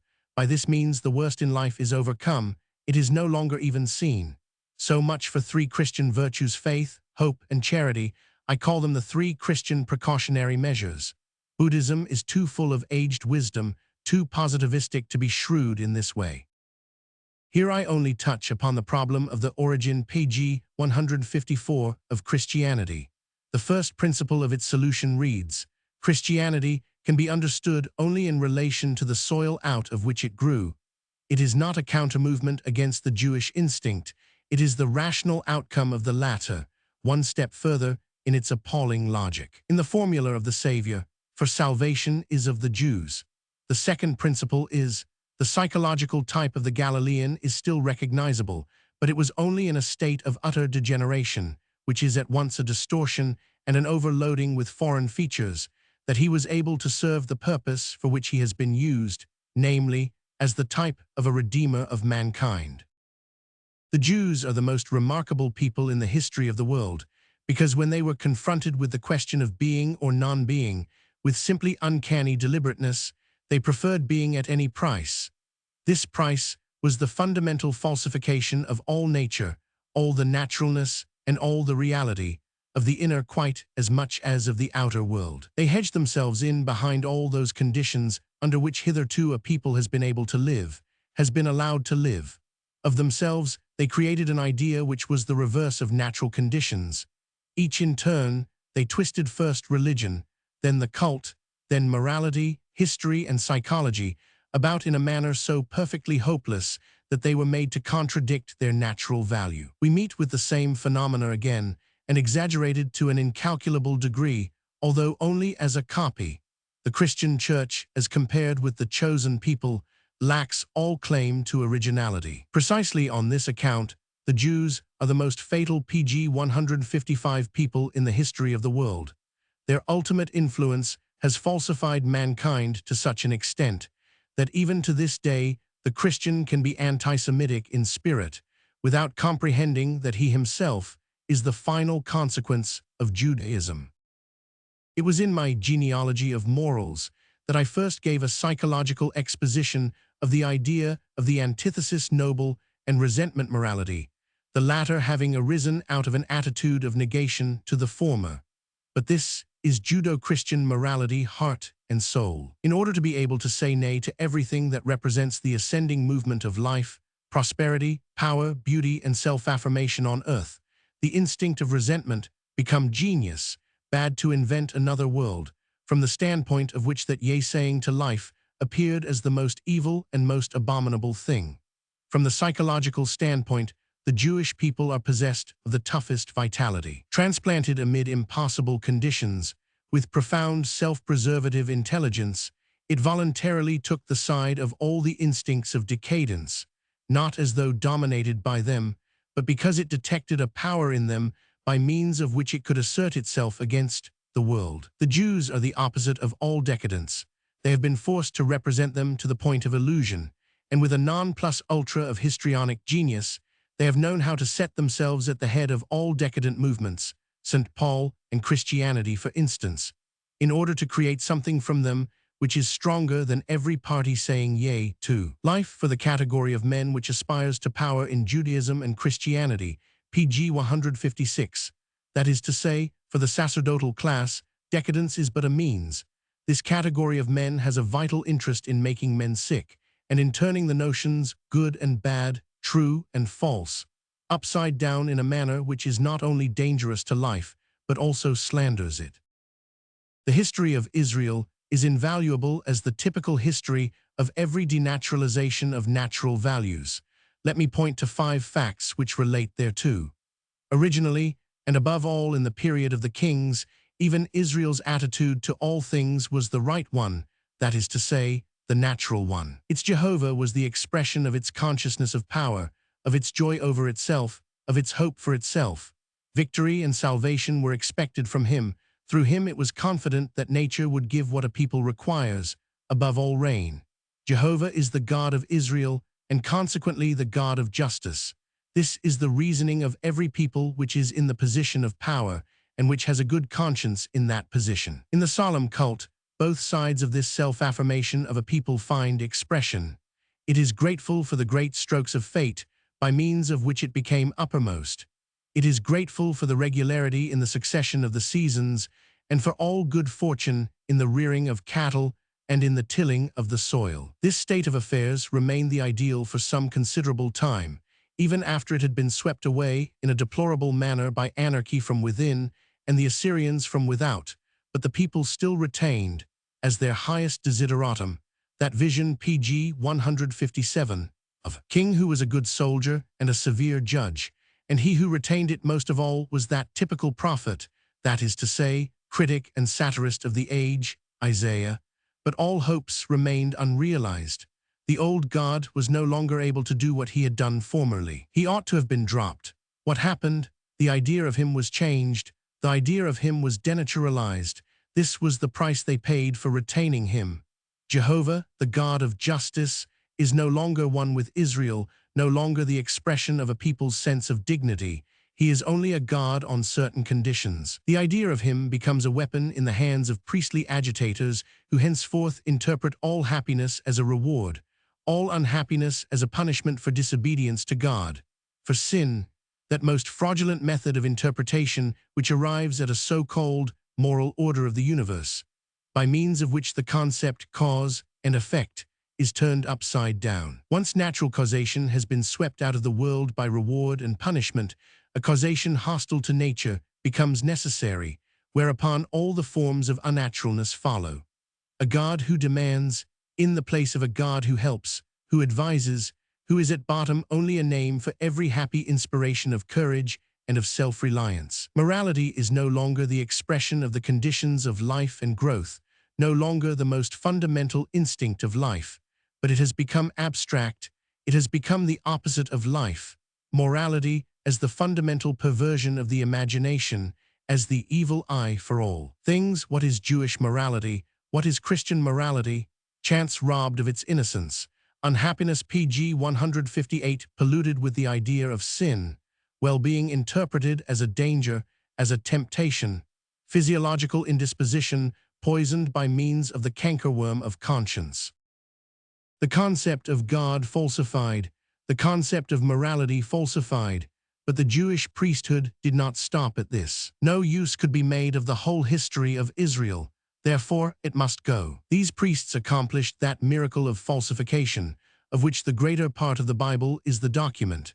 With unparalleled contempt, and in the teeth of all tradition and historical facts, they interpreted their own people's past in a religious manner. That is to say, they converted it into a ridiculous mechanical process of salvation, on the principle that all sin against Jehovah led to punishment, and that all pious worship of Jehovah led to reward. We would feel this shameful act of historical falsification far more poignantly if the ecclesiastical interpretation of history through millenniums had not blunted almost all our sense for the demands of uprightness in historicis. And the Church is seconded by the philosophers. A moral order of the universe permeates the whole development even of more modern philosophy. What does a moral order of the universe mean? That once and for all there is such a thing as a will of God, which determines what man has to do and what he has to leave undone. That the value of a people or of an individual is measured according to how much or how little the one or the other obeys the will of God. That in the destinies pg 159 of a people or of an individual, the will of God shows itself dominant. That is to say, it punishes or rewards according to the degree of obedience. In the place of this miserable falsehood, reality says, a parasitical type of man who can flourish only at the cost of all the healthy elements of life. The priest abuses the name of God. He calls that state of affairs in which the priest determines the value of things the kingdom of God. He calls the means whereby such a state of affairs is attained or maintained the will of God. With cold-blooded cynicism, he measures peoples, ages, and individuals according to whether they favor or oppose the ascendancy of the priesthood. Watch him at work. In the hands of the Jewish priesthood, the Augustan age in the history of Israel became an age of decline. The exile, the protracted misfortune transformed itself into eternal punishment for the Augustan age. That age in which the priest did not yet exist out of the mighty and thoroughly freeborn figures of the history of Israel. They made, according to their requirements, either wretched bigots and hypocrites or godless ones. They simplified the psychology of every great event to the idiotic formula, obedient or disobedient to God. A step further, the will of God, that is to say the self-preservative measures of the priesthood, must be known. To this end, a revelation is necessary. In plain English, a stupendous literary fraud becomes necessary, holy scriptures are discovered, and they are published abroad with all hieratic pomp, with days of penance and lamentations over the long state of sin. The will of pg 160 God has long stood firm. The whole of the trouble lies in the fact that the holy scriptures have been discarded. Moses was already the will of God revealed. What had happened? With severity and pedantry, the priest had formulated once and for all, even to the largest and smallest contributions that were to be paid to him, not forgetting the daintiest portions of meat. For the priest is a consumer of beefsteaks, what he wanted, what the will of God was.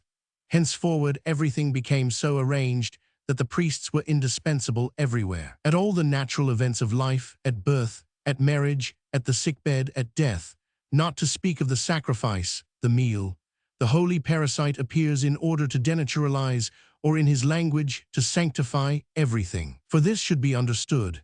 Every natural custom, every natural institution, the state, the administration of justice, marriage, the care of the sick and the poor, every demand inspired by the instinct of life, in short, everything that has a value in itself, is rendered absolutely worthless and even dangerous through the parasitism of the priest or of the moral order of the universe.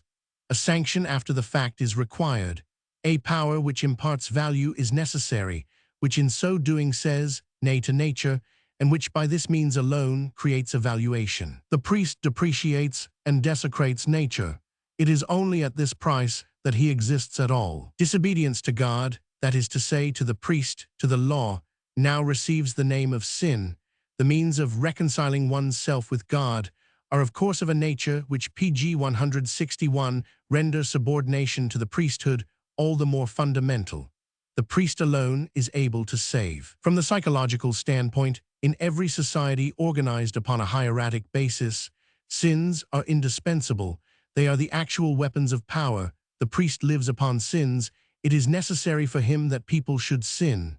Supreme axiom, God forgiveth him that repenteth, in plain English, him that submitteth himself to the priest. Christianity grew out of an utterly false soil, in which all nature, every natural value, every reality had the deepest instincts of the ruling class against it. It was a form of deadly hostility to reality which has never been surpassed. The holy people, which had retained only priestly values and priestly names for all things, and which, with a logical consistency that is terrifying, had divorced itself from everything still powerful on earth as if it were unholy, worldly, sinful, this people created a final formula for its instinct which was consistent to the point of self-suppression. As Christianity, it denied even the last form of reality, the holy people, the chosen people, Jewish reality. Its case is of supreme interest. The small insurrectionary movement christened with the name of Jesus of Nazareth is the Jewish instinct over again. In other words, it is the sacerdotal instinct which can no longer endure the priest as a fact. It is the discovery of a kind of life even more fantastic than the one previously conceived, a vision of life which is even more unreal than that which the organization pg 162 of a church stipulates. Christianity denies the church. 3. I fail to see against whom was directed the insurrection of which rightly or wrongly Jesus is understood to have been the promoter, if it were not directed against the Jewish church. The word church being used here in precisely the same sense in which it is used today. It was an insurrection against the good and the just, against the prophets of Israel, against the hierarchy of society, not against the latter's corruption, but against caste, privilege, order, formality. It was the lack of faith in higher men. It was a nay uttered against everything that was tinctured with the blood of priests and theologians. But the hierarchy which was set in question, if only temporarily by this movement, formed the construction of piles upon which, alone, the Jewish people was able to subsist in the midst of the waters. It was that people's last chance of survival wrested from the world at enormous pains, the residuum of its political autonomy.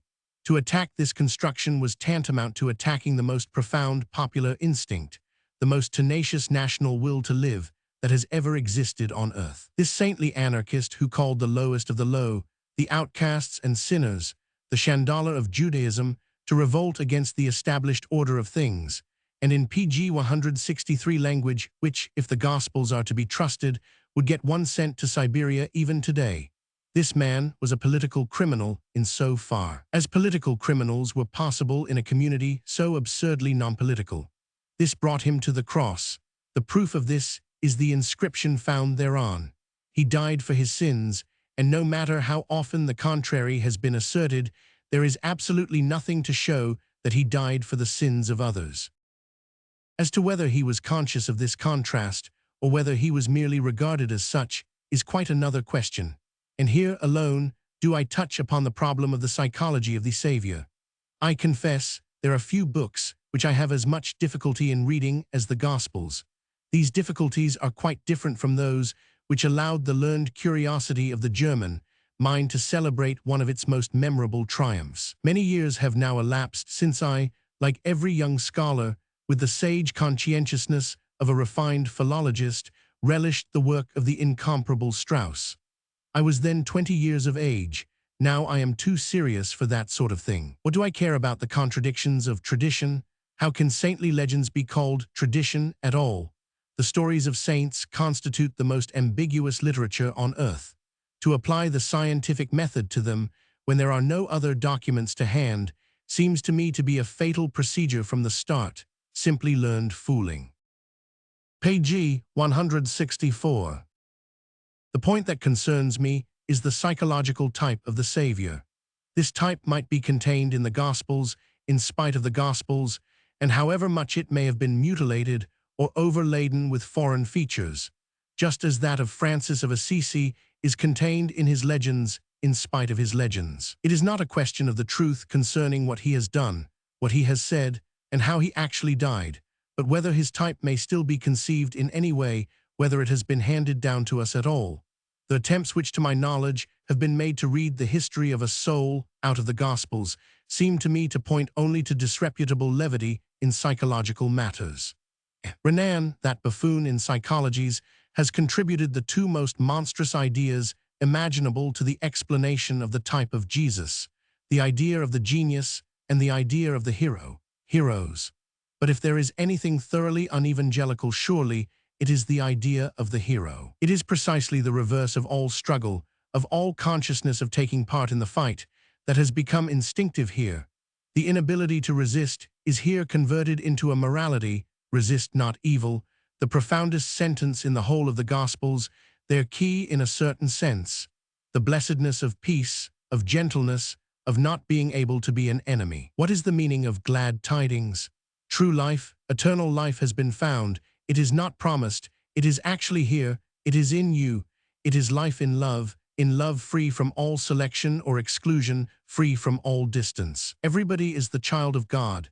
Jesus does not by pg 165 any means claim anything for himself alone. As the child of God, everybody is equal to everybody else.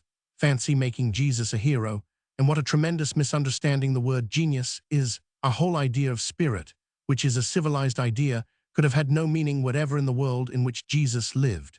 In the strict terms of the physiologist, a very different word ought to be used here. We know of a condition of morbid irritability of the sense of touch, which recoils shuddering from every kind of contact and from every attempt at grasping a solid object. Any such physiological habitus, reduced to its ultimate logical conclusion, becomes an instinctive hatred of all reality, a flight into the intangible, into the incomprehensible, a repugnance to all formal, to every notion of time and space, to everything that is established, such as customs, institutions, the church, a feeling at one's ease in a world in which no sign of reality is any longer visible, a merely inner world, a true world, an eternal world.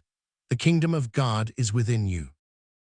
The instinctive hatred of reality is the outcome of an extreme susceptibility to pain and to irritation, which can no longer endure to be touched at all, because every sensation strikes too deep.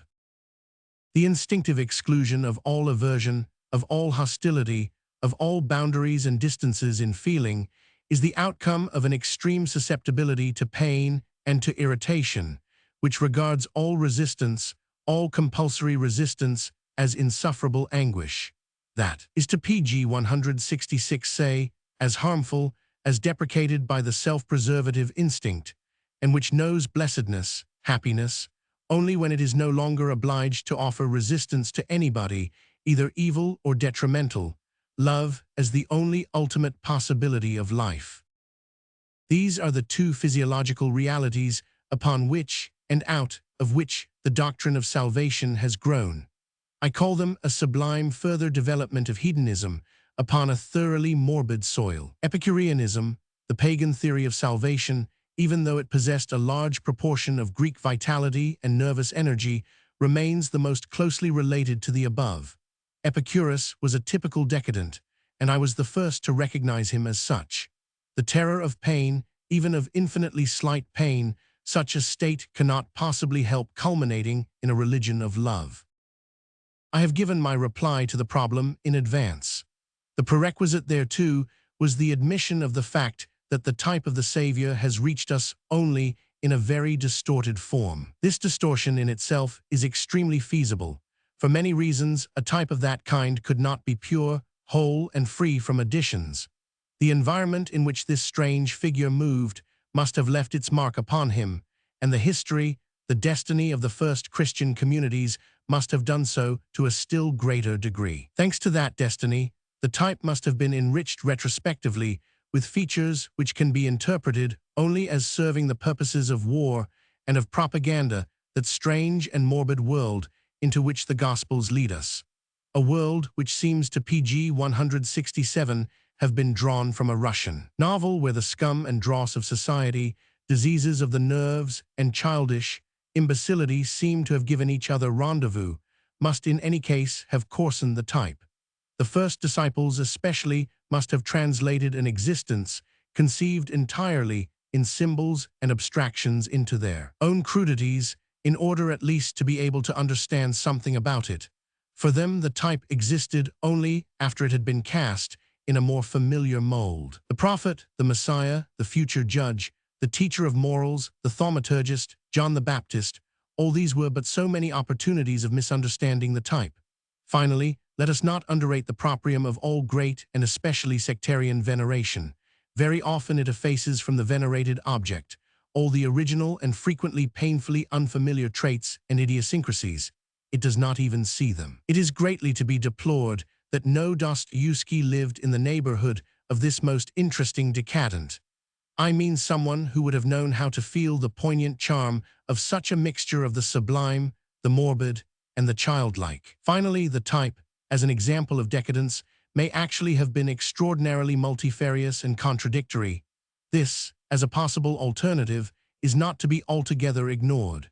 Albeit, everything seems to point away from it, for precisely in this case, tradition would necessarily have been particularly true and objective, whereas we have reasons for assuming the reverse. Meanwhile, a yawning chasm of contradiction separates the mountain, lake, and pastoral preacher, who strikes us as a Buddha PG 168 on a soil only very slightly Hindu, from that combative fanatic, the mortal enemy of theologians and priests, whom Renan's malice has glorified as le grand maître en ironie.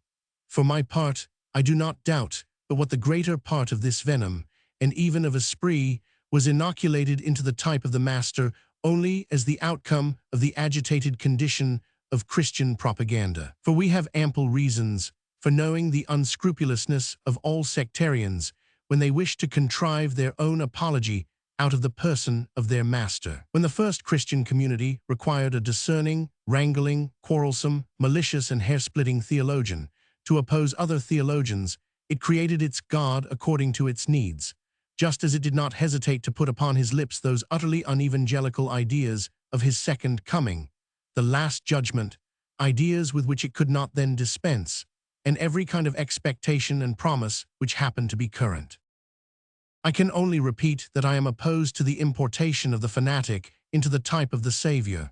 The word imperiu, which Renan uses, in itself annuls the type. The glad tidings are simply that there are no longer any contradictions, that the kingdom of heaven is for the children. The faith which raises its voice here is not a faith that has been won by a struggle. It is to hand, it was there from the beginning, it is a sort of spiritual return to childishness. The case of delayed and undeveloped puberty in the organism, as the result page 169 of degeneration, is at least familiar to physiologists. A faith of this sort does not show anger, it does not blame, neither does it defend itself.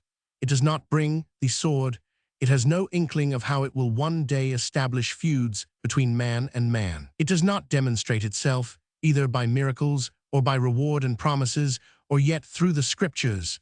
It is in itself at every moment its own miracle, its own reward, its own proof, its own kingdom of God. This faith cannot be formulated, it lives, it guards against formulas. The accident of environment, of speech, of preparatory culture, certainly determines a particular series of conceptions. Early Christianity deals only in Judeo-Semitic conceptions. The eating and drinking at the Last Supper form part of these. This idea, which like everything Jewish, has been abused so maliciously by the Church. But one should guard against seeing anything more than a language of signs, semiotics, an opportunity for parables in all this. The very fact that no word is to be taken literally is the only condition on which this anti-realist is able to speak at all. Among Indians, he would have made use of the ideas of Sankhara, among Chinese, those of Lao Tzu, and would not have been aware of any difference. With a little terminological laxity, Jesus might be called a free spirit. He cares not a jot for anything that is established. The word killeth, everything fixed killeth. The idea, experience, life, as he alone knows it, is, according to him, opposed to every kind of word, formula, law, faith, and dogma. He speaks only of the innermost things. Life, or pg 170 truth, or light, is his expression for the innermost thing. Everything else, the whole of reality, the whole of nature, language even, has only the value of a sign, of a simile for him. It is of paramount importance not to make any mistake at this point, however great may be the temptation thereto that lies in Christian, I mean to say, ecclesiastical prejudice. Any such essential symbolism stands beyond the pale of all religion, all notions of cult, all history, all natural science, all experience of the world, all knowledge, all politics, all psychology, all books and all art, for his wisdom is precisely the complete ignorance of the existence of such things. He has not even heard speak of culture, he does not require to oppose it, he does not deny it. The same holds good of the state, of the whole of civil and social order, of work and of war. He never had any reason to deny the world. He had not the vaguest notion of the ecclesiastical concept, the world. Denying is precisely what was quite impossible to him. Dialectic is also quite absent, as likewise the idea that any faith, any truth, can be proved by argument. His proofs are inner, lights, inward feelings of happiness and self-affirmation, a host of proofs of power. Neither can such a doctrine contradict. It does not even realize the fact that there are or can be other doctrines. It is absolutely incapable of imagining a contrary judgment. Wherever it encounters such things, from a feeling of profound sympathy it, pg 171, bemoans such blindness, for it sees the light, but it raises no objections. The whole psychology of the Gospels lacks the concept of guilt and punishment, as also that of reward. Sin, any sort of aloofness between God and man, is done away with. This is precisely what constitutes the glad tidings. Eternal bliss is not promised. It is not bound up with certain conditions. It is the only reality. The rest consists only of signs wherewith to speak about it. The results of such a state project themselves into a new practice of life, the actual evangelical practice. It is not a faith which distinguishes the Christians. The Christian acts, he distinguishes himself by means of a different mode of action. He does not resist his enemy either by words or in his heart. He draws no distinction between foreigners and natives, between Jews and Gentiles. The neighbor really means the coreligionist, the Jew. He is angry with no one. He despises no one. He neither shows himself at the tribunals, nor does he acknowledge any of their claims. Swear not at all. He never under any circumstances divorces his wife, even when her infidelity has been proved. All this is at bottom one principle. It is all the outcome of one instinct. The life of the Savior was naught else than this practice, neither was his death. He no longer required any formal, any rites for his relations with God, not even prayer. He has done with all pg 172 the Jewish teaching of repentance and of atonement.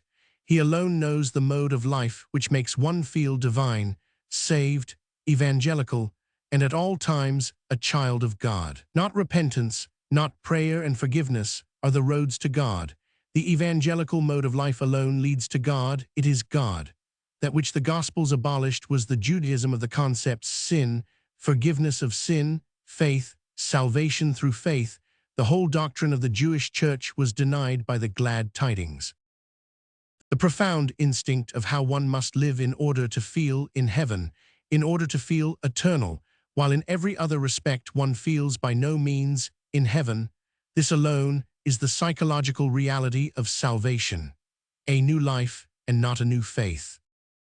If I understand anything at all about this great symbolist, it is this, that he regarded only inner facts, as truths, that he understood the rest, everything natural, temporal, material, and historical, only as signs, as opportunities for parables. The concept, the Son of Man, is not a concrete personality belonging to history, anything individual and isolated, but an eternal fact, a psychological symbol divorced from the concept of time.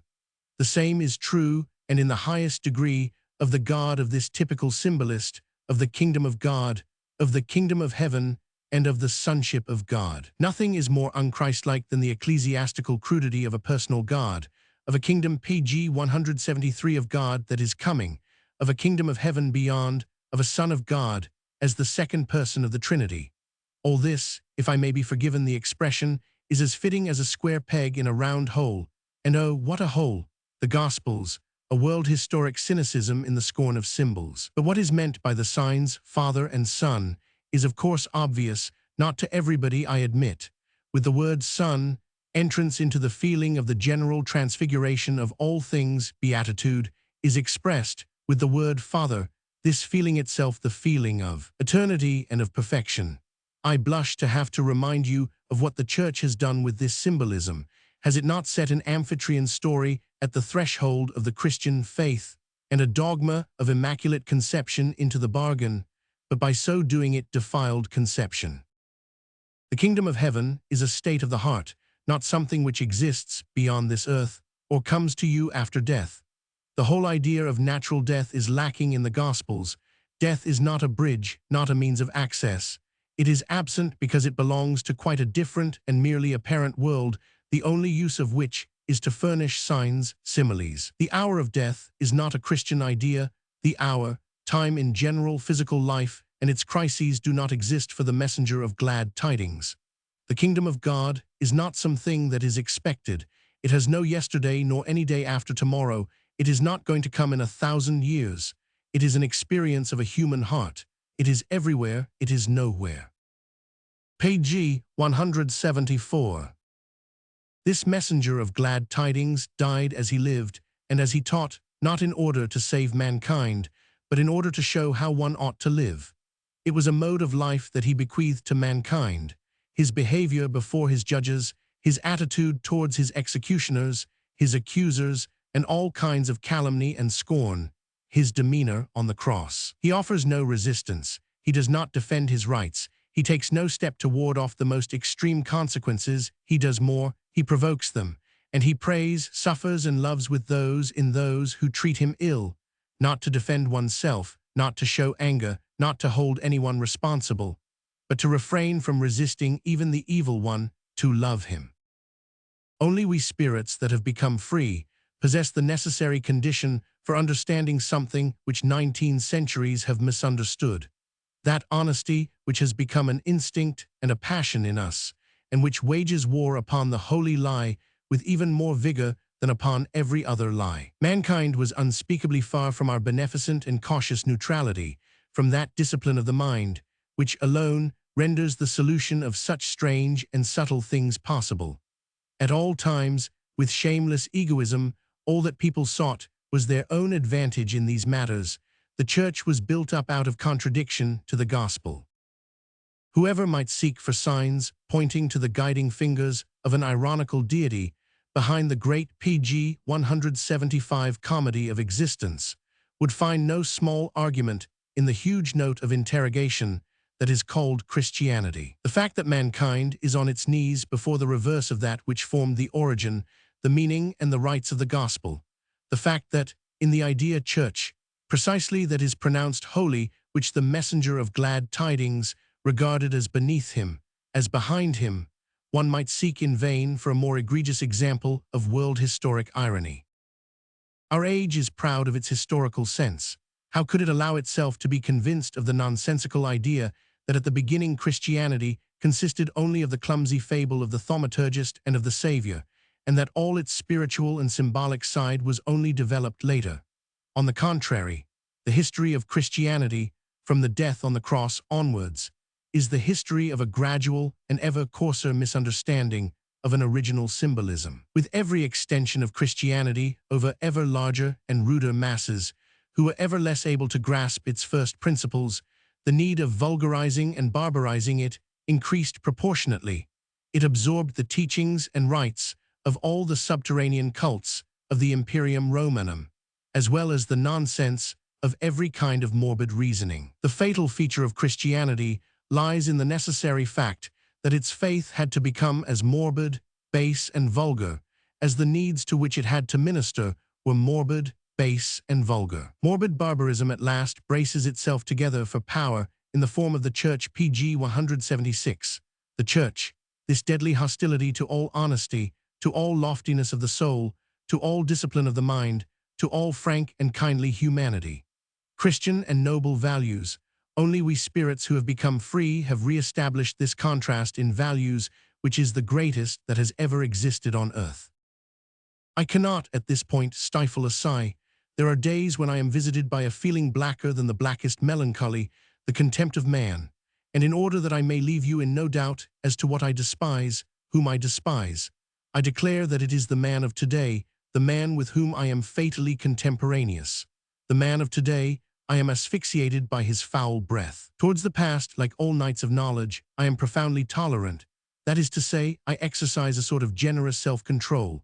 With gloomy caution I pass through whole millennia of this madhouse world, and whether it be called Christianity, Christian faith, or Christian church, I take care not to hold mankind responsible for its mental disorders.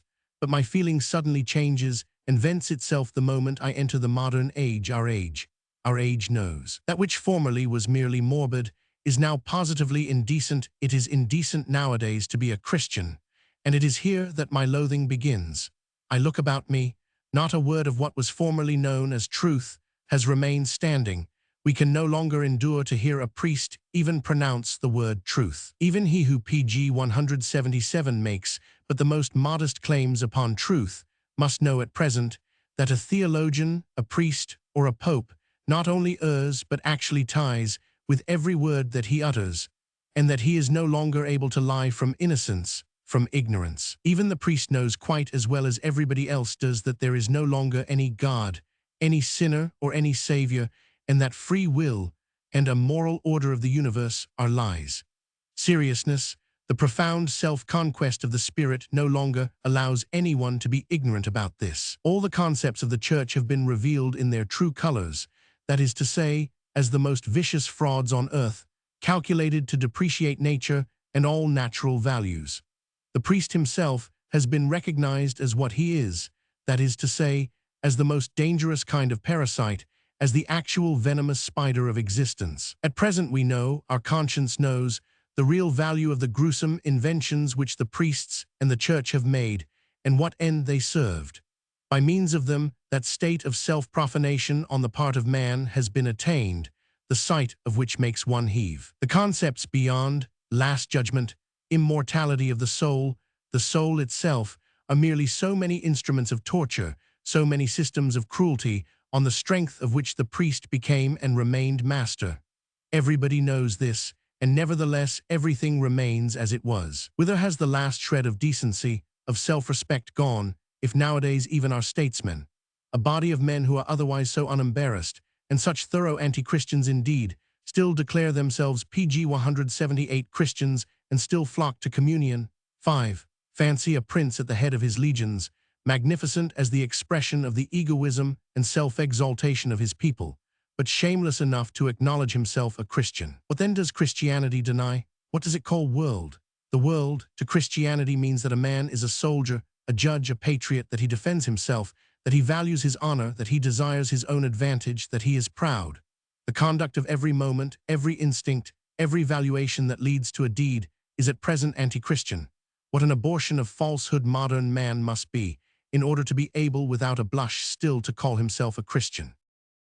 I will retrace my steps and will tell you the genuine history of Christianity. The very word Christianity is a misunderstanding. Truth to tell, there never was more than one Christian, and he died on the cross. The gospel died on the cross. That which thenceforward was called gospel was the reverse of that gospel that Christ had lived.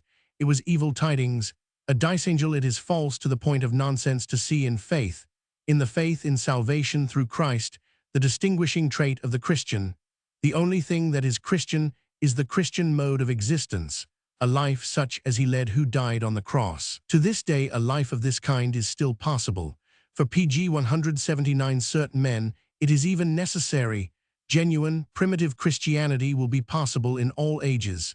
Not a faith, but a course of action, above all a course of inaction, non-interference, and a different life. States of consciousness, any sort of faith, a holding of certain things for true, as every psychologist knows, are indeed of absolutely no consequence, and are only of fifth-rate importance compared with the value of the instincts. More exactly, the whole concept of intellectual causality is false. To reduce the fact of being a Christian or of Christianity to a holding of something for true, to a mere phenomenon of consciousness, is tantamount to denying Christianity. In fact, there have never been any Christians. The Christian, he who for 2,000 years has been called a Christian, is merely a psychological misunderstanding of self. Looked at more closely, there ruled in him, notwithstanding all his faith, only instincts. And what instincts? Faith, in all ages, as for instance in the case of Luther, has always been merely a cloak, a pretext, a screen, behind which the instincts played their game, a prudent form of blindness in regard to the dominion of certain instincts. Faith I have already characterized as a piece of really Christian cleverness, for people have always spoken of faith and acted according to their instincts. In the Christian's world of ideas, there is nothing which even touches reality, but I have already recognized in the instinctive hatred of reality the actual motive force, the only driving power at the root of Christianity. What follows therefrom, that here, even in psychologists, PG 180 error is fundamental, that is to say capable of determining the spirit of things, that is to say, substance. Take one idea away from the whole, and put one realistic fact in its stead, and the whole of Christianity tumbles into nonentity. Surveyed from above, this strangest of all facts, a religion not only dependent upon error, but inventive and showing signs of genius only in those errors which are dangerous and which poison life and the human heart, remains a spectacle for gods, for those gods who are at the same time philosophers and whom I met, for instance, in those celebrated dialogues on the island of Naxos. At the moment when they get rid of their loathing, and we do as well, they will be thankful for the spectacle the Christians have offered. The wretched little planet called Earth perhaps deserves, on account of this curious case alone, a divine glance and divine interest. Let us not therefore underestimate the Christians. The Christian, false to the point of innocence in falsity, is far above the apes. In regard to the Christians, a certain well-known theory of descent becomes a mere good-natured compliment. The fate of the gospel was decided at the moment of the death. It hung on the cross. It was only death, this unexpected and ignominious death. It was only the cross which as a rule was reserved simply for the carnal, only this appalling paradox which confronted the disciples with the actual riddle. Who was that? What was that? PG 181, the state produced by the excited and profoundly wounded feelings of these men, the suspicion that such a death might imply the refutation of their cause, and the terrible note of interrogation, why precisely thus, will be understood only too well. In this case everything must be necessary, everything must have meaning, a reason, the highest reason. The love of a disciple admits of no such thing as accident. Only then did the chasm yawn. Who has killed him? Who was his natural enemy? This question rent the firmament like a flash of lightning. Reply, dominant Judaism, its ruling class. Thenceforward the disciple felt himself in revolt against established order.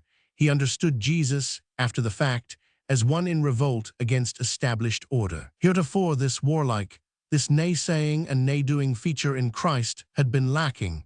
Nay more, he was its contradiction. The small primitive community had obviously understood nothing of the principal factor of all, which was the example of freedom and of superiority to every form of resentment which lay in this way of dying.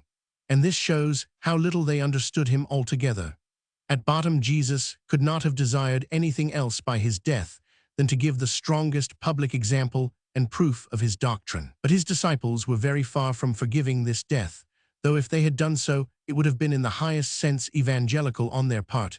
Neither were they prepared, with a gentle and serene calmness of heart, to offer themselves for a similar death. Precisely, the most unevangelical feeling, revenge, became once more PG 182 ascendant. It was impossible for the cause to end with this death. Compensation and judgment were required, and forsooth, what could be more unevangelical than compensation, punishment, judgment? The popular expectation of a Messiah once more became prominent. Attention was fixed upon one historical moment. The kingdom of God descends to sit in judgment upon his enemies. But this proves that everything was misunderstood.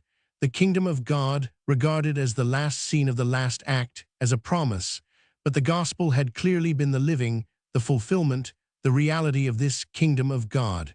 It was precisely a death such as Christ's that was this kingdom of God. It was only now that all the contempt for the Pharisees and the theologians and all bitter feelings towards them were introduced into the character of the Master, and by this means he himself was converted into a Pharisee and a theologian. On the other hand, the savage veneration of these completely unhinged souls could no longer endure that evangelical right of every man to be the child of God, which Jesus had taught. Their revenge consisted in elevating Jesus in a manner devoid of all reason, and in separating him from themselves, just as formerly the Jews, with the view of revenging themselves on their enemies, separated themselves from their God and placed him high above them. The only God and the only Son of God, both were products of resentment. And from this time forward an absurd problem PG 183 rose into prominence. How could God allow it to happen? To this question, the disordered minds of the small community found a reply which in its absurdity was literally terrifying. God gave his Son as a sacrifice for the forgiveness of sins. Alas, how prompt and sudden was the end of the gospel, expiatory sacrifice for guilt, and indeed in its most repulsive and barbaric form, the sacrifice of the innocent for the sins of the guilty. What appalling paganism! For Jesus himself had done away with the concept guilt. He denied any gulf between God and man. He lived this unity between God and man. It was this that constituted his glad tidings. And he did not teach it as a privilege. Thenceforward, there was gradually imported into the type of the Savior the doctrine of the Last Judgment, and of the Second Coming, the doctrine of sacrificial death, and the doctrine of resurrection, by means of which the whole concept, blessedness, the entire and only reality of the gospel, is conjured away in favor of a state after death. St. Paul, with that rabbinic impudence which characterizes all his doings, rationalized this conception, this prostitution of a conception, as follows: if Christ did not rise from the dead, our faith is vain. And in a trice, the most contemptible of all unrealizable promises, the impudent doctrine of personal immortality, was woven out of the gospel. St. Paul even preached this immortality as a reward. You now realize what it was that came to an end with the death on the cross. A new and thoroughly page 184 original effort towards a Buddhistic movement of peace, towards real and not merely promised happiness on earth. For as I have already pointed out, this remains the fundamental difference between the two religions of decadence. Buddhism promises little but fulfills more. Christianity promises everything but fulfills nothing.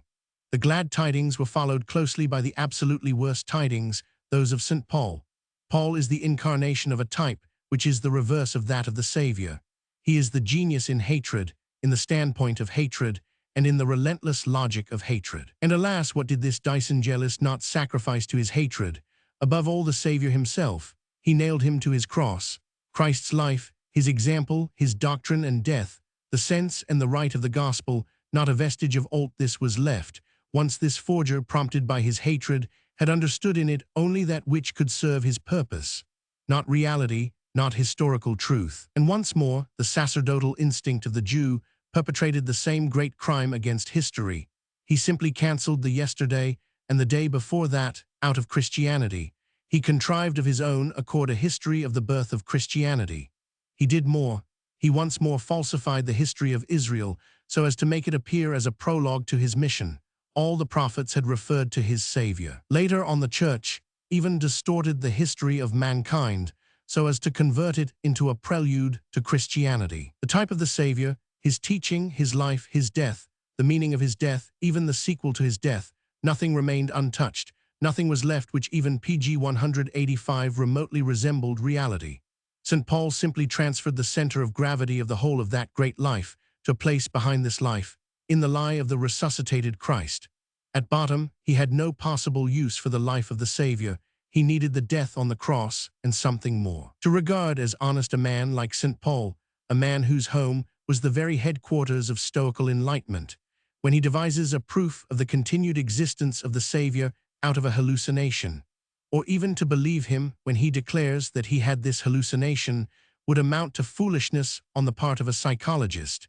St. Paul desired the end. Consequently, he also desired the means. Even what he himself did not believe was believed in by the idiots among whom he spread his doctrine. What he wanted was power. With St. Paul, the priest again aspired to power. He could make use only of concepts, doctrines, symbols with which masses may be tyrannized over and with which herds are formed. What was the only part of Christianity which was subsequently borrowed by Wilhelm? St. Paul's invention, his expedient for priestly tyranny and to the formation of herds, the belief in immortality, that is to say, the doctrine of the Last Judgment. When the center of gravity of life is laid, not in life, but in a beyond, in non-entity, life is utterly robbed of its balance. The great lie of personal immortality destroys all reason, all nature in the instincts, everything in the instincts that is beneficent, that promotes life, and that is a guarantee page 186 of the future, henceforward aroused suspicion. The very meaning of life is now construed as the effort to live in such a way that life no longer has any point. Why show any public spirit? Why be grateful for one's origin and one's forebears? Why collaborate with one's fellows and be confident? Why be concerned about the general weal or strive after it? All these things are merely so many temptations, so many deviations from the straight path. One thing only is necessary, that everybody, as an immortal soul, should have equal rank, that in the totality of beings, the salvation of each individual may lay claim to eternal importance, that insignificant bigots and three-quarter lunatics may have the right to suppose that the laws of nature may be persistently broken on their account. Any such magnification of every kind of selfishness to infinity, to insolence, cannot be branded with sufficient contempt, and yet it is to this miserable flattery of personal vanity that Christianity owes its triumph.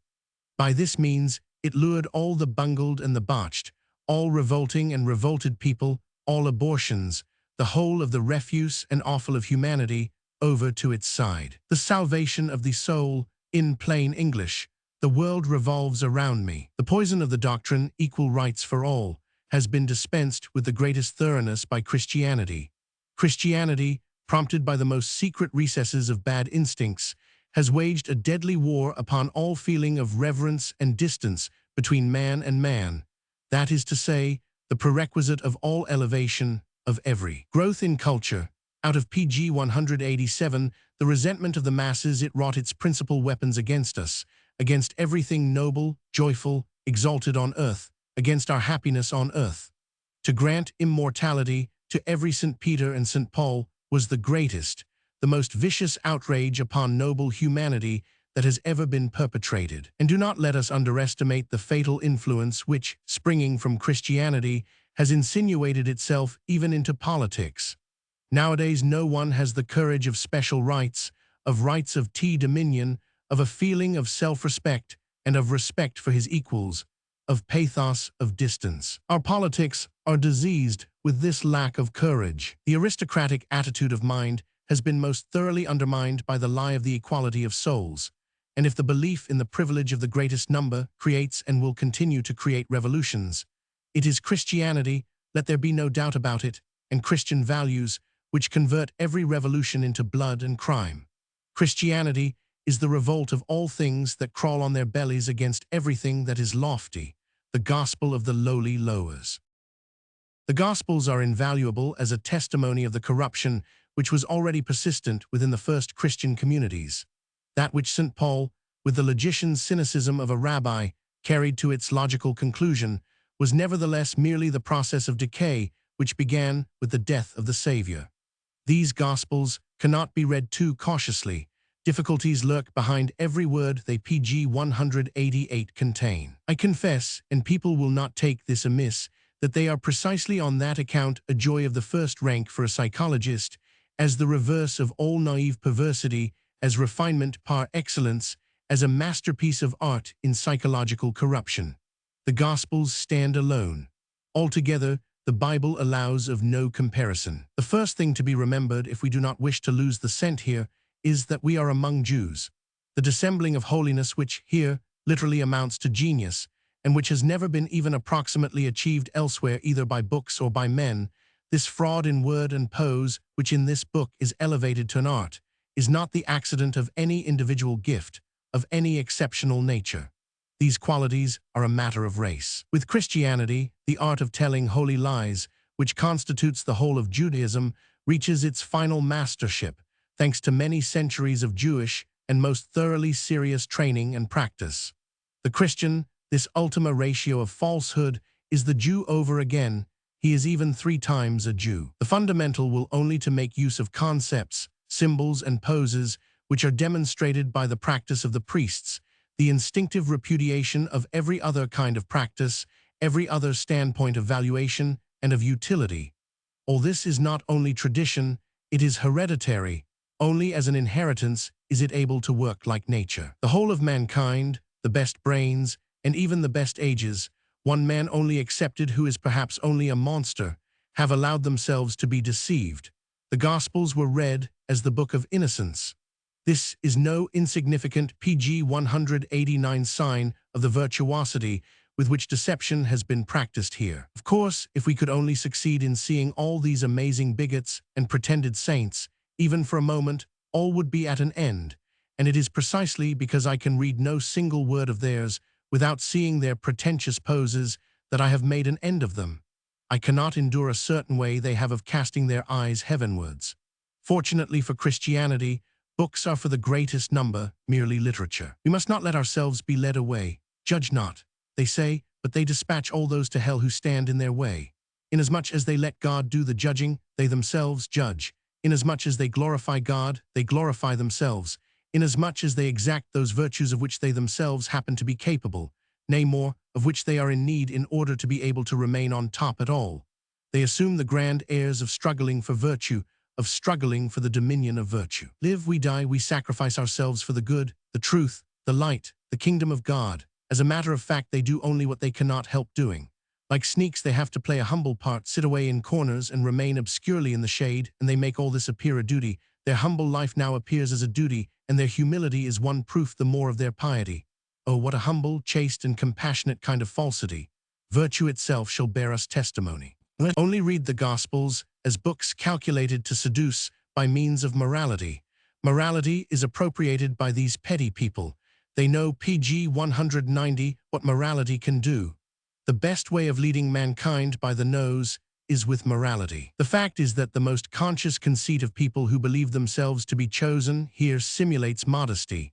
In this way they, the Christian community, the good and the just, place themselves once and for all on a certain side, the side of truth, and the rest of mankind, the world on the other. This was the most fatal kind of megalomania that had ever yet existed on earth.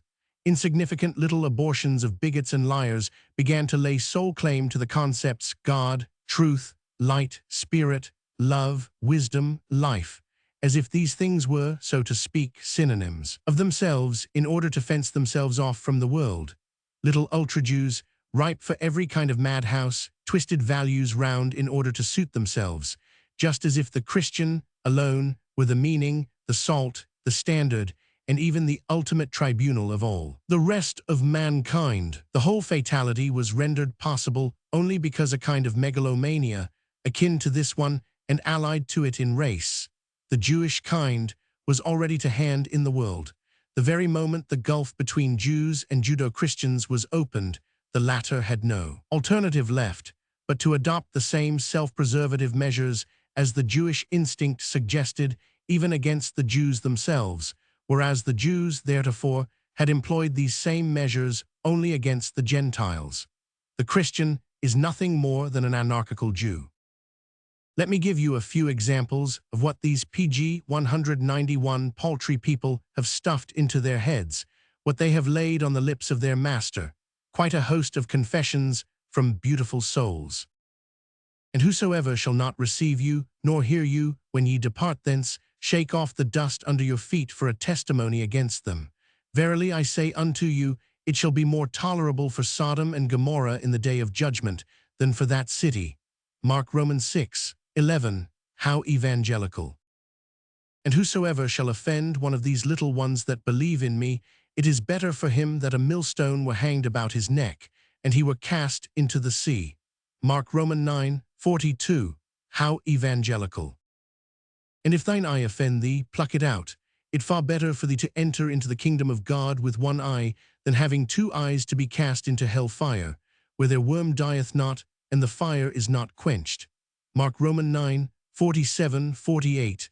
The eye is not precisely what is meant in this passage. Verily I say unto you, that there be some of them that stand here, which shall not taste of death, till they have seen the kingdom of God come with power. Mark Romans 9:1. Well-lied Lion 6. Whosoever will come after me, let him deny himself, and take up his cross and follow me. For, a psychologist's comment, Christian morality is refuted by its fors, its reasons refute, this is Christian. Mark Romans 8:34. Page 192. Judge not that ye be not judged, for with what judgment ye judge, ye shall be judged. Matthew Romans 7:2. What a strange notion of justice on the part of a just judge.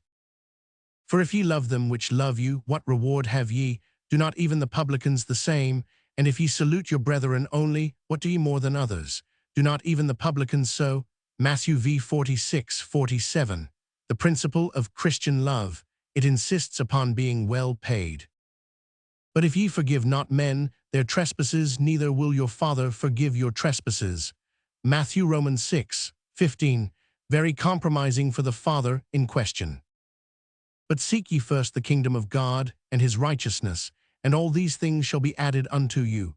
Matthew, Romans 6:33, all these things, that is to say, food, clothing, all the necessities of life.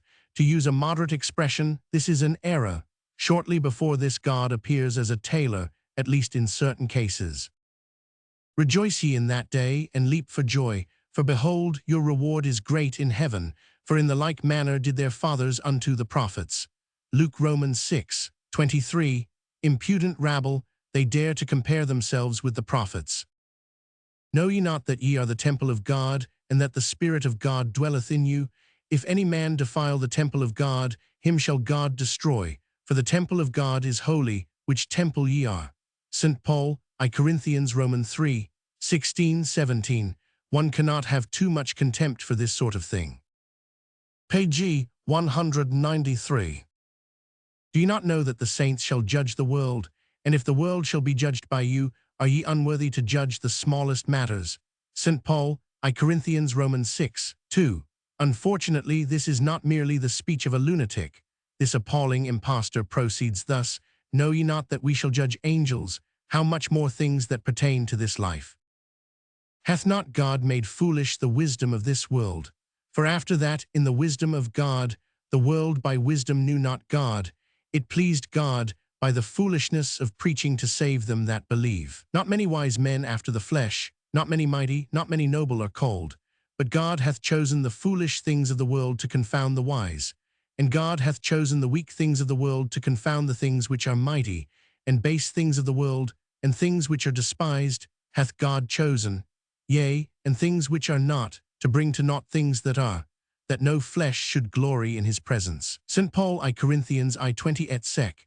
In order to understand this passage, which is of the highest importance as an example of the psychology of every Chandala morality, the reader should refer to my genealogy of morals. In this book, the contrast between a noble and a Chandala morality born of resentment and impotent revengefulness is brought to light for the first time. St. Paul was the greatest of all the apostles of revenge. What follows from this, that one does well to pg 194, put on one's gloves, when reading the New Testament, the proximity of so much pitch almost defiles one. We should feel just as little inclined to hobnob with the first Christians as with Polish Jews, not that we need explain our objections, they simply smell bad. In vain have I sought for a single sympathetic feature in the New Testament.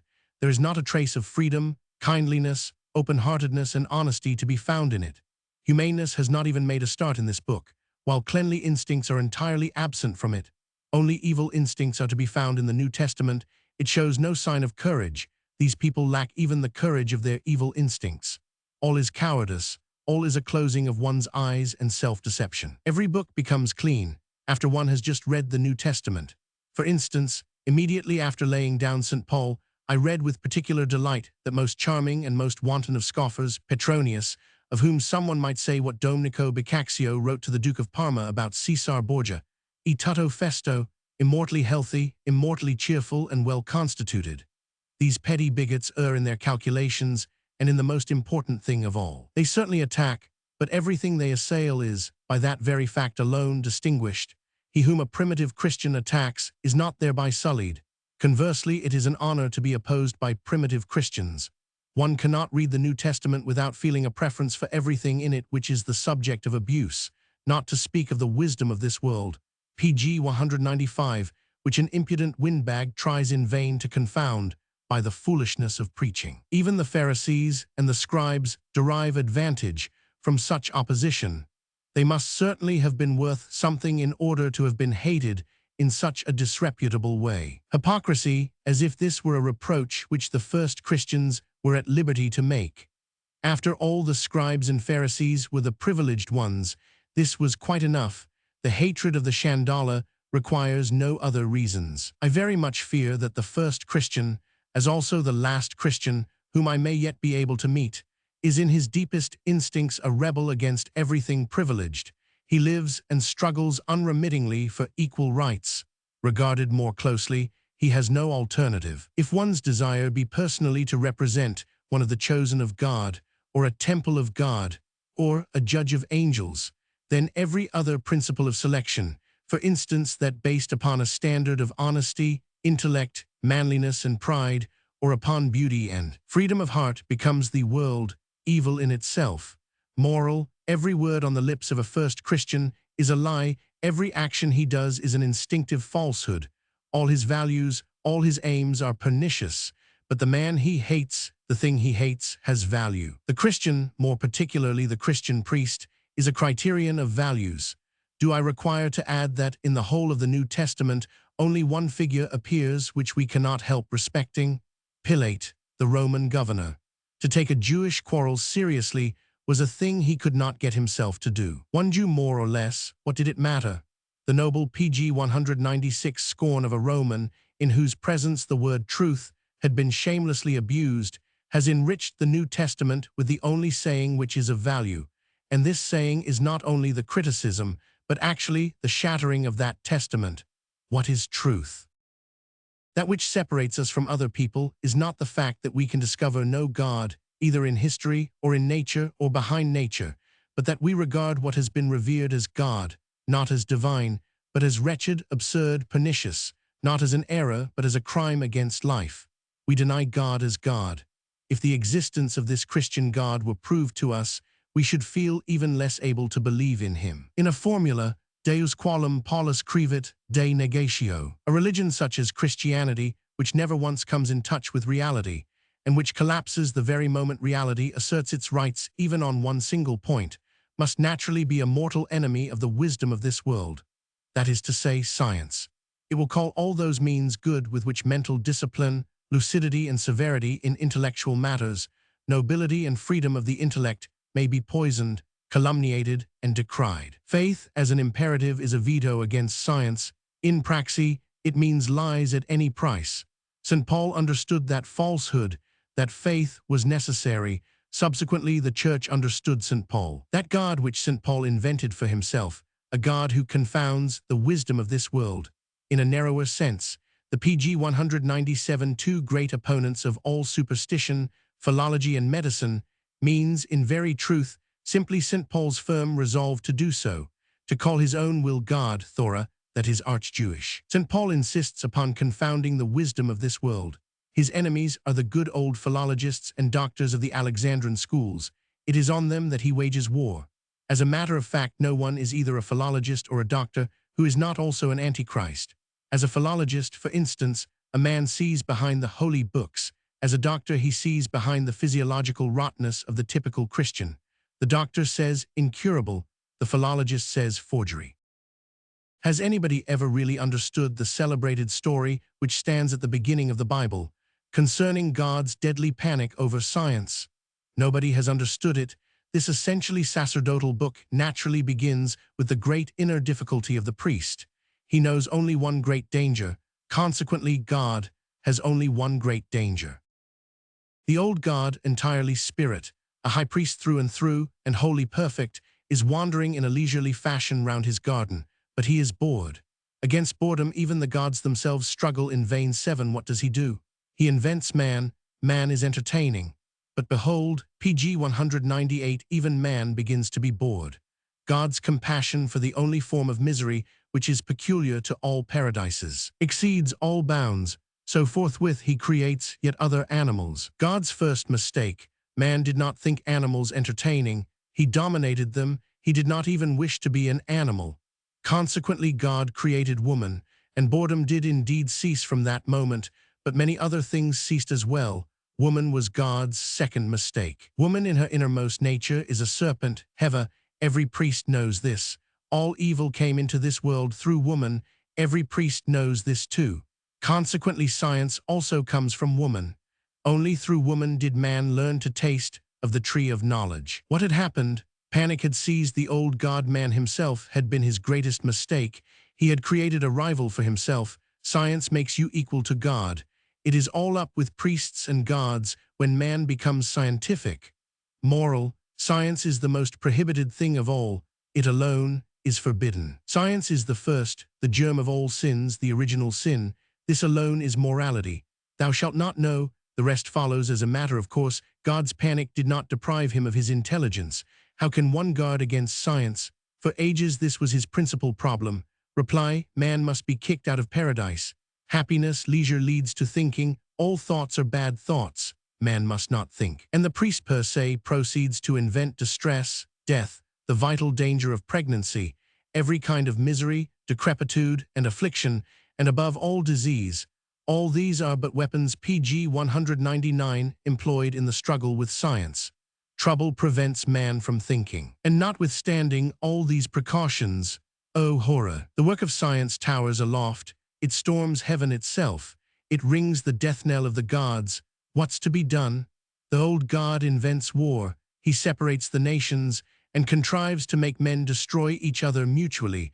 The priests have always been in need of war. War, among other things, is a great disturber of science. Incredible knowledge, the rejection of the sacerdotal yoke, nevertheless increases. So the old god arrives at this final decision: man has become scientific. There is no help for it. He must be drowned. You have understood me. The beginning of the Bible contains the whole psychology of the priest. The priest knows only one great danger, and that is science, the healthy concept of cause and effect. But on the whole, science flourishes only under happy conditions. A man must have time. He must also have superfluous mental energy in order to pursue knowledge. Consequently, man must be made unhappy. This has been the argument of the priest of all ages. You have already divined what, in accordance with such a manner of arguing, must first have come into the world: sin. The notion of guilt and punishment, the whole moral order of the universe, was invented against science, against the deliverance of man from the priest. Man must not cast his glance upon the outer world. He must turn it inwards into himself. He must not, as pg 200 a learner, look cleverly and cautiously into things.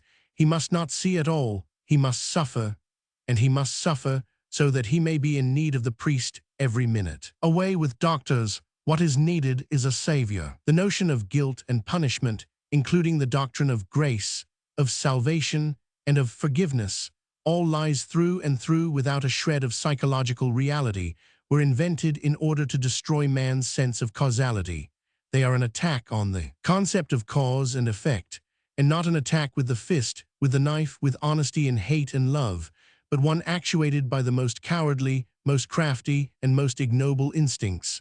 A priest's attack, a parasite's attack, a vampirism of pale subterranean leeches. When the natural consequences of an act are no longer natural, but are thought to be conjured up by phantom concepts of superstition, by God, by spirits, and by souls, as merely moral consequences in the form of rewards, punishments, hints, and educational means, then the whole basis of knowledge is destroyed. Then the greatest crime against man has been perpetrated.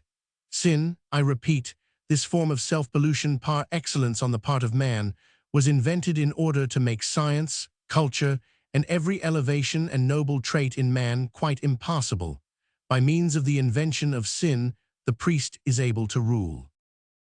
I cannot here dispense with a psychology of faith and of the faithful, which will naturally be to the advantage of the faithful. If today there pg 201 are still many who do not know how very indecent it is to be a believer, or to what extent such a state is the sign of decadence and of the broken will to life, they will know it no later than tomorrow. My voice can make even those here who are hard of hearing. If perchance my ears have not deceived me, it seems that among Christians there is such a thing as a kind of criterion of truth, which is called the proof of power. Faith saveth, therefore it is true. It might be objected here that it is precisely salvation which is not proved, but only promised. Salvation is bound up with the condition faith. One shall be saved because one has faith. But how prove that that which the priest promises to the faithful really will take place, to wit, the beyond which defies all demonstration? The assumed proof of power is at bottom once again only a belief in the fact that the effect which faith promises will not fail to take place. In a formula, I believe that faith saveth, consequently it is true.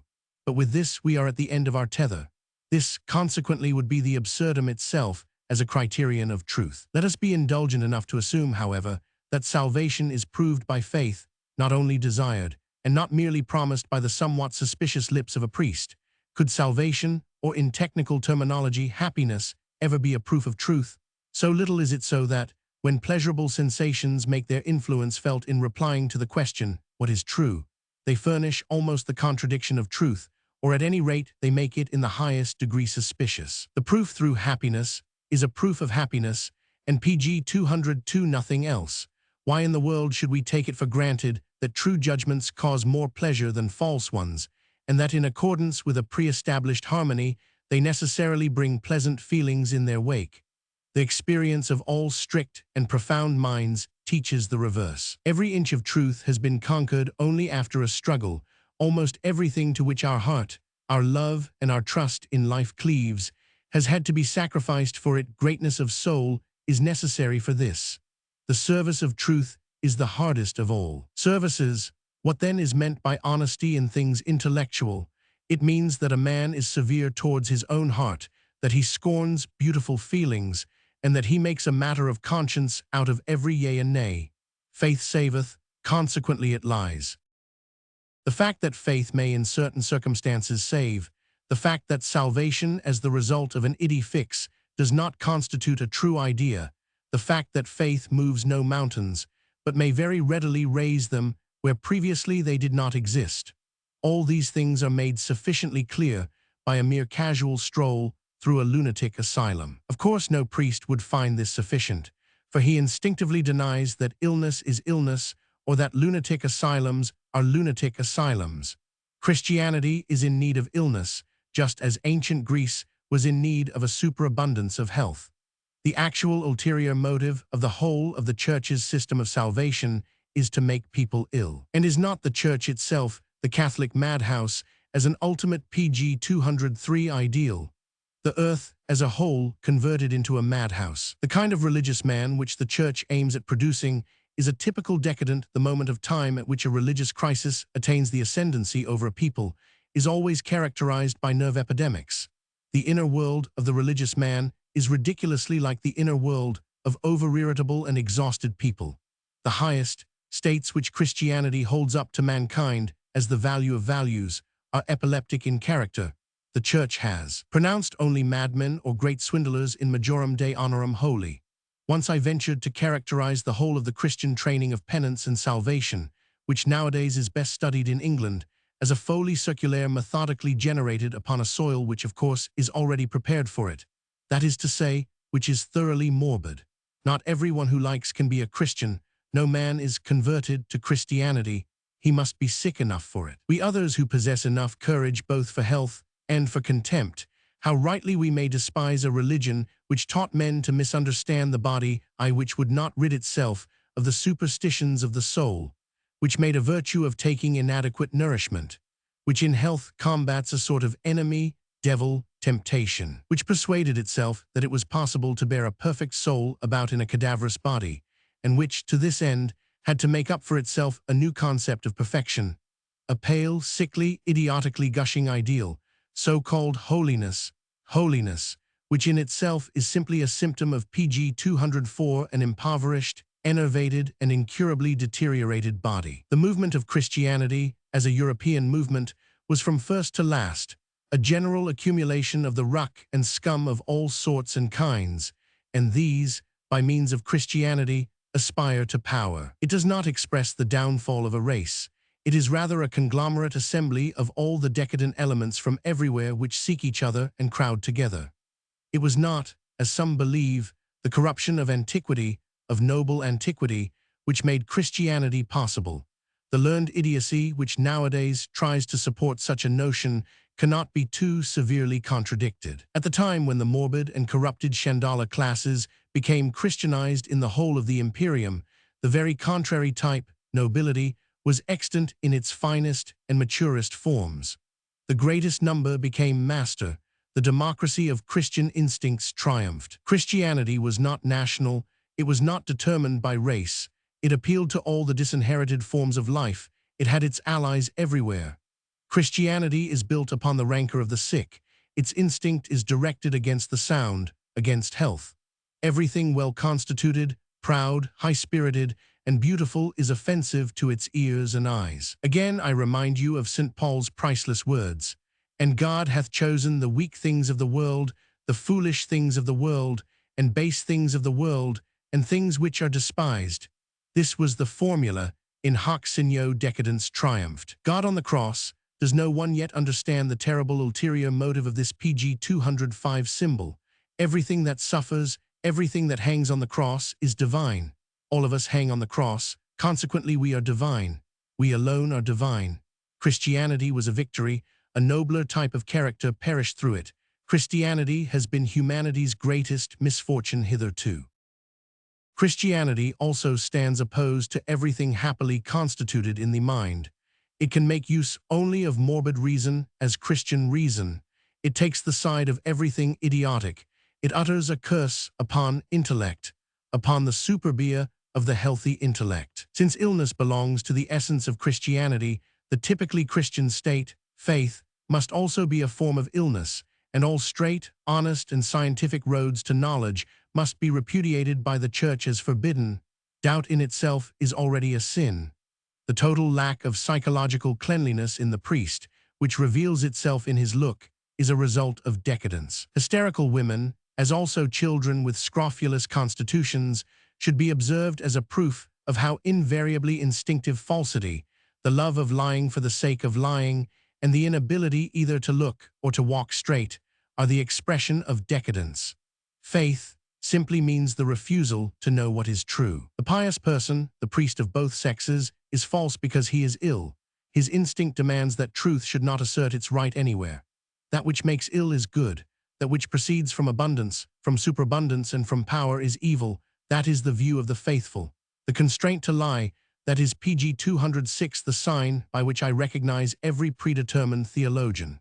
Another characteristic of the theologian is his lack of capacity for philology. What I mean here by the word philology is, in a general sense, to be understood as the art of reading well, of being able to take account of facts without falsifying them by interpretation, without losing either caution, patience, or subtlety owing to one's desire to understand. Philology as effexis ate in interpretation, whether one be dealing with books, newspaper reports, human destinies, or meteorological records, not to speak of the salvation of the soul. The manner in which a theologian, whether in Berlin or in Rome, interprets a verse from the scriptures, or an experience, or the triumph of his nation's army, for instance, under the superior guiding light of David's Psalms, is always so exceedingly daring that it is enough to make a philologist's hair stand on end. And what is he to do when pietists and other cows from Swabia explain their miserable everyday lives in their smoky hovels by means of the finger of God,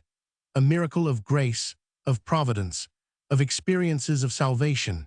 The most modest effort of the intellect, not to speak of decent feeling, ought at least to lead these interpreters to convince themselves of the absolute childishness and unworthiness of any such abuse of the dexterity of God's fingers. However small an amount of loving piety we might PG 207 possess, a God who cured us in time of a cold in the nose, or who arranged for us to enter a carriage just at the moment when a cloud burst over our heads, would be such an absurd God that he would have to be abolished even if he existed. 9. God as a domestic servant, as a postman, as a general provider, in short, merely a word for the most foolish kind of accidents. Divine providence, as it is believed in today by almost every third man in cultured Germany, would be an argument against God. In fact, it would be the strongest argument against God that could be imagined. And in any case, it is an argument against the Germans. The notion that martyrs prove anything at all in favor of a thing is so exceedingly doubtful that I would fain deny that there has ever yet existed a martyr who had anything to do with truth. In the very manner in which a martyr flings his little parcel of truth at the head of the world, such a low degree of intellectual honesty and such obtuseness in regard to the question truth makes itself felt that one never requires to refute a martyr. Truth is not a thing which one might have and another be without. PG 208. Only peasants or peasant apostles, after the style of Luther, can think like this about truth. You may be quite sure that the greater a man's degree of conscientiousness may be in matters intellectual, the more modest he will show himself on this point to know about 5 things, and with a subtle wave of the hand to refuse to know others. Truth, as it is understood by every prophet, every sectarian, every free thinker, every socialist, and every churchman, is an absolute proof of the fact that these people haven't even begun that discipline of the mind and that process of self-mastery, which is necessary for the discovery of any small, even exceedingly small truth. Incidentally, the deaths of martyrs have been a great misfortune in the history of the world.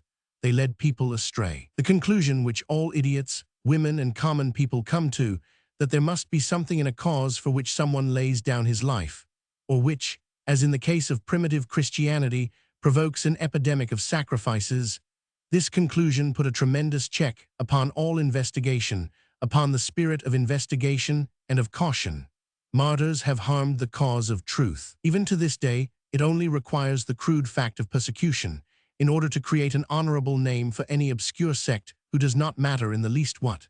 Is a cause actually changed in any way by the fact that someone has laid down his life for it? An error which becomes honorable is simply an error that possesses one seductive charm the more. Do you suppose, dear theologians, that we shall give you the chance of acting the martyrs for your lies? A thing is refuted by being laid page 209 respectfully on ice, and theologians are refuted in the same way. This was precisely the world historic foolishness of all persecutors. They lent the thing they combated a semblance of honor by conferring the fascination of martyrdom upon it. Women still lie prostrate before an error today because they have been told that someone died on the cross for it. Is the cross then an argument? But concerning all these things, one person alone has said what mankind has been in need of for thousands of years: Zarathustra. Letters of blood did they write on the way they went, and their folly taught that truth is proved by blood. But blood is the very worst testimony of truth. Blood poisoneth even the purest teaching, and turneth it into delusion, and into blood feuds. And when a man goeth through fire for his teaching, what does that prove? Verily, it is more when out of one's own burning springeth one's own teaching. 10. Do not allow yourselves to be deceived. Great minds are skeptical. Zarathustra is a skeptic. Strength and the freedom which proceeds from the power and excessive power of the mind manifests itself through skepticism. Men of conviction are of no account whatever in regard to any principles of value or of non-value. Convictions are prisons. They never see far enough. They do not look down from a sufficient height. But in order to have any pg 210 say in questions of value and non-value, a man must see 500 convictions beneath him. Behind him, a spirit who desires great things, and who also desires the means thereto, is necessarily a skeptic. Freedom from every kind of conviction belongs to strength, to the ability to open one's eyes freely. The great passion of a skeptic, the basis and power of his being, which is more enlightened and more despotic than he is himself, enlists all his intellect into its service. It makes him unscrupulous. It even gives him the courage to employ unholy means. In certain circumstances, it even allows him convictions. Conviction as a means. Much is achieved merely by means of a conviction. Great passion makes use of and consumes convictions. It does not submit to them. It knows that it is a sovereign power. Conversely, the need of faith, of anything either absolutely affirmative or negative, Carlylism, if I may be allowed this expression, is the need of weakness. The man of beliefs, the believer of every sort and condition, is necessarily a dependent man. He is one who cannot regard himself as an aim, who cannot postulate aims from the promptings of his own heart. The believer does not belong to himself. He can be only a means. He must be used up. He is in need of someone who uses him up. His instinct accords the highest honor to a morality of self-abnegation. Everything in him, his prudence, his experience, his vanity, persuade him to adopt this morality. Every sort of belief is in itself an expression of self-denial, of self-estrangement. If one considers how necessary a regulating code of conduct is to the majority of people, a pg 211 code of conduct which constrains them and fixes them from outside, and how control, or in a higher sense, slavery, is the only and ultimate condition under which the weak-willed man, and especially woman, flourish, one also understands conviction, faith. The man of conviction finds in the latter his backbone, to be blind to many things, to be impartial about nothing, to belong always to a particular side, to hold a strict and necessary point of view in all matters of values. These are the only conditions under which such a man can survive at all. But all this is the reverse of the antagonist of the truthful man of truth. The believer is not at liberty to have a conscience for the question true and untrue. To be upright on this point would mean his immediate downfall. The pathological limitations of his standpoint convert the convinced man into the fanatic, Savonarola, Luther, Rousseau, Robespierre, Saint Simon. These are the reverse type of the strong spirit that has become free. But the grandiose poses of these morbid spirits, of these epileptics of ideas, exercise an influence over the masses. Fanatics are picturesque. Mankind prefers to look at poses than to listen to reason. One step further in the psychology of conviction of faith. It is already some time since I first thought of considering whether convictions were not perhaps more dangerous enemies of truth than lies, human all too human. Part I, Afs. 54 and 483. Now I would fain put the decisive question, pg 212, is there any difference at all between a lie and a conviction? All the world believes that there is, but what in heaven's name does not all the world believe? Every conviction has its history, its preliminary stages, its period of groping and of mistakes. It becomes a conviction only after it has not been one for a long time, only after it has scarcely been one for a long time. What? Might not falsehood be the embryonic form of conviction? At times, all that is required is a change of personality. Very often what was a lie in the father becomes a conviction in the son. I call a lie to refuse to see something that one sees, to refuse to see it exactly as one sees it. Whether a lie is perpetrated before witnesses or not is beside the point. The most common sort of lie is the one uttered to oneself. To lie to others is relatively exceptional. Now this refusal to see what one sees, this refusal to see a thing exactly as one sees it, is almost the first condition for all those who belong to a party in any sense whatsoever. The man who belongs to a party perforce becomes a liar. German historians, for instance, are convinced that Rome stood for despotism, whereas the Teutons introduced the spirit of freedom into the world. What difference is there between this conviction and a lie? After this, is it to be wondered at that all parties, including German historians, instinctively adopt the grandiloquent phraseology of morality? That morality almost owes its survival to the fact that the man who belongs to a party, no matter what it may be, is in need of morality every moment. This is our conviction. We confess it to the whole pg 213 world. We live and die for it. Let us respect everything that has a conviction. I have actually heard anti-Semites speak in this way. On the contrary, my dear sirs, an anti-Semite does not become the least bit more respectable because he lies on principle. Priests, who in such matters are more subtle, and who perfectly understand the objection to which the idea of a conviction lies open, that is to say of a falsehood which is perpetrated on principle because it serves a purpose, borrowed from the Jews the prudent measure of setting the concept God, will of God, revelation of God, at this place. Kant, too, with his categorical imperative, was on the same road. This was his practical reason. There are some questions in which it is not given to man to decide between true and false. All the principal questions, all the principal problems of value, stand beyond human reason. To comprehend the limits of reason, this alone is genuine philosophy. For what purpose did God give man revelation? Would God have done anything superfluous? Man cannot of his own accord know what is good and what is evil. That is why God taught man his will. Moral, the priest does not lie. Such questions as truth or falseness have nothing to do with the things concerning which the priest speaks. Such things do not allow of lying, for in order to lie, it would be necessary to know what is true in this respect. But that is precisely what man cannot know. Hence the priest is only the mouthpiece of God. This sort of sacerdotal syllogism is by no means exclusively Judaic or Christian.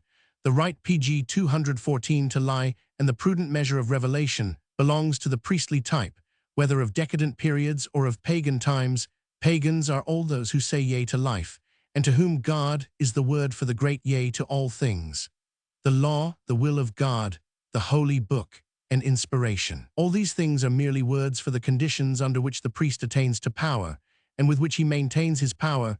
These concepts are to be found at the base of all sacerdotal organizations, of all priestly or philosophical and ecclesiastical governments. The holy lie, which is common to Confucius, to the law book of Manu, to Muhammad, and to the Christian church, is not even absent in Plato. Truth is here. This phrase means, wherever it is uttered, the priest lies. After all, the question is, to what end are falsehoods perpetrated? The fact that, in Christianity, holy ends are entirely absent constitutes my objection to the means it employs. Its ends are only bad ends.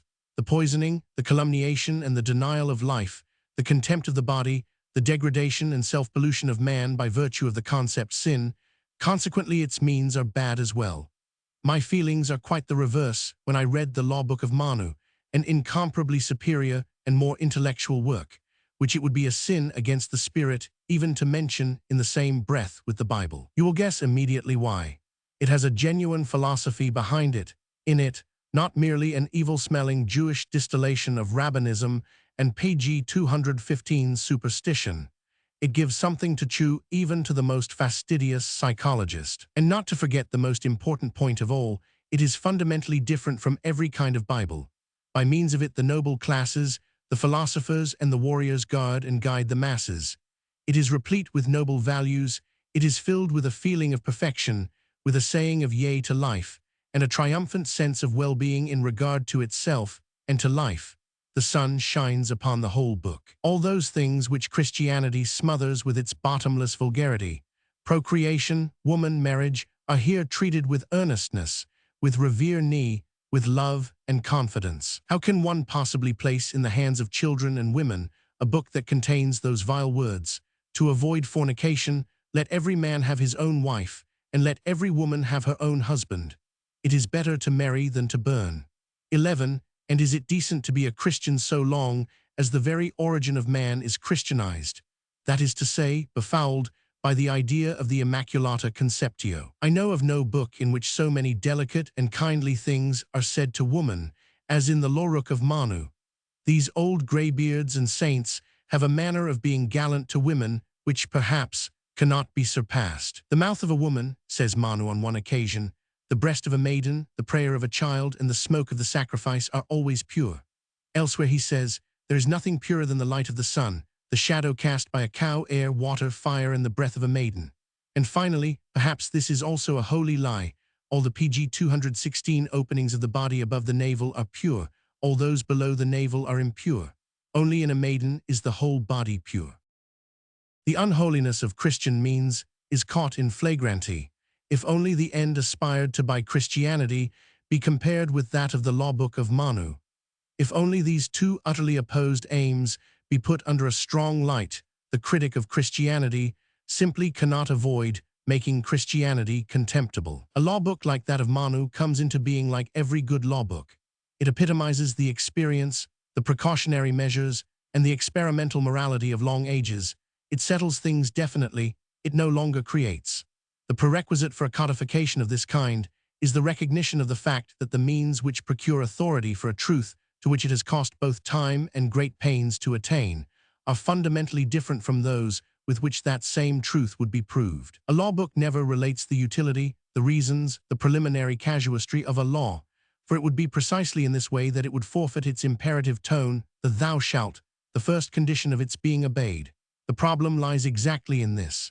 At a certain stage in the development of a people, the most far-seeing class within it, that is to say, the class that sees farthest backwards and forwards, declares the experience of how its fellow creatures ought to live, can live, to be finally settled. Its object is to reap as rich and as complete a harvest as possible in return for the ages of experiment and terrible experience it has traversed. Consequently, that which PG 217 has to be avoided, above all, is any further experimentation, the continuation of the state when values are still fluid, the testing, choosing, and criticizing of values in infinitum. Against all this, a double wall is built up. In the first place, revelation, which is the assumption that the rationale of every law is not human in its origin, that it was not sought and found after ages of error, but that it is divine in its origin, completely and utterly without a history, gift, a miracle, a mere communication. And secondly, tradition, which is the assumption that the law has obtained since the most primeval times, that it is impious and a crime against one's ancestors to attempt to doubt it. The authority of law is established on the principles. God gave it, the ancestors lived it. The superior reason of such a procedure lies in the intention to draw consciousness off step by step from that mode of life, which has been recognized as correct, i.e., proved after enormous and carefully examined experience, so that perfect automatism of the instincts may be attained, this being the only possible basis of all mastery of every kind of perfection in the art of life. To draw up a law book like Manu's is tantamount to granting a people mastership for the future, perfection for the future, the right to aspire to the highest art of life. To that end, it must be made unconscious. This is the object of every holy lie. The order of castes, the highest, the dominating law, is only the sanction of a natural order, of a natural legislation of the first rank, over which no arbitrary innovation, no modern idea has any power. Every healthy society falls into three distinct types, which reciprocally pg 218 condition one another and which gravitate differently in the physiological sense. And each of these has its own hygiene, its own sphere of work, its own special feeling of perfection, and its own mastership. It is nature, not Manu, that separates from the rest, those individuals preponderating in intellectual power, those excelling in muscular strength and temperament, and the third class which is distinguished neither in one way nor the other, the mediocre, the latter as the greatest number, the former as the elite. The superior caste, I call them the fewest, has, as the perfect caste, the privileges of the fewest. It devolves upon them to represent happiness, beauty, and goodness on earth. Only the most intellectual men have the right to beauty, to the beautiful. Only in them is goodness, not weakness. Pulchrum est paucorum hominum. Goodness is a privilege. On the other hand, there is nothing which they should be more strictly forbidden than repulsive manners or a pessimistic look, a look that makes everything seem ugly, or even indignation at the general aspect of things. Indignation is the privilege of the Chandala, and so is pessimism. The world is perfect. That is what the instinct of the most intellectual says, the yea-saying instinct. Imperfection, every kind of inferiority to us, distance, the pathos of distance, even the Chandala belongs to this perfection. The most intellectual men, as the strongest, find their happiness where others meet with their ruin. In the labyrinth, in hardness towards themselves and others, in endeavor. Their delight is self-mastery. With them asceticism becomes a second nature, a need, and pg 219. Instinct they regard a difficult task as their privilege. To play with burdens which crush their fellows is to them a recreation, knowledge, a form of asceticism. They are the most honorable kind of men, but that does not prevent them from being the most cheerful and most gracious. They rule not because they will, but because they are. They are not at liberty to take a second place. The second in rank are the guardians of the law, the custodians of order and of security, the noble warriors, the king, above all, as the highest formula of the warrior, the judge and keeper of the law. The second in rank are the executive of the most intellectual, the nearest to them in duty, relieving them of all that is coarse in the work of ruling, their retinue, their right hand, their best disciples. In all this, I repeat, there is nothing arbitrary, nothing artificial. That which is otherwise is artificial. By that which is otherwise, nature is put to shame. The order of castes and the order of rank merely formulates the supreme law of life itself. The differentiation of the three types is necessary for the maintenance of society and for enabling higher and highest types to be reared. The inequality of rights is the only condition of there being rights at all. A right is a privilege, and in his way, each has his privilege. Let us not underestimate the privileges of the mediocre. Life always gets harder towards the summit. The cold increases, responsibility increases. A high civilization is a pyramid. It can stand only upon a broad base. Its first prerequisite is a strongly and soundly consolidated mediocrity. Handicraft, commerce, agriculture, science, the greater part of pg 220 art. In a word, the whole range of professional and business callings is compatible only with mediocre ability and ambition. Such pursuits would be out of place, among exceptions. The instinct pertaining thereto would oppose not only aristocracy, but anarchy as well. The fact that one is publicly useful, a wheel, a function, presupposes a certain natural destiny. It is not society, but the only kind of happiness of which the great majority are capable, that makes them intelligent machines. For the mediocre, it is a joy to be mediocre. In them, mastery in one thing, a speciality, is a natural instinct. It would be absolutely unworthy of a profound thinker to see any objection in mediocrity per se, for in itself, it is the first essential condition under which exceptions are possible. A high culture is determined by it. When the exceptional man treats the mediocre with more tender care than he does himself or his equals, this is not mere courtesy of heart on his part, but simply his duty. Whom do I hate most among the rabble of the present day? The socialistic rabble, the Chandala apostles, who undermine the working man's instinct, his happiness and his feeling of contentedness with his insignificant existence, who make him envious and who teach him revenge. The wrong never lies in unequal rights. It lies in the claim to equal rights. What is bad? But I have already replied to this. Everything that proceeds from weakness, envy, and revenge.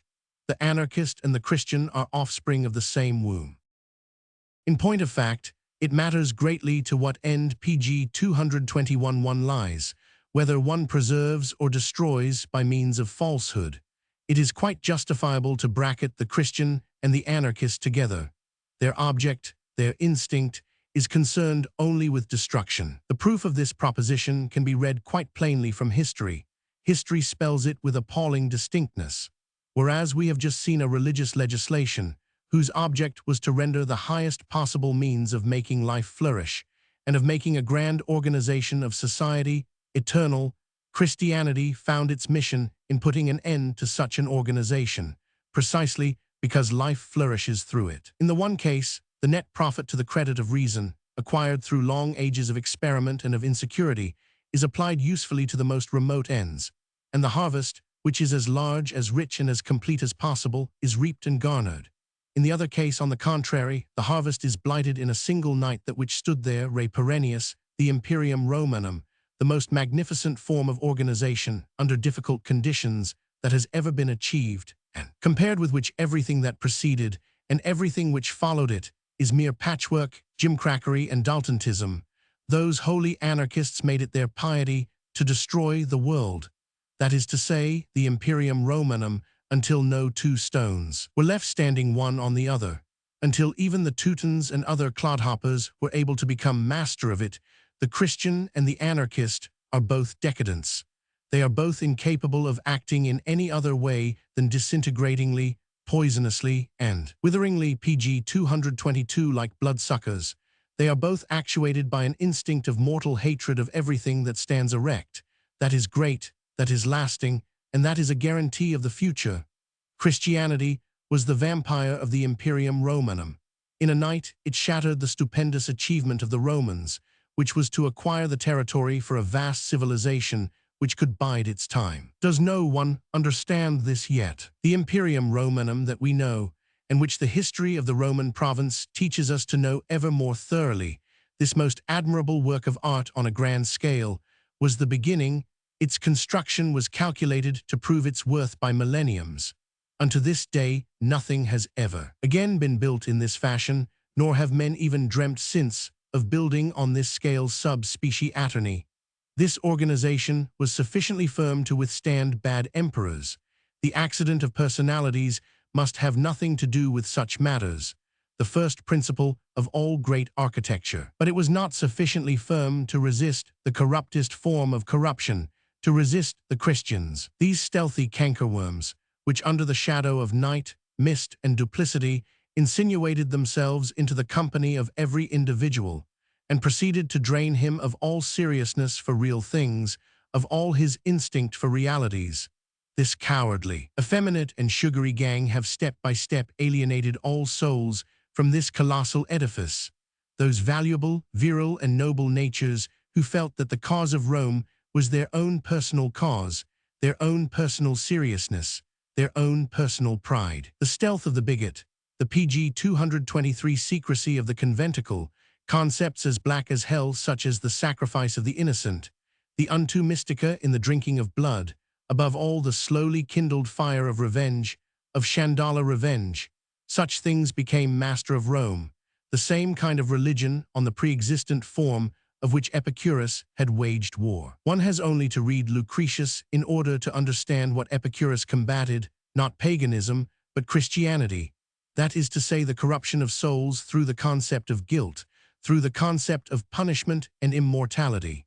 He combated the subterranean cults, the whole of latent Christianity. To deny immortality was at that time a genuine deliverance. And Epicurus had triumphed. Every respectable thinker in the Roman Empire was an Epicurean. Then St. Paul appeared. St. Paul, the Chandala hatred against Rome, against the world.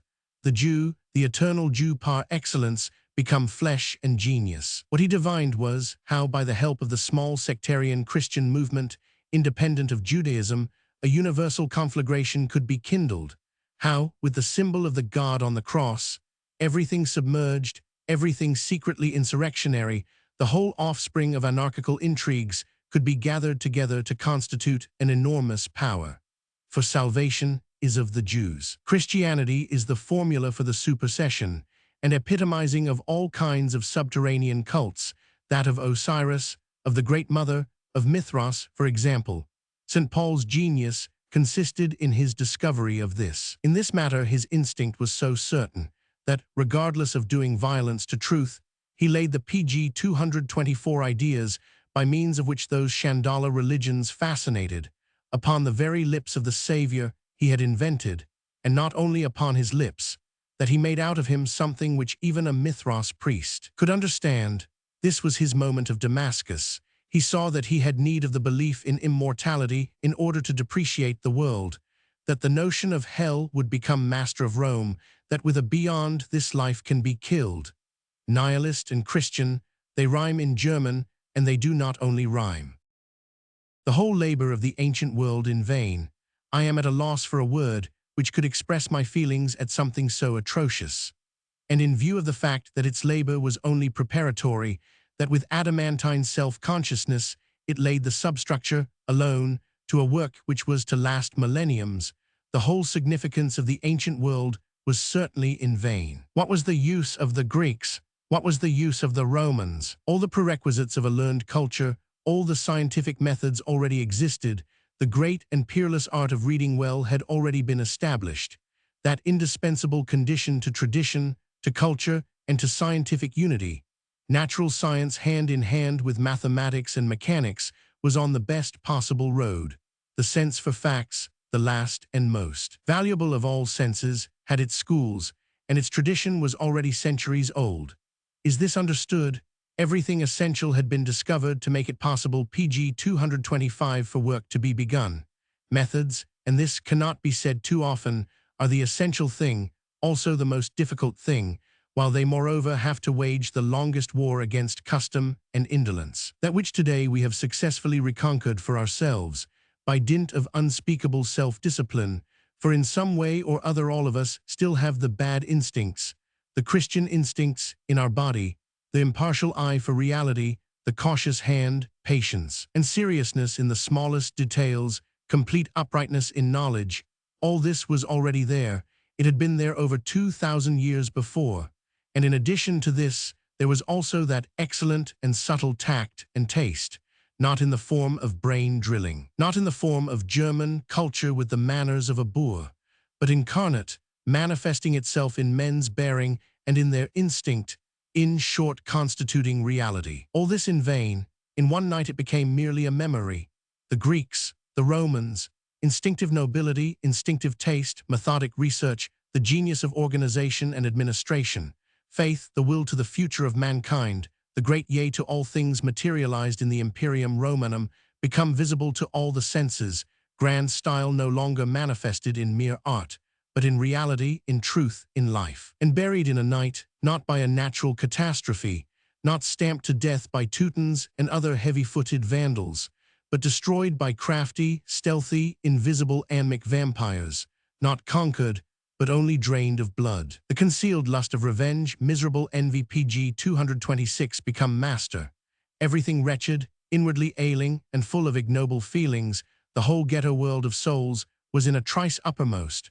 One only needs to read any one of the Christian agitators, St. Augustine, for instance, in order to realize, in order to smell, what filthy fellows came to the top in this movement. You would deceive yourselves utterly if you supposed that the leaders of the Christian agitation showed any lack of understanding. They were shrewd to the point of holiness, were these dear old fathers of the church. What they lack is something quite different. Nature neglected them. It forgot to give them a modest dowry of decent, of respectable, and of cleanly instincts. Between ourselves, they are not even men. If Islam despises Christianity, it is justified 1,000 times over, for Islam presupposes men. Christianity destroyed the harvest we might have reaped from the culture of antiquity. Later, it also destroyed our harvest of the culture of Islam. The wonderful Moorish world of Spanish culture, which in its essence is more closely related to us, and which appeals more to our sense and taste than Rome and Greece, was trampled to death. I do not say by what kind of feat. Why? Because it owed its origin to noble, to manly instincts, because it said yea to life, even that life so full of the rare and refined luxuries of the Moors. Later on, the Crusaders waged war upon something before which it would have been more seemly in them to page 227 grovel in the dust. A culture, beside which even our 19th century would seem very poor and very senile. Of course they wanted booty. The Orient was rich. For goodness' sake, let us forget our prejudices. Crusades, superior piracy, that is all. German nobility, that is to say, a Viking nobility at bottom, was in its element in such wars. The Church was only too well aware of how German nobility is to be won. German nobility was always the Swiss guard of the Church, always at the service of all the bad instincts of the Church, but it was well paid for it all. Fancy the Church having waged its deadly war upon everything noble on earth, precisely with the help of German swords, German blood and courage. A host of painful questions might be raised on this point. German nobility scarcely takes a place in the history of higher culture. The reason of this is obvious. Christianity, alcohol, the two great means of corruption. As a matter of fact, choice ought to be just as much out of the question between Islam and Christianity as between an Arab and a Jew. The decision is already self-evident. Nobody is at liberty to exercise a choice in this matter. A man is either of the Chandala or he is not. War with Rome to the knife, peace and friendship with Islam, this is what that great free spirit, that genius among German emperors, Friedrich II, not only felt but also did. What? Must a German in the first place be a genius, a free spirit, in order to have decent feelings? I cannot understand how a German was ever able to have Christian feelings. Page 228. Here it is necessary to revive a memory which will be 100 times more painful to Germans. The Germans have destroyed the last great harvest of culture which was to be garnered for Europe. It destroyed the Renaissance. Does anybody at last understand? Will anybody understand what the Renaissance was? The transvaluation of Christian values, the attempt undertaken with all means, all instincts, and all genius to make the opposite values, the noble values, triumph. Hitherto there has been only this great war. There has never yet been a more decisive question than the Renaissance. My question is the question of the Renaissance. There has never been a more fundamental, a more direct, and a more severe attack, delivered with a whole front upon the center of the foe. To attack at the decisive quarter, at the very seat of Christianity, and there to place noble values on the throne, that is to say, to introduce them into the instincts, into the most fundamental needs and desires of those sitting there. I see before me a possibility perfectly magic in its charm and glorious coloring. It seems to me to scintillate with all the quivering grandeur of refined beauty, that there is an art at work within it, which is so divine, so infernally divine, that one might seek through millenniums in vain for another such possibility. I see a spectacle so rich in meaning, and so wonderfully paradoxical to boot, that it would be enough to make all the gods of Olympus rock with immortal laughter. Caesar Borgia as Pope.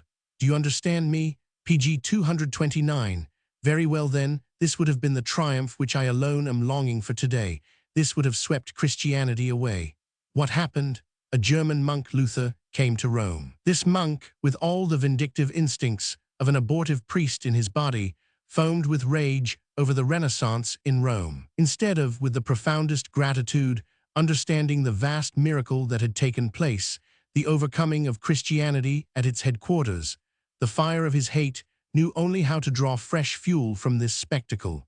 A religious man thinks only of himself. Luther saw the corruption of the papacy when the very reverse stared him in the face. The old corruption, the pessitum originate, Christianity no longer sat upon the papal chair. But life, the triumph of life, the great yea to all lofty, beautiful, and daring things. And Luther reinstated the church. He attacked it. The Renaissance thus became an event without meaning, a great in vain. Ah, these Germans, what have they not cost us already? In vain, this has always been the achievement of the Germans. The Reformation, Leibniz, Kant, and so-called German philosophy, the wars of liberation, the empire, in each case are in vain for something which had already existed, for something which cannot be recovered. I confess it, these Germans are my enemies. I despise every sort of uncleanliness in concepts and valuations in them, every kind of cowardice in the face of every honest yea or nay. For almost 1,000 years now, they have tangled and confused everything they have laid their hands on. They have on their PG 230 conscience all the half measures, all the 3/8 measures of which Europe is sick. They also have the most unclean, the most incurable, and the most irrefutable kind of Christianity, Protestantism, on their conscience. If we shall never be able to get rid of Christianity, the Germans will be to blame. With this, I will now conclude and pronounce my judgment. I condemn Christianity and confront it with the most terrible accusation that an accuser has ever had in his mouth. To my mind, it is the greatest of all conceivable corruptions. It has had the will to the last imaginable corruption. The Christian Church allowed nothing to escape from its corruption. It converted every value into its opposite, every truth into a he, and every honest impulse into an ignominy of the soul.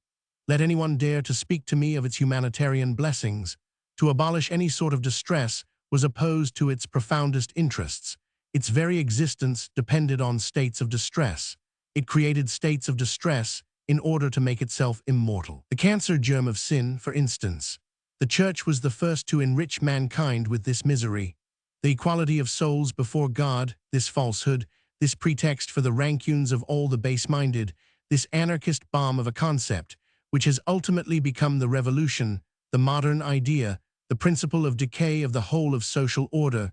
This is Christian dynamite. The humanitarian blessings of Christianity. To breed a self-contradiction, an art of self-profanation, a will to lie at any price, an aversion, PG 231, a contempt of all good and honest instincts out of humanitas. Is this what you call the blessings of Christianity? Parasitism as the only method of the Church, sucking all the blood, all the love, all the hope of life out of mankind with anemic and sacred ideals. A beyond as the will to deny all reality, the cross as the trademark of the most subterranean form of conspiracy that has ever existed, against health, beauty, well-constitutedness, bravery, intellect, kindliness of soul, against life itself. This eternal accusation against Christianity I would fain write on all walls, wherever there are walls. I have letters with which I can make even the blind see. I call Christianity the one great curse, the one enormous and innermost perversion, the one great instinct of revenge, for which no means are too venomous, too underhand, too underground, and too petty. I call it the one immortal blemish of mankind. And time is reckoned from the dies nefastus upon which this fatality came into being, from the first day of Christianity. Why not rather from its last day, from today, transvaluation of all values? Father, behold, my son, how wisely Providence has arranged everything. This bird lays its eggs in its nest, and the young will be hatched just about the time when there will be worms and flies with which to feed them. Then they will sing a song of praise in honor of the Creator who overwhelms his creatures with blessings. Son, will the worms join in the song, Dad? Tr. Page 232. The eternal recurrence. And explanatory notes to Thus Spake Zarathustra. Page 235. Translator's Preface. The notes concerning the eternal recurrence in this volume are said by Mrs. Forster Nietzsche to have been the first that Nietzsche ever wrote on the subject of his great doctrine. This being so, they must have been composed towards the autumn of the year 1881. I have already pointed out elsewhere, Will to Power, Vol. Roman 2, Translator's Preface, how much importance Nietzsche himself ascribed to this doctrine, and how, until the end, he regarded it as the inspiration which had led to his chief work, Thus Spake Zarathustra. For the details relating to its inception, however, I would refer the reader to Mrs. Forster Nietzsche's introduction to her brother's chief work, which was translated for the 11th volume of this edition of the Complete Works. In reading these notes, it would be well to refer to Nietzsche's other utterances on the subject, which are to be found at the end of Vol. Roman 2, of the Will to Power, and also, if possible, to have recourse to the original German text. Despite the greatest care, I confess that in some instances I have felt a little doubt as to the precise English equivalent for the thoughts expressed under the heading eternal recurrence. And though I have attributed this difficulty to the extreme novelty of the manner in which the pg 236 subject is presented, it is well that the reader should be aware that such doubt has been entertained. For I disbelieve utterly in mere verbal translation, however accurate, and would question anybody's right to convert a German sentence into English, even though he were so perfect in both languages as to be almost absolutely bilingual, if he did not completely grasp the thought behind the sentence.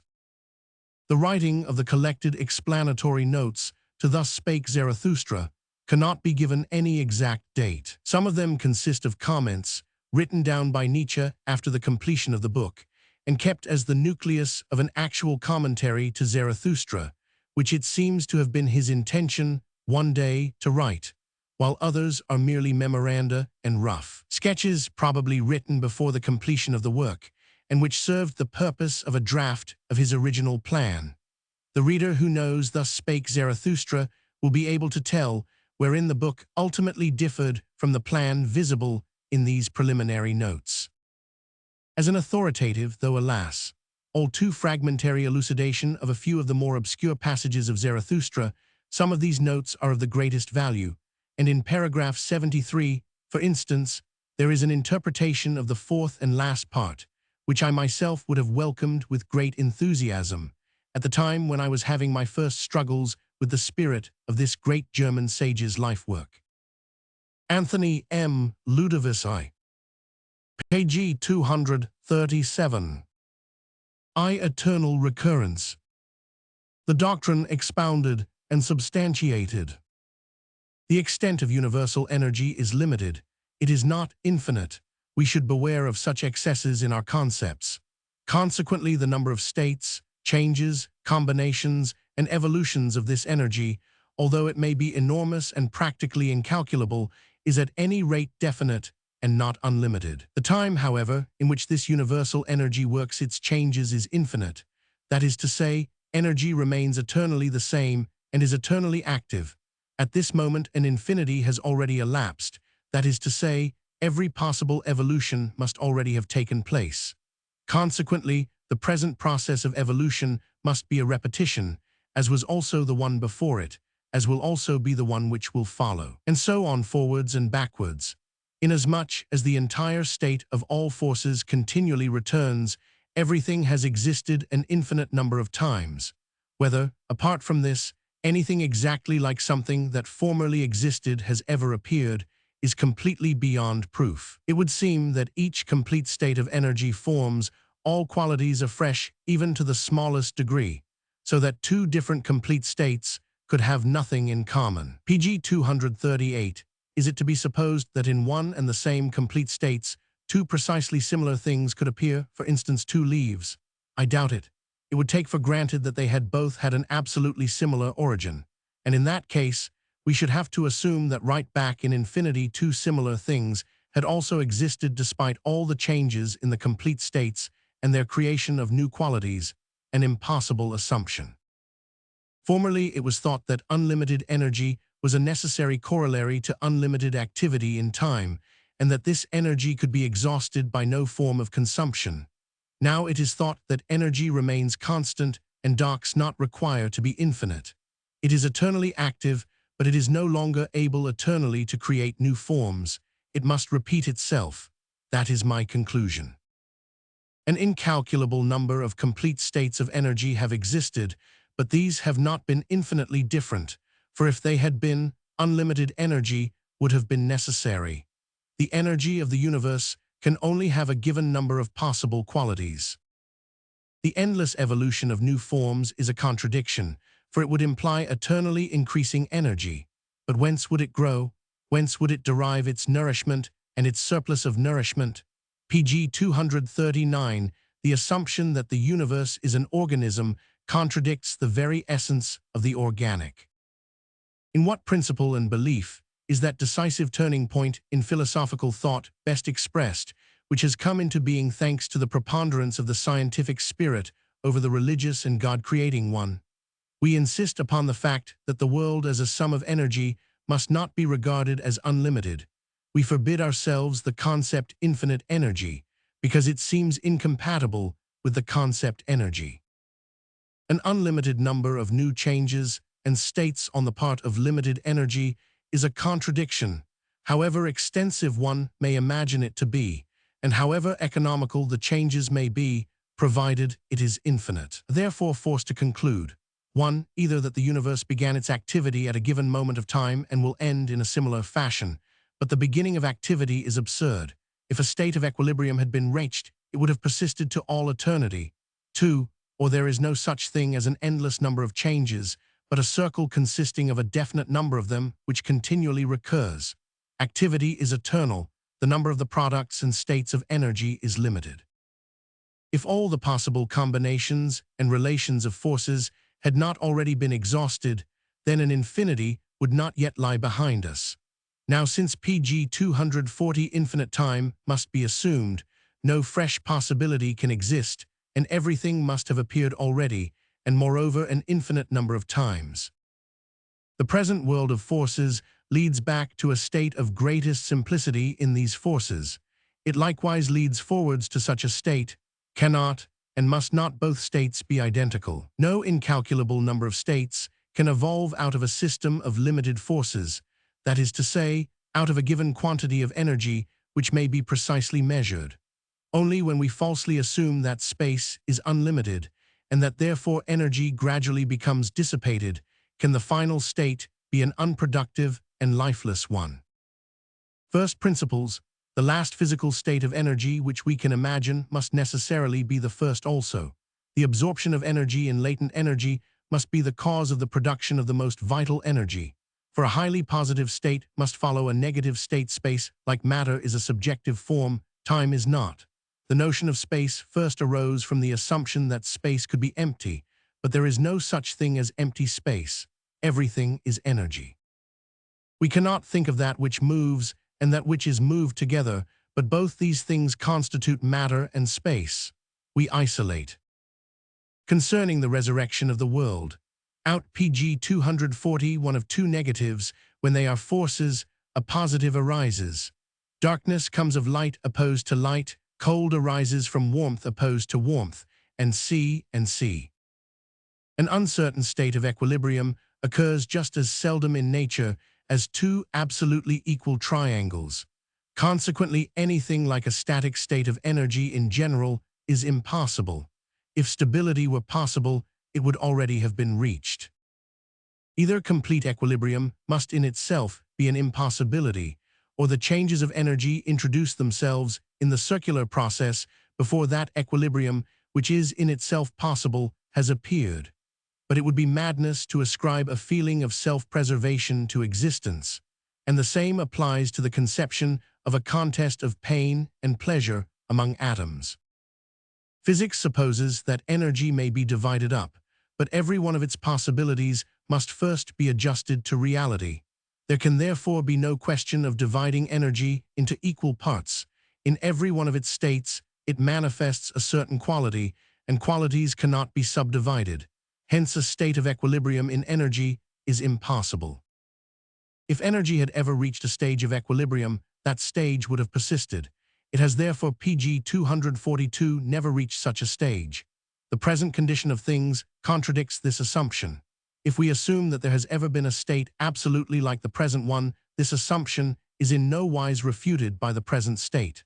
For among all the endless possibilities, this case must already have occurred, as an infinity is already behind us. If equilibrium were possible, it would already have been reached. And if this momentary state has already existed, then that which bore it and the previous one also would likewise have existed, and so on backwards. And from this, it follows that it has already existed not only twice but 3 times, just as it will exist again not only twice but 3 times, in fact, an infinite number of times backwards and forwards. That is to say, the whole process of becoming consists of a repetition of a definite number of precisely similar states. Clearly, the human brain cannot be left to imagine the whole series of possibilities, but in any case, quite apart from our ability to judge or our inability to conceive the whole range of possibilities, the present state at least is a possible one, because it is a real one. We should therefore say, in the event of the number of possibilities not being infinite, and assuming that in the course of unlimited time a limited number of these must appear, all real states must have been preceded by similar states, because from every given moment a whole infinity is to be calculated backwards. The stability of forces and their equilibrium is a possible alternative, but it has not been reached. Consequently, the number of possibilities is greater than the number of real states. The fact that nothing similar recurs could pg 243 not be explained by appealing to accident, but only by supposing that a certain intention, that no similar things should recur, were actually inherent in the essence of energy. For, if we grant that the number of cases is enormous, the occurrence of like cases is more probable than absolute disparity. Let us think backwards a moment. If the world had a goal, this goal must have been reached. If a certain, unintentional, final state existed for the world, this state also would have been reached. If it were in any way capable of a stationary or stable condition, and if in the whole course of its existence only 1 second of being, in the strict sense of the word, had been possible, then there could no longer be such a process as evolution, and therefore no thinking and no observing of such a process. If on the other hand the world were something which continually renovated itself, it would then be understood to be something miraculous and free to create itself, in fact something divine. Eternal renovation presupposes that energy voluntarily increases itself, that it not only has the intention, but also the power to avoid repeating itself or to avoid returning into a previous form, and that every instant it adjusts itself in every one of its movements to prevent such a contingency, or that it was incapable of returning to a state it had already passed through. That would mean that the whole sum of energy was not constant, any more than its attributes were, but a sum of energy which would be inconstant, and which would fluctuate is quite unthinkable. Let us not indulge pg 244 our fancy any longer with unthinkable things, in order to fall once more before the concept of a creator, multiplication out of nothing, reduction out of nothing, absolute arbitrariness and freedom in growth and in qualities. He who does not believe in the circular process of the universe must pin his faith to an arbitrary God. Thus my doctrine becomes necessary as opposed to all that has been said hitherto in matters of theism. The hypothesis which I would oppose to that of the eternal circular process, would it be just as possible to explain the laws of the mechanical world as exceptions and seemingly as accidents among the things of the universe, as one possibility only among an incalculable number of possibilities? Would it be possible to regard ourselves as accidentally thrust into this corner of the mechanical universal arrangement? That all chemical philosophy is likewise an exception and an accident in the world's economy, and finally, that organic life is a mere exception and accident in the chemical world. Should we have to assume as the most general form of existence a world which was not yet mechanical, which was outside all mechanical laws, although accessible to them? And that as a matter of fact, this world would be the most general now and forevermore, so that the origin of the mechanical world would be a lawless game which would ultimately acquire such consistency as the organic laws seem to have now pg 245 from our point of view, so that all our mechanical laws would be not eternal, but evolved, and would have survived innumerable different mechanical laws, or that they had attained supremacy in isolated corners of the world and not in others. It would seem that we need caprice, actual lawlessness, and only a capacity for law, a primeval state of stupidity which is not even able to concern itself with mechanics. The origin of qualities presupposes the existence of quantities, and these, for their part, might arise from 1,000 kinds of mechanical processes. Is not the existence of some sort of irregularity and incomplete circular form in the world about us a sufficient refutation of the regular circularity of everything that exists? Whence comes this variety within the circular process? Is not everything far too complicated to have been the outcome of unity? And are not the many chemical laws, and likewise the organic species and forms, inexplicable as the result of homogeneity or of duality? Supposing there were such a thing as a regular contracting energy in all the centers of force in the universe, the question would be, whence could the most insignificant difference spring? For then the whole world would have to be resolved into innumerable completely equal rings and spheres of existence, and we should have an incalculable number of exactly equal worlds side by side. Is it necessary for me to assume this? Must I suppose that an eternal sequence of like worlds also involves eternal juxtaposition of like worlds? But the multifariousness and disorder in the world, which we have known pg 246 hitherto, contradicts this. No such universal similarity has existed in evolution. For in that case, even for our part of the cosmos, a regular spherical form must have been formed. Should the production of qualities not be subject to any strict laws? Can it be possible that different things have been derived from energy arbitrarily? Is the conformity to law which we observe perhaps only a deception? Is it possible that it is not a primeval law? Is it possible that the multifariousness of qualities, even in our part of the world, is the result of the absolute occurrence of arbitrary characteristics, but that these characteristics no longer appear in our corner of the globe, or that our corner of existence has adopted a rule which we call cause and effect, when all the while it is no such thing, an arbitrary phenomenon become a rule, as for instance oxygen and hydrogen in chemistry? Is this rule simply a protracted kind of mood? If the universe had been able to become an organism, it would have become one already. As a whole, we must try and regard it in the light of a thing as remote as possible from the organic.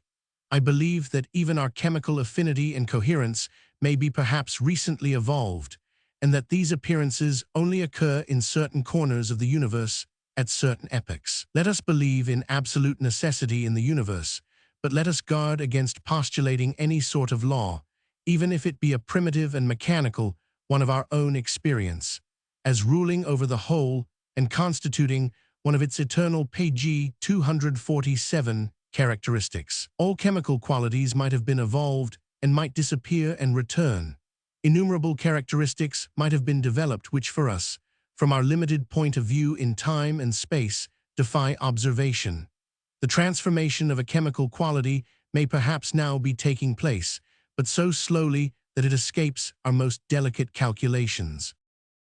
Inorganic matter, even though in most cases it may once have been organic, can have stored up no experience. It is always without a passel. If the reverse were the case, a repetition would be impossible, for then matter would forever be producing new qualities with new pasts. We must guard against ascribing any aspiration or any goal to this circular process. Likewise, we must not, from the point of view of our own needs, regard it as either monotonous or foolish, and see. We may grant that the greatest possible irrationality, as also its reverse, may be an essential feature of it, but we must not value it according to this hypothesis. Rationality or irrationality cannot stand as attributes of the universe. We must not think of the law of this circular process as a thing evolved, by drawing false analogies with the circular motions occurring within the circle. There was no primitive chaos followed gradually by a more harmonious and finally definite circular motion of all forces. On the contrary, everything is eternal and unevolved. If there ever was a chaos of forces, then that chaos pg 248 itself was eternal and was repeated at its particular moment of time in the turn of the world wheel. The circular process is not the outcome of evolution. It is a primitive principle like the quantum of energy and allows of no exception or violation. All becoming takes place within the circular process and the quantum of energy which constitutes it. Therefore, we must not apply ephemeral processes like those, for instance, of heavenly bodies, of the ebb and flow of tides, of day and night, of the seasons, to the drawing of analogies for characterizing the eternal circular process. The chaos of the universe, inasmuch as it excludes any aspiration to a goal, does not oppose the thought of the circular process. The latter is simply an irrational necessity, absolutely free from any formal ethical or aesthetical significance. Arbitrariness in small things, as in great, is completely lacking here. Let us guard against believing that the universe has a tendency to attain to certain forms, or that it aims at becoming more beautiful, more perfect, more complicated. All that is anthropomorphism. Anarchy, ugliness, form are unrelated concepts. There is no such thing as imperfection in the realm of mechanics. Everything has returned, Sirius, and the spider, and thy thoughts at this moment, and this last thought of thine that all these things will return. Page 249. Our whole world consists of the ashes of an incalculable number of living creatures, and even if living matter is ever so little compared with the whole, everything has already been transformed into life once before, and thus the process goes on.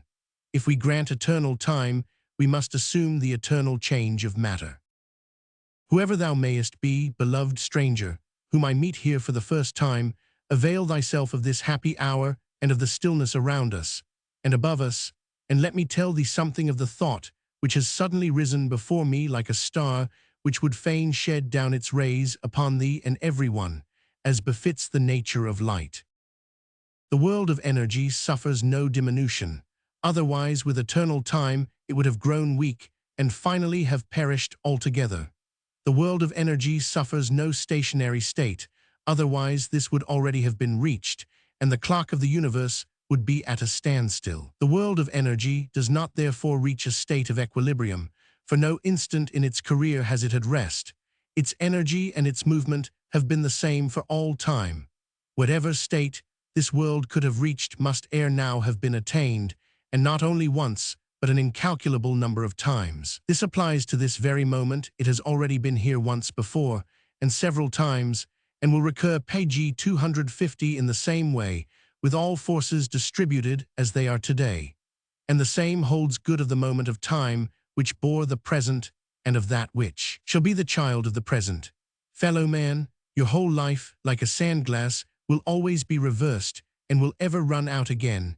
A long minute of time will elapse until all those conditions out of which you were evolved return in the wheel of the cosmic process. And then you will find every pain and every pleasure, every friend and every enemy, every hope and every error, every blade of grass and every ray of sunshine once more, and the whole fabric of things that makes up your life. This ring in which you are but a grain will glitter afresh forever. And in every one of these cycles of human life, there will be 1 hour where for the first time one man, and then many, will perceive the mighty thought of the eternal recurrence of all things, and for mankind, this is always the hour of noon. The effects of the doctrine upon mankind.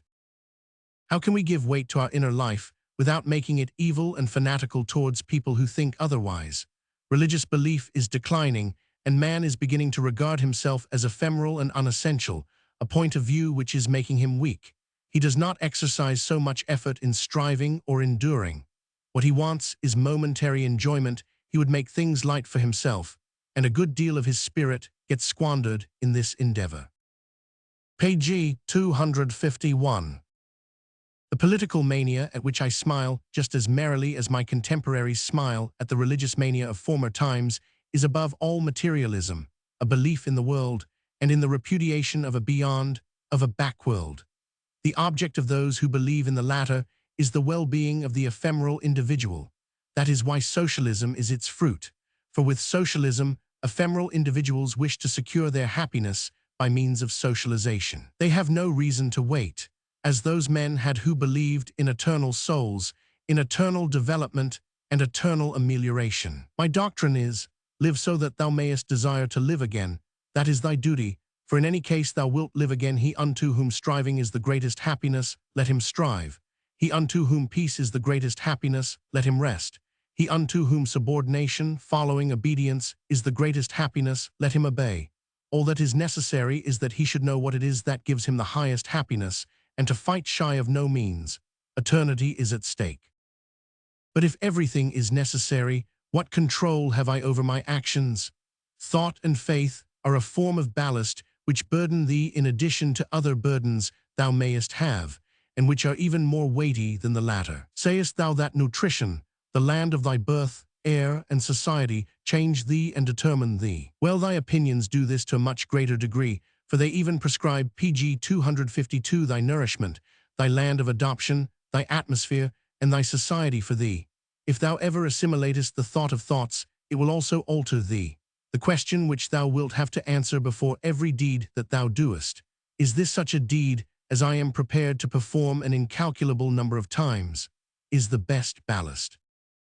The mightiest of all thoughts absorbs a good deal of energy which formerly stood at the disposal of other aspirations, and in this way it exercises a modifying influence. It creates new laws of motion in energy, though no new energy. But it is precisely in this respect that there lies some possibility of determining new emotions and new desires in men. Let us try and discover how the thought that something gets repeated has affected mankind hitherto, the year, for instance, or periodical illnesses, waking and sleeping, and, even supposing the recurrence of the cycle is only a probability or a possibility, even a thought, even a possibility, can shatter us and transform us. It is not only feelings and definite expectations that do this. See what effect the thought of eternal damnation has had. From the moment when this thought begins to prevail, all colors will change their hue, and a new history will begin. Page 253. The history of the future. This thought will tend to triumph ever more and more, and those who disbelieve in it will be forced, according to their nature, ultimately to die out. He alone, who will regard his existence as capable of eternal recurrence, will remain over. But among such as these a state will be possible of which the imagination of no utopist has ever dreamt. Ye fancy that ye will have a long rest ere your second birth takes place, but do not deceive yourselves. Twixt your last moment of consciousness and the first ray of the dawn of your new life no time will elapse. As a flash of lightning will the space go by, even though living creatures think it is billions of years, and are not even able to reckon it. Timelessness and immediate rebirth are compatible once intellect is eliminated. Thou feelest that thou must soon take thy leave perhaps, and the sunset glow of this feeling pierces through thy happiness. Give heed to this sign. It means that thou lovest life and thyself, and life as it has hitherto affected thee and molded thee, and that thou cravest for its eternity, non alia sed hac vita sempiterna. Know also that transiency singeth its short song for ever afresh, and that at the sound of the first verse thou wilt almost die of longing when thou thinkest that it might be for the last time. Page 254. Let us stamp the impress of eternity upon our lives. This thought contains more than all the religions which taught us to contemn this life as a thing ephemeral, which bade us squint upwards to another and indefinite existence. We must not strive after distant and unknown states of bliss and blessings and acts of grace, but we must live so that we would fain live again and live forever so to all eternity. Our duty is present with us every instant. The leading tendencies. 1. We must implant the love of life, the love of every man's own life in every conceivable way. However each individual may understand this love of self, his neighbor will acquiesce and will have to learn great tolerance towards it, however much it may often run counter to his taste, provided the individual in question really helps to increase his joy in his own life. This life is thy eternal life. Page 255. What was the cause of the downfall of the Alexandrian culture? With all its useful discoveries and its desire to investigate the nature of this world, it did not know how to lend this life its ultimate importance. The thought of a beyond was more important to it. To teach anew in this regard is still the most important thing of all. Perhaps, if metaphysics are applied to this life in the most emphatic way, as in the case of my doctrine. This doctrine is lenient towards those who do not believe in it. It speaks of no hells, and it contains no threats. He who does not believe in it has but a fleeting life in his consciousness. It would be terrible if we still believed in sin, but whatever we may do, However often we may repeat it, it is all innocent. If the thought of the eternal recurrence of all things does not overwhelm thee, then it is not thy fault, and if it does overwhelm thee, this does not stand to thy merit either. We think more leniently of our forebears than they themselves thought of themselves. We mourn over the errors which were to them constitutional, but we do not mourn over their evil. Let us guard against teaching such a doctrine as if it were a suddenly discovered religion. It pg 256 must percolate through slowly, and whole generations must build on it and become fruitful through it, in order that it may grow into a large tree which will shelter all posterity. What are the 2,000 years in which Christianity has maintained its sway? For the mightiest thought of all many millenniums will be necessary. Long, long, long will it have to remain puny and weak. For this thought we do not require 30 years of glory with drums and fifes, and 30 years of grave digging followed by an eternity of macaberesque stillness, as is the case with so many other famous thoughts. Simple and well-nigh arid as it is, this thought must not even require eloquence to uphold it. Are you now prepared? You must have experienced every form of skepticism, and you must have wallowed with voluptuousness in ice-cold baths. Otherwise, you have no right to this thought. I wish to protect myself against those who are over-ready to believe, likewise against those who gush over anything. I would defend my doctrine in advance. It must be the religion of the freest, most cheerful, and most sublime souls, a delightful pasture land somewhere between golden ice and a pure heaven. Page 259. Explanatory notes to Thus Spake Zarathustra. All goals have been annihilated. Valuations are turning against each other.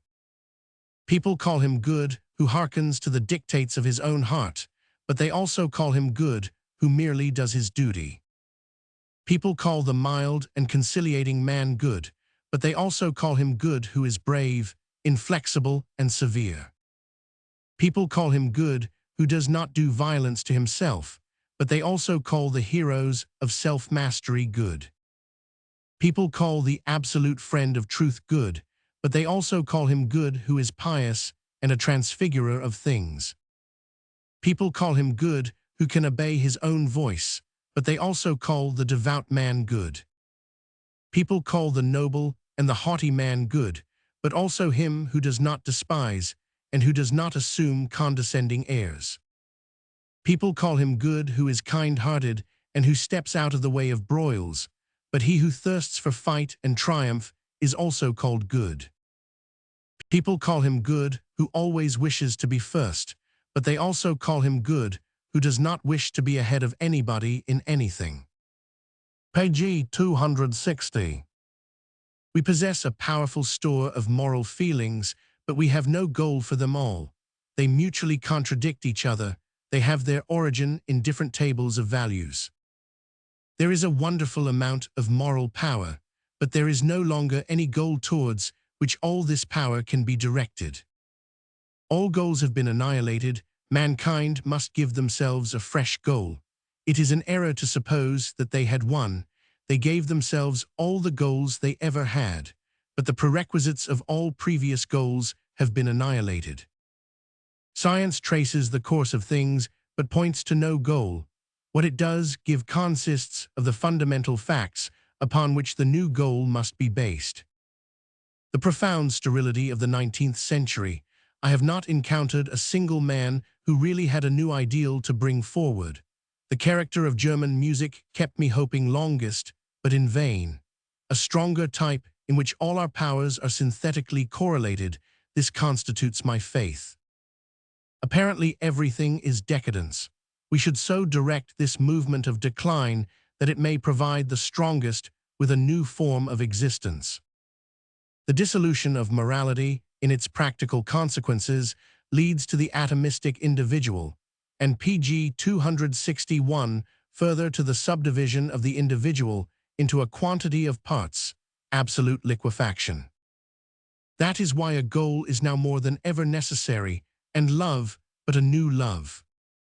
I say, as long as your morality hung over me, I breathed like one asphyxiated. That is why I throttled this snake. I wished to live, consequently it had to die. As long as people are still forced to act, that is to say, as long as commands are given, synthesis, the suppression of the moral man, will not be realized to be unable to be otherwise. Instincts and commanding, reason extending beyond any immediate object, the ability to enjoy one's own nature in action. None of them wish to bear the burden of the commander, but they will perform the most strenuous task if only thou commandest them. We must overcome the past in ourselves. We must combine the instincts afresh and direct the whole together to one goal, an extremely difficult undertaking. It is not only the evil instincts which have to be overcome, the so-called good instincts must be conquered also and consecrated anew. No leaps must be made in virtue, but everyone must be given a different path, not leading to the PG 262 highest development of each. Yet everyone may be a bridge and an example for others. To help, to pity, to submit, and to renounce personal attacks with a good will, these things may make even insignificant and superficial men tolerable to the eye. Such men must not be contradicted in their belief that this goodwill is virtue in itself. Man makes a deed valuable, but how might a deed make man valuable? Morality is the concern of those who cannot free themselves from it. For such people, morality, therefore, belongs to the conditions of existence. It is impossible to refute conditions of existence. The only thing one can do is not to have them. If it were true that life did not deserve to be welcomed, the moral man, precisely on account of his self-denial and obligingness, would then be guilty of misusing his fellow to his own personal advantage. Love thy neighbor, this would mean first and foremost, let thy neighbor go his own way, and it is precisely this kind of virtue that is the most difficult. Page 263. The bad man as the parasite. We must not be merely feasters and gourmets of life. This is ignoble. It is a noble sense, which forbids our being only feasters and gourmets of life. This sense revolts against hedonism. We want to perform something in return, but the fundamental feeling of the masses is that one must live for nothing. That is their vulgarity. The converse valuations hold good for the lower among men. In their case, therefore, it is necessary to implant virtues. They must be elevated above their lives by means of absolute commands and terrible taskmasters. What is required?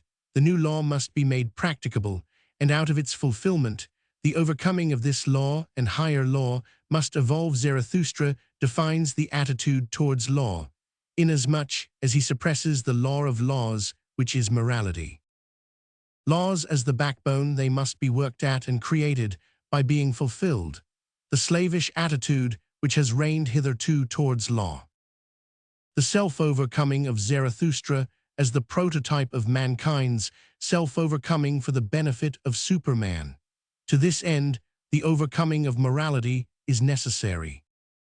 Page 264. The type of the lawgiver, his development, and his suffering. What is the purpose of giving laws at all? Zarathustra is the herald who calls forth many lawgivers. Individual instruments. The commanders, the mighty, who do not love, unless it be that they love the images according to which they create. The rich in vitality, the versatile, the free, who overcome that which is extant. The obedient, the emancipated, love and reverence constitute their happiness. They have a sense of what is higher. Their deficiencies are made whole by the sight of the lofty. The slaves, the order of henchmen, they must be made comfortable. They must cultivate pity for one another. The giver, the creator, the teacher, these are preludes of the ruler. All virtue and all self-mastery has only one purpose, that of preparing for the rule.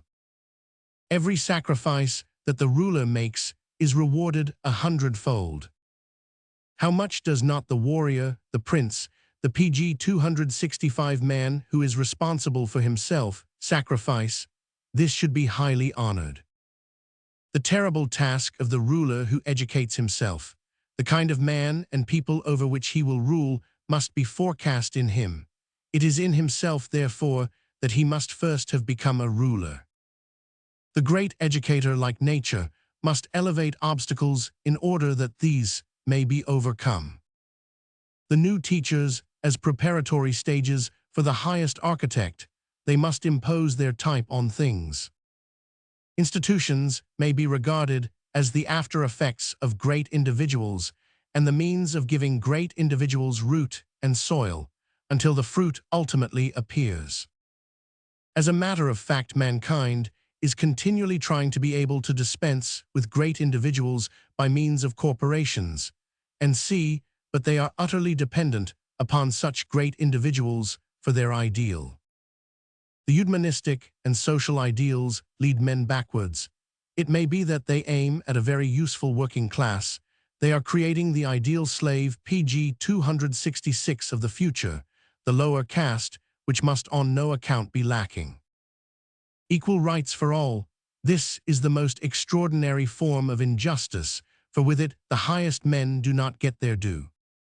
It is not a matter of the rights of the stronger, for strong and weak are alike in this, that they all extend their power as far as they can.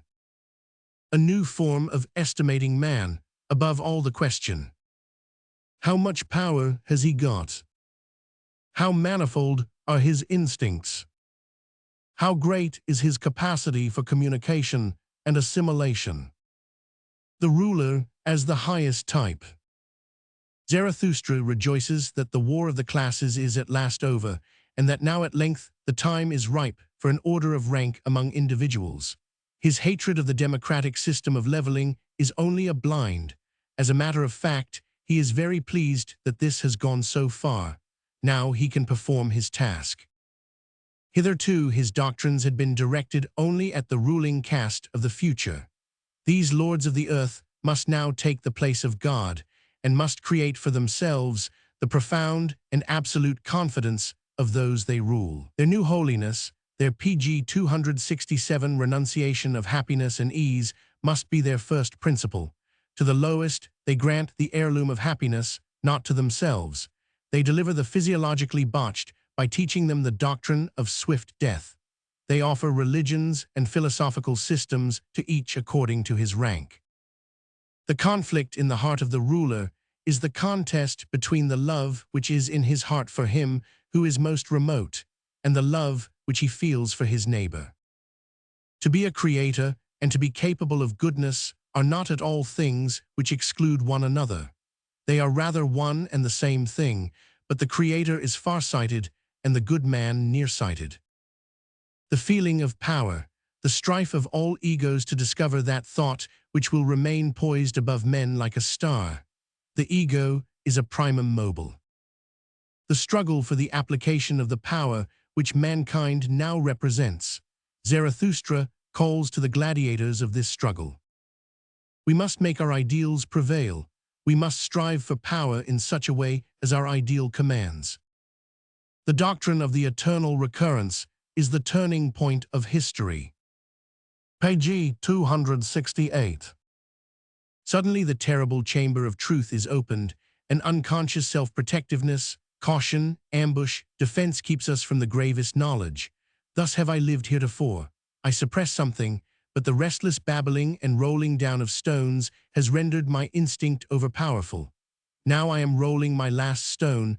The most appalling truth stands close to my hand. Truth has been exorcised out of its grave. We created it, we waked it, the highest expression of courage and of the feeling of power, scorn of all pessimism that has existed hitherto. We fight with it, we find out that our only means of enduring it is to create a creature who is able to endure it. Unless, of course, we voluntarily dazzle ourselves afresh and blind ourselves in regard to it, but this we are no longer able to do. We it was who created the gravest thought. Let us now create a being unto whom it will be not only light, but blessed. In order to be able to create, we must allow ourselves greater freedom than has ever been vouchsafed us before. To this end, we must be emancipated from morality, and we must be relieved by means of feasts, premonitions of the future. We must celebrate the future and no longer the past. We must compose the myth poetry of the future. We must live in hopes.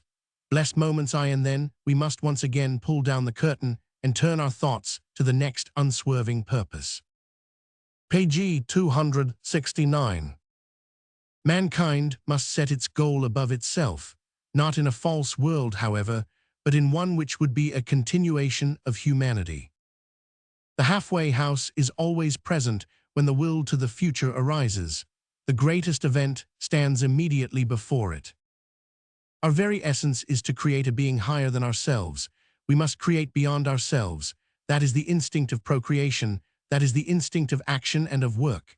Just as all willing presupposes a purpose, so does mankind presuppose a creature which is not yet formed, but which provides the aim of life. This is the freedom of all will. Love, reverence, yearning for perfection, longing, all these things are inherent in a purpose. My desire, to bring forth creatures which stand sublimely above the whole species man, and to sacrifice one's neighbors and oneself to this end. The morality which has existed hitherto was limited within the confines of the species. All moralities that have existed hitherto have been useful in the first place in order to give unconditional stability to this species.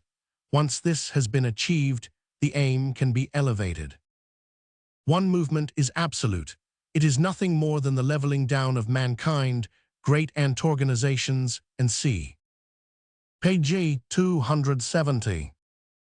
The other movement, my movement, is conversely the accentuation of all contrasts and gulfs, and the elimination of equality, together with the creation of supremely powerful creatures. The first movement brings forth the last man, my movement brings forth the Superman. It is by no means the goal to regard the latter as the master of the first. Two races ought to exist side by side, separated as far asunder as possible. The one, like the Epicurean gods, not concerning themselves in the least with the others. The opposite of the Superman is the last man. I created him simultaneously with the former. The more an individual is free and firm, the more exacting becomes his love. At last he yearns for Superman, because nothing else is able to appease his love. Halfway round the course Superman arises. Among men I was frightened. Among men I desired a host of things, and nothing satisfied me. It was then that I went into solitude and created Superman. And when I had created him, I draped him in the great veil of becoming, and let the light of midday shine upon him. Page 271. We wish to create a being. We all wish to have a hand in it, to love it. We all want to be pregnant, and to honor and respect ourselves on that account. We must have a goal in view of which we may all love each other. All other goals are only fit for the scrap heap. The strongest in body and soul are the best, Zarathustra's fundamental proposition. From them is generated that higher morality of the Creator. Man must be regenerated after his own image. This is what he wants. This is his honesty. Genius to Zarathustra seems like the incarnation of his thought. Loneliness for a certain time is necessary in order that a creature may become completely permeated with his own soul, cured and hard. A new form of community would be one in which we should assert ourselves martially. Otherwise the spirit becomes tame. No Epicurean gardens and mere retirement from the masses. War, but without powder, between different thoughts and the hosts who support them. A new nobility, the result of breeding. Feasts celebrating the foundation of families. The day divided up afresh, bodily exercise for all ages, as a principle. Page 272. The love of the sexes as a contest around the principle in becoming and coming. Ruling will be taught and practiced, its hardness as well as its mildness. As soon as one faculty is acquired in a masterly manner, another one must be striven after. We must let ourselves be taught by the evil and allow them an opportunity of a contest. We must make use of the degenerate. The right of punishment will consist in this, that the offender may be used as an experimental subject in dietetics. This is the consecration of punishment, that one man be used for the highest needs of a future being. We protect our new community because it is the bridge to our ideal of the future, and for it we work and let others work. The measure and mean must be found in striving to attain to something beyond mankind. The highest and strongest kind of man must be discovered. The highest tendency must be represented continually in small things: perfection, maturity, rosy-cheeked health, mild discharges of power. Just as an artist works, must we apply ourselves to our daily task and bring ourselves to perfection in everything we do. We must be honest in acknowledging our real motives to ourselves, as is becoming in the mighty man. No impatience. Superman is our next stage, and to this end, to this limit, moderation and manliness are necessary. Page 273. Mankind must surpass itself, as the Greeks did, and no fleshless fantasies must be indulged. The higher mind, which is associated with a sickly and nervous character, must be suppressed. The goal, the higher culture of the whole body and not only of the brain. Man is something that must be surpassed. It is a matter of tempo. The Greeks were wonderful, there was no haste about them. My predecessors, Heraclitus, Empedocles, Spinoza, Goethe. Dissatisfaction with ourselves, an antidote to repentance, the transformation of temperament, e.g., by means of inorganic substances, goodwill to this dissatisfaction. We should wait for our thirst and let it become great in order to discover its source. Death must be transformed into a means of victory and triumph. The attitude towards disease, freedom where death is concerned. The love of the sexes is a means to an ideal. It is the striving of a being to perish through his opposite, the love for a suffering deity. Procreation is the holiest of all things. Pregnancy, the creation of a woman and a man who wish to enjoy their unity and erect a monument to it by means of a child. Pity as a danger. Circumstances must be created which enable everyone to be able to help pg 274 himself, and which leave him to choose whether he would be helped. Education must be directed at making men evil, at developing their inner devil. Inner war as development. The maintenance of the species and the thought of eternal recurrence. Principal doctrine. We must strive to make every stage one of perfection and rejoice therein. We must make no leaps. In the first place, the promulgation of laws. After the Superman, the doctrine of eternal recurrence will strike us with horror. Now it is endurable. Life itself created this thought, which is the most oppressive for life. Life wishes to get beyond its greatest obstacle, I. We must desire to perish in order to arise afresh, from one day to the other, wander through 100 souls, let that be thy life and thy fate, and then finally, desire to go through the whole process once more. The highest thing of all would be for us to be able to endure our immortality. The moment in which I begot recurrence is immortal. For the sake of that moment alone, I will endure recurrence. Pg 275. The teaching of eternal recurrence. It is at first oppressive to the more noble souls and apparently a means of weeding them out. Then the inferior and less sensitive natures would remain over. This doctrine must be suppressed and Zarathustra killed. The hesitation of the disciples. We are already able to bear with this doctrine, but we should destroy the many by means of it. Zarathustra laughs, "Ye shall be the hammer, I laid this hammer in your hands." I do not speak to you as I speak to the people. The highest thing for them would be to despise and to annihilate themselves. The next highest thing would be for them to despise and annihilate each other. My will to do good compels me to remain silent, but my will to the Superman bids me speak and sacrifice even my friends. I would fain form and transform you. How could I endure things otherwise? The history of higher man. The rearing of the better man is incalculably more painful. The ideal of the necessary sacrifice which it involves, as in the case of Zarathustra, should be demonstrated. A man should leave his home, his family, and his native pg 276 land, live under the scorn of the prevailing morality, the anguish of experiments and errors, the solution of all the joys offered by the older ideals. They are now felt to be partly hostile and partly strange. What is it which gives a meaning, a value, an importance to things? It is the creative heart which yearns and which created out of this yearning. It created joy and woe. It wanted to sate itself also with woe. Every kind of pain that man or beast has suffered, we must take upon ourselves and bless, and have a goal whereby such suffering would acquire some meaning. Principal doctrine, the transfiguration of pain into a blessing and of poison into food, lies in our power, the will to suffering. Concerning heroic greatness as the only state of pioneers, a yearning for utter ruin as a means of enduring one's existence. We must not desire one state only, we must rather desire to be periodical creatures, like existence.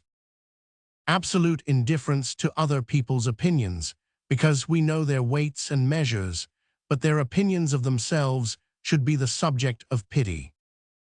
Disciples must unite three qualities in themselves. They must be true, they must be able and willing to page 277, be communicative, they must have profound insight into each other. All kinds of higher men and their oppression and blighting, as a case in point, Düring, who was ruined by isolation. On the whole, this is the fate of higher men today. They seem to be a species that is condemned to die out. This fact seems to come to Zarathustra's ears like a great cry for help. All kinds of insane degenerations of higher natures seem to approach him, nihilism for instance. Higher men who come to Zarathustra in despair. Temptations to return prematurely to the world, thanks to the provocation of one's sympathies. The rolling stone, the homeless one, the wanderer, he who has unlearned the love of his people because he has learned to love many peoples, the good European. The gloomy, ambitious son of the people, shy, lonely, and ready for anything, who chooses rather to be alone than to be a destroyer. He offers himself as an instrument.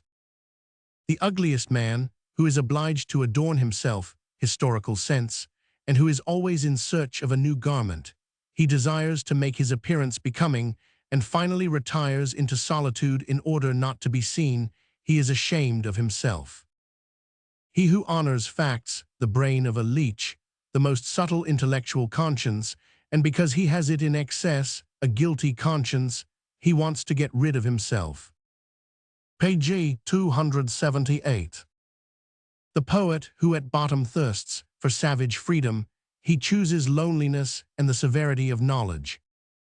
The discoverer of new intoxicants, the musician, the sorcerer, who finally drops on his knees before a loving heart and says, "Not to me do I wish to lead you, but yonder to him."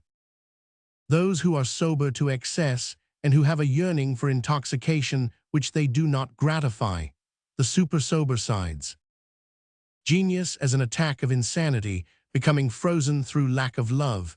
I am neither a genius nor a god. Great tenderness, people must show him more love. The rich man who has given everything away and who asks everybody, "Have you anything you do not want? Give me some of it," as a beggar. The kings who renounce dominion, we seek him who is more worthy to rule, against equality. The great man is lacking, consequently reverence is lacking too. The actor of happiness. The pessimistic soothsayer who detects fatigue everywhere. The fool of the big city. The youth from the mount. The woman seeks the man. The envious, emaciated toiler and arriviste. The good and their mad fancy. The pious for God that. The self-centered and means for me. And saints. Page 279. I gave you the most weighty thought. Maybe mankind will perish through it, perhaps also mankind will be elevated through it inasmuch as by its means the elements which are hostile to life will be overcome and eliminated. You must not chide life but yourselves. The destiny of higher man is to be a creator. The organization of higher men, the education of the future ruler. You must rejoice in your superior power when ye rule and when ye form anew. Not only man, but Superman will recur eternally. The typical suffering of the reformer and also his consolations, the seven solitudes. He lives as though he were beyond all ages. His loftiness allows him to have intercourse with the anchorites and the misunderstood of every age. Only his beauty is his defense. He lays his hands on the next 1,000 years. His love increases as he sees the impossibility of avoiding the affliction of pain with it. Zarathustra's mood is not one of mad impatience for Superman. It is peaceful, it can wait, but all action has derived some purpose from being the road and means thither, and must be done well and perfectly. The repose of the great stream, consecration of the smallest thing, all unrest and violent longing, all loathing should be presented in the third part pg 280 and be overcome. The gentleness and mildness, and see, in the first and second parts are both signs of a power which is not yet self-reliant. With the recovery of Zarathustra, Caesar stands there inexorable and kind. The gulf separating creation, goodness, and wisdom is annihilated. Clearness, peace, no exaggerated craving, happiness in the moment which is properly occupied and immortalized. Zarathustra, part Roman 3, I myself am happy. When he had taken leave of mankind, he returned unto himself. Like a cloud it vanishes from him, the manner in which Superman must live, like an Epicurean god. Divine suffering is the substance of the third part of Zarathustra. The human state of the legislator is only brought forward as an example. His intense love for his friends seems to him a disease. Once more he becomes peaceful. When the invitations come, he gently evades them. In the fourth part, it is necessary to say precisely why it is that the time of the great noon has come. It is really a description of the age given by means of visits, but interpreted by Zarathustra.